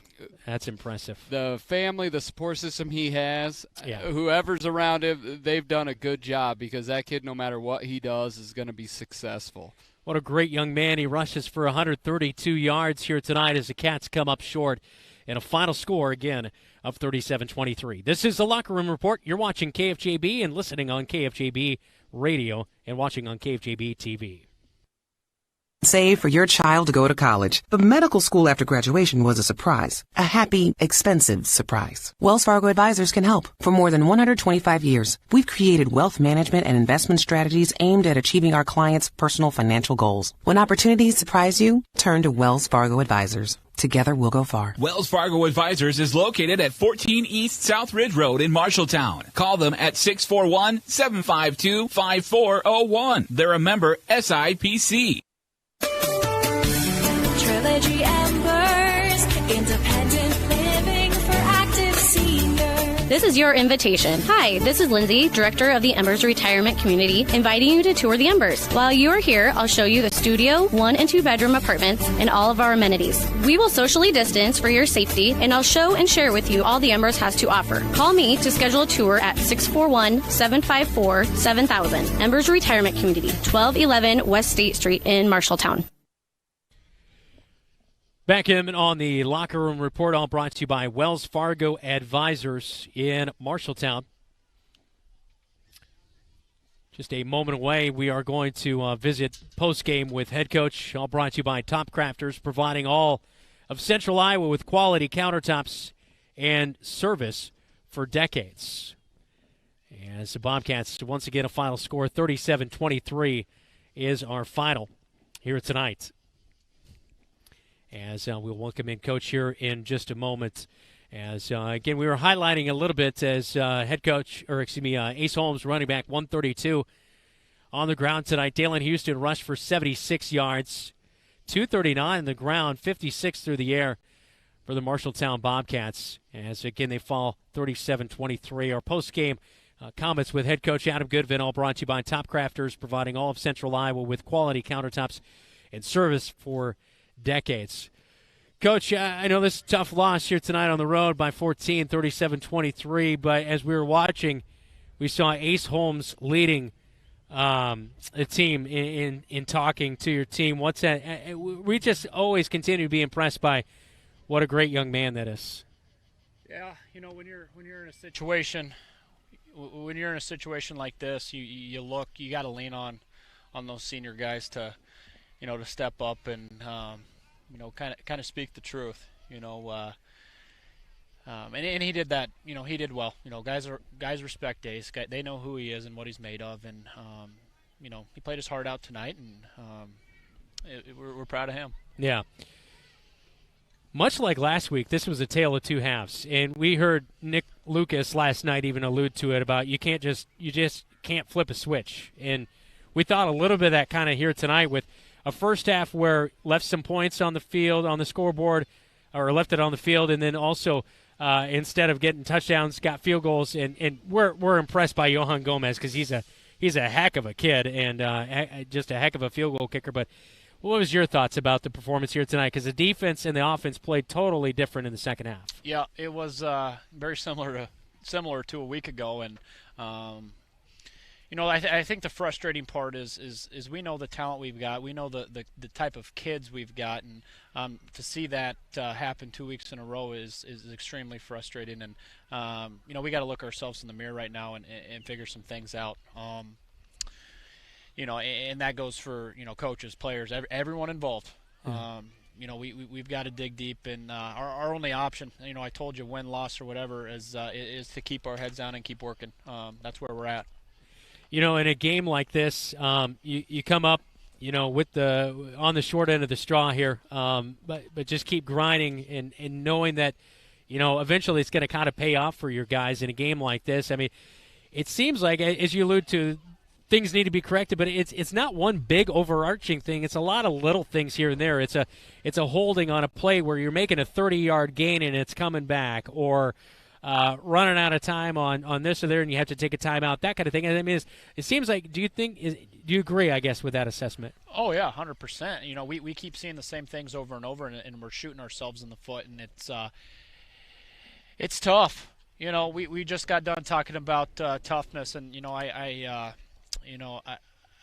reminded them, when we talk about that, we're not just strictly talking physical toughness, running into guys, stuff like that.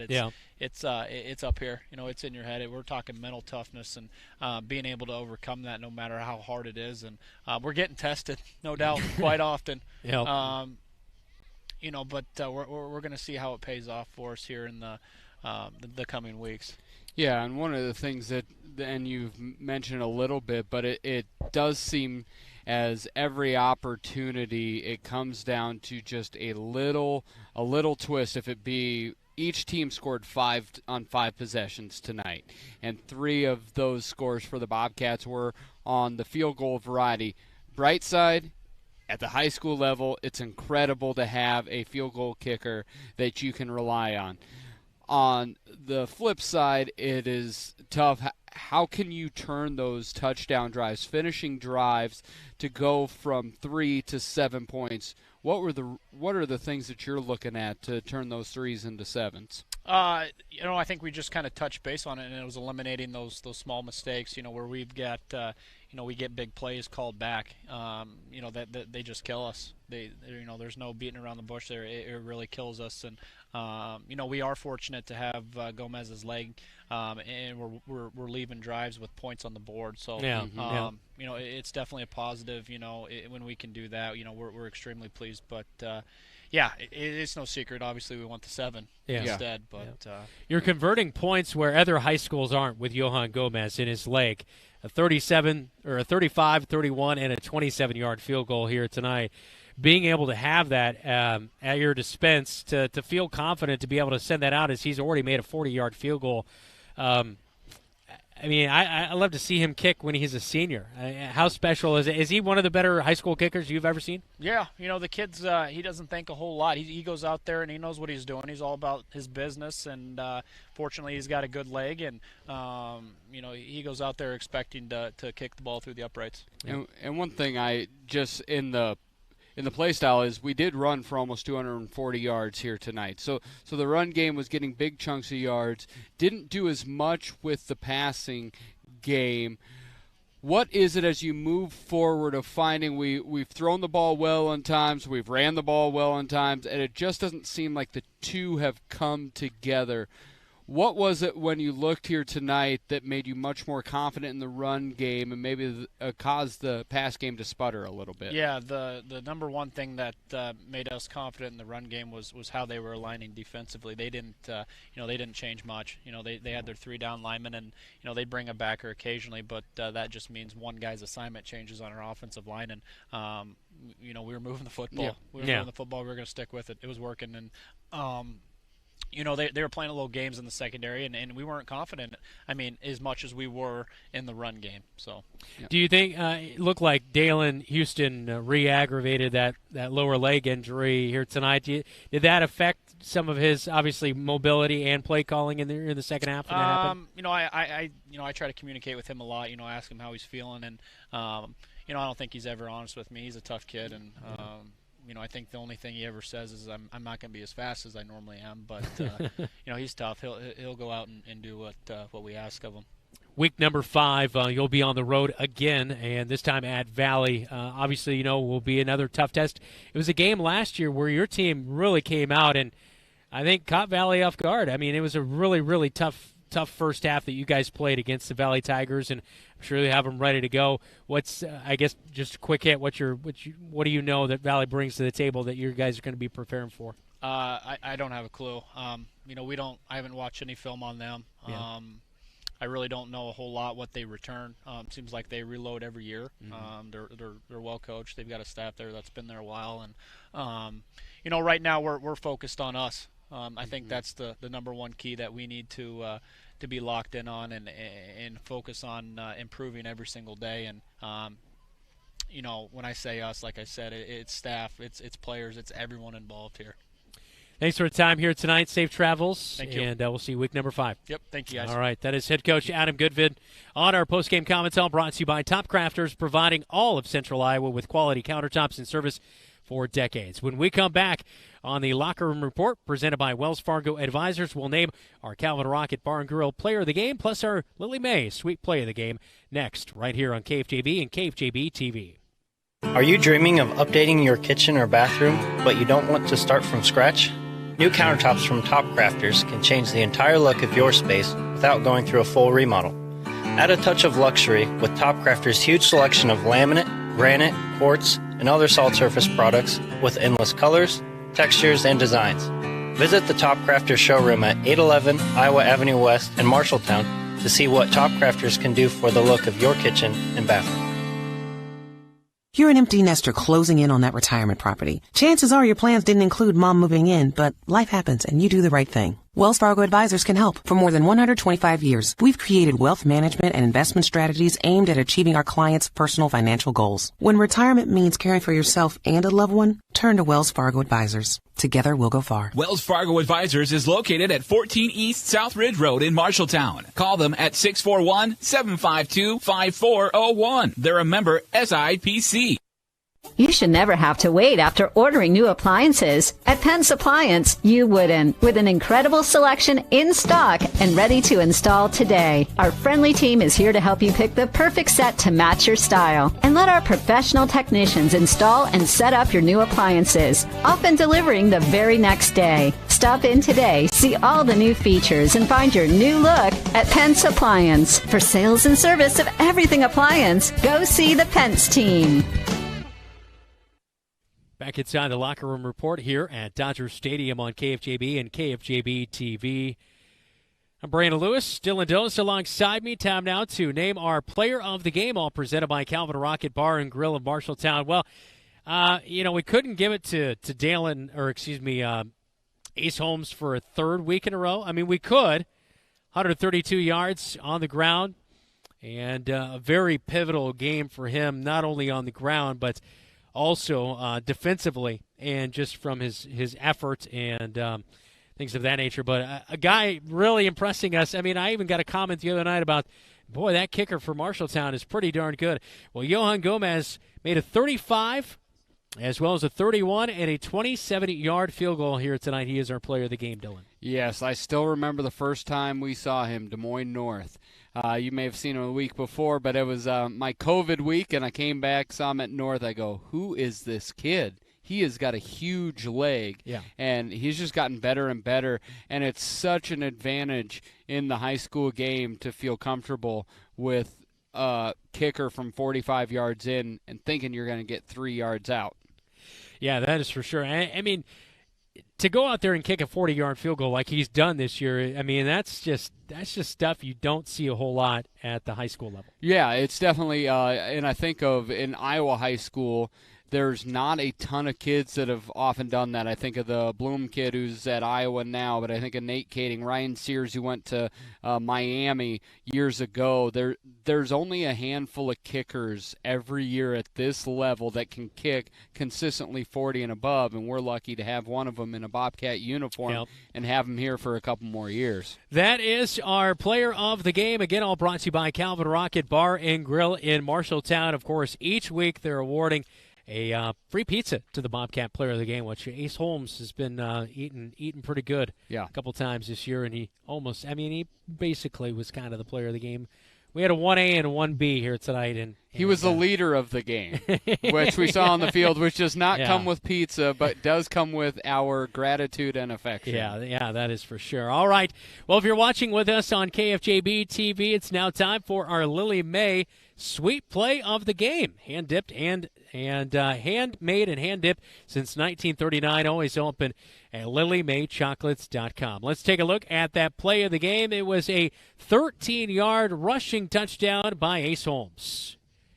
And a spin move at the 5, put him in for the touchdown. Just a special drive. That was one where he helped eclipse 100 yards in this one. Yeah, and he gets so low to the ground so he can retain his balance. He is so good at that. Just squeaking out, keeping his balance, spin, touchdown. How sweet it is for sure. Yeah, that is for sure. Our sweet play of the game, all brought to you by Lily May Chocolates. Next, coming up in our locker room report from Dodger Stadium, get a scoreboard update. We'll take a quick final look at the stat line from tonight's football game. On the road at Fort Dodge, Bobcats fall in a final score of 37-23. This is Bobcat football on KFJB and KFJB-TV. In today's world, you are what you put on social media. If you don't believe me, go check out Calvin Rocket on Facebook. Not only will you find enticing pictures of delicious specials and favorite menu items, you'll also see a whole lot of Bobcat pride. From football to fine arts and everything in between, Calvin Rocket is always sharing what makes them proud to be Bobcats. Keep up to date with Calvin Rocket specials and events at facebook.com/Calvin Rocket Marshalltown. Share the pride, and don't forget to share the cheese curds. Why choose Marshalltown Community College for your education? A quality education. Hands-on career training. Convenient on-campus living. One-on-one attention from my instructors. Earning my AA degree and transferring to university, all while saving money. Why was MCC the right choice for me? The great student activities and the friends I met. 2 convenient locations and the option to take online classes. The right choice is MCC. Back in on the locker room report, all presented by Wells Fargo Advisors in Marshalltown. Time now for a regional scoreboard update, all brought to you by Central State Bank, Dylan. Yeah, we've got quite a few scores from around Central Iowa. Newton 28, Sadell 0. Newton goes to 4-0. West Marshall 28, Sheridan 7. Collins Maxwell 68, Dunkerton 22. Don Bosco 63, Colonesco 16. Grundy Center 47, Hudson 0. Wapsie Valley takes AGWSR out 42-14. BCLUW gets another victory, 23-12 over North Butler. Ames 54, Des Moines East 0. Valley 46, Waukee 6. Ablington Parkersburg 21, Denver 0. Ankeny 31, Southeast Polk 14. Urbandale 37, Roosevelt 13. Des Moines North 18, Waterloo East 6. Ankeny Centennial 28, Cedar Falls 14. Benton 48, South Tama 0. Then Baxter took care of Grandview Christian 78-40. Gladbrook Rhinebeck took care of Tripola 48-42 in a close one. And I believe that will wrap it up. You say Newton? I did. Okay, yeah. They're 4-0. Pretty darn good football team, that is for sure. That is a scoreboard update all brought to you by, of course, Central State Bank. Central State Bank, discover what they can do for you. Locations in Ames, State Center, and West Des Moines. Dylan, a quick stat recap from here tonight as Ace Holmes led the Bobcats in rushing. Yeah, number one in rushing, 26 carries, 132 yards, back-to-back 100-yard games for Ace. He did have 2 touchdowns as well. Tate Riang had a couple big carries in the second half, 3 carries, 18 yards. Dalen Houston had 26 carries, or 76 yards on 11 carries tonight. Carter Hunt, 2 carries, 8 yards. Nick Rebick, 3 carries, 5 yards. That all totals 239 yards on the ground.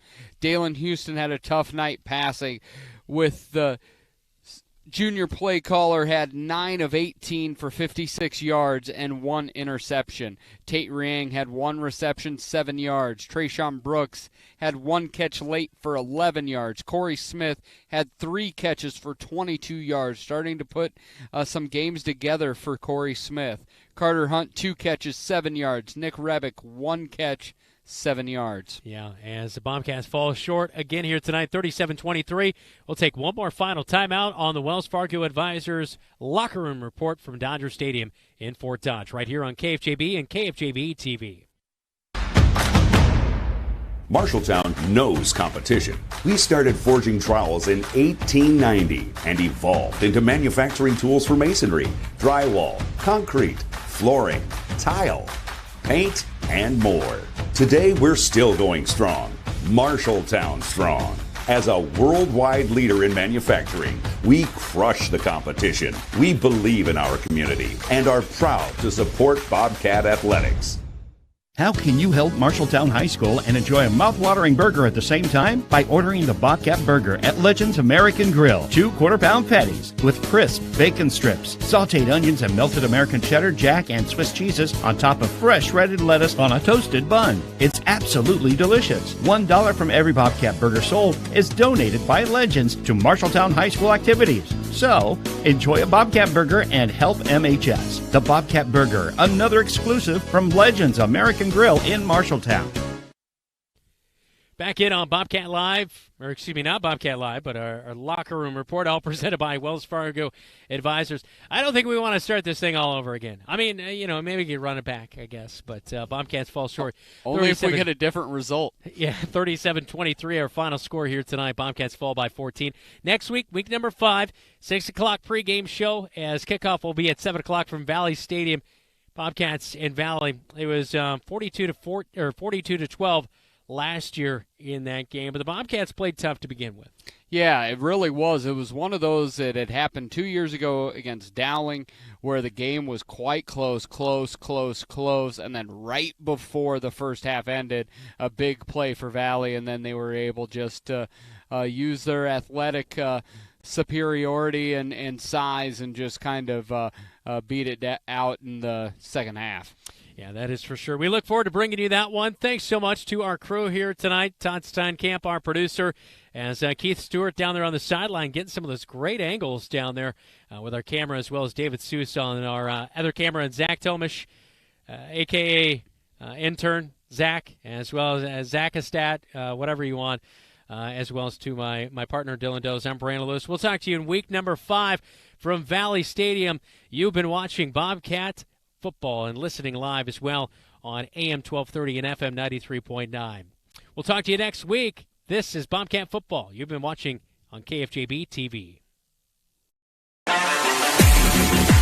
Bobcat Football Today was brought to you by Lennox Employees Credit Union, Marshalltown Area Chamber of Commerce, Assured Partners, Legends American Grill, Jensen Ford, Sports Plus Sports Medicine and Physical Therapy Center, Your Marshalltown Edward Jones, Zach Wall, Capon and Brown, Zeno's of Marshalltown, Wayward Social, Wandering Creek, McGregor's Furniture and Mattress, Pence Appliance and TV, Wells Fargo Advisors, Marshalltown, Marshalltown Community College, The Embers, Applebee's in Marshalltown, Bruin Manufacturing, Laurel Diesel Services, Ken's Transmission, Raycom of Marshalltown, 5 Star Realty, Brown Shoe Fit, Bailey's Pizza and Broasted Chicken, Central State Bank, Ethington Heating and Cooling, Lily May Chocolates,